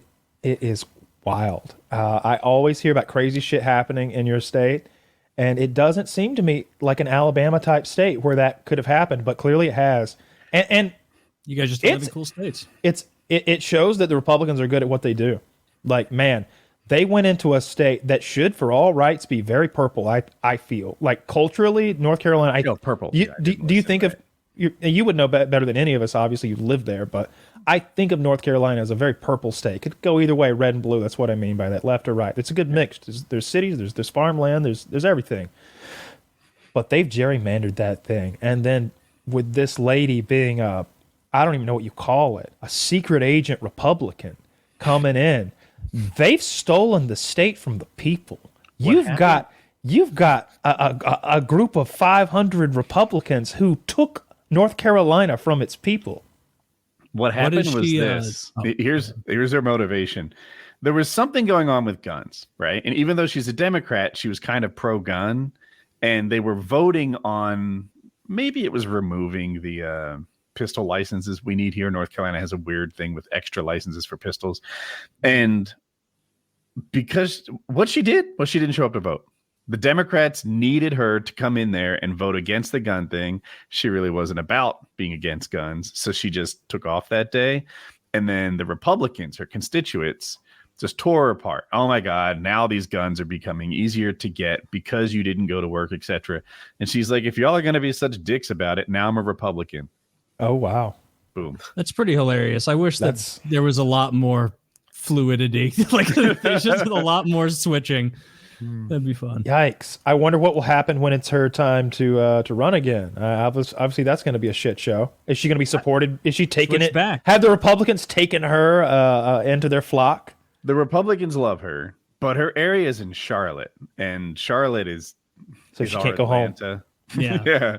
So it's she will lose. So, you know, they burned her house. Yeah. So she's not going to win re-election as a president. No, they wouldn't do that. They'd burn the dollar store down the road from it. That'll teach her. Damned car dealerships with their smug Toyotas. I think it was Ferguson where they burned what's a female barber shop? Was a hairstylist? Hair salon. Hair salon. But it was a hair salon that specialized in black people's hair. It feels racist to even admit that, but like it does it? Different clientele and skill sets. I don't know. Yeah. I said black. I must be racist. So, but everyone was like, why did you burn down this place? Like my nana gets her hair done here. You know, they were mad at like cops and white people. So they burned down a black hair salon. It doesn't make any sense. It's like I told you, a friend of mine, like in 2014 worked in Ferguson as all that shit was happening. And like, I texted him and was like, what's it like? And he's like, dude, you've driven through Ferguson. This place is a shithole. And the only place I could go to get lunch was a McDonald's across the street. And they burned the fucking McDonald's down, man. There's nothing to eat. And he was mad about it. He's like, it was the one thing here that I could go over and get some nuggets on a bad day. Was golden arches. Yeah. Oh, man. And now they're just smoldering. The smoldering arches. There's no. He was so mad about that McDonald's being burned down. Which, understandable. That's your one little bright spot looking over there, and then now it's ashes. Maybe they put a chick. You're already working in Ferguson. It's not a fun area. To be like your cities are so dangerous, and I do recognize St. Louis in particular leads the league in homicides, and not just by a little. Like there's no one nipping at their heels. They're MVPs. It's a dynasty. Yeah, it is a dynasty. But I don't know. I've never been to a city I didn't feel pretty safe in. It is New York. Like I've hung out. Like you walk around like Denver, Seattle, like. The vibe of homeless people is so wildly different than St. Louis homeless. Like it is like it's fun. Like when I think I have a different perspective on some homeless people, because people will be like, like a lot of them are just guys down on their luck and need this help and this and that. Like not in fucking St. Louis. Like the homeless people you run into here are terrifying for the most part. Like they are talking to themselves. They are making erratic movements. There are big groups of them sometimes. Like it is the kind of thing where like if I was walking somewhere and I saw a big group of homeless people, like if I was in Seattle, I'd probably just keep going. But like in St. Louis, it's like, no, like I just saw an article of some retard like me thinking he could walk past this, like a group like this, and he got stabbed in the head. And because there's 15 other murders happening, no one comes, you just kind of die. So when I was in LA, there's no reward because there's nothing fun to do in St. Louis City other than Blues games and Cardinals games. There's nothing there. It is a paintball course of bullshit, that whole city, other than Blues games and Cardinals games. Like, and so if there was a big to do where it's like, oh, maybe we'll brave the shitty part of the city for this fun event. No, decades ago, St. Louis shifted everything but the professional sports stadiums out to the county because it's a shithole. It's awful. Like, our St. Louis isn't even managed by the same group of people who manage St. Louis County. St. Louis City and St. Louis County are totally different governments. And one is run very well and is kept clean and is kept nice, and the other is ran like a fucking third world country. How would you fix St. Louis? Just aggressive policing? It would have to be really aggressive. Like, you'd have to make it so that people felt safe investing. I mean, that's just kind of the baseline, is like, you need to make it so that people feel like, hey, I'm going to make money on this restaurant I'm going to put here next to the Enterprise Center, instead of like, well, Wheelhouse is, that bar down there, like, just in the past 5 years, it's gotten so dangerous where they are. The traffic's gone down. Like, I don't think homeless there's any for more than 7 days, death penalty. What do you think? I think it's a start. Yeah, I think I think homeless for 1 day, they nab you up and they take you to some center where they can like make sure you're good. On your way to work. You're just on your way to work. You're not in a home. I got you. No, I'm on the way to work. And you know what then? You know what problem that causes? Is we have an epidemic of homeless people behaving like to try and not be uncovered. Oh no. But realistically, like, I think that would help, because then you could suss out the people who are like, this person has a drug issue, but other than that is like neurologically all there and everything, versus someone who's like, this is a damn shame, but this person is broken. Like, you can't let this person hang out. This person can't walk around in school zones on their own. Like, when I was in LA, the homeless people that I interacted with were crazy, talking to themselves, not making sense. They might have been on drugs, and I mixed that up with crazy, but they seemed crazy to me. In North Carolina, they're chill. They look like they belong at a Grateful Dead concert. They have tents. Yeah, that's what the Seattle homeless were like. Seattle homeless were like smugly homeless. Yeah, there's it runs the gamut, I guess. You get a little bit of everything, but some of them are definitely scary. The people who are doing van life stuff, the people who are like grinding out this cool kind of existence in gym locker rooms and campsites and stuff, I can respect that. I bet that's a cool lifestyle and an experience to get. But, then there's all those homeless people who are crazed and violent, and they're there because I've said this before, and it's not always true, but for someone to end up homeless, they either have to be mentally ill and not responsible for themselves anymore, or to be such a piece of shit that no one will back them anymore. They don't have an auntie to go stay with because they stole from her. Granny too. Brother-in-law too. Best friend, second best friend, third best friend, and his cousin. Stayed with them, tried to live on a couch, same thing happened. TV's gone again. They've run out of, would you please pick me ups? They're not answering anymore. He doesn't have the number anymore. And now he's just a piece of shit on the street. I think that happens a lot too. Yeah. I mean, our homeless have like evolved here in the UK. You're a perfect...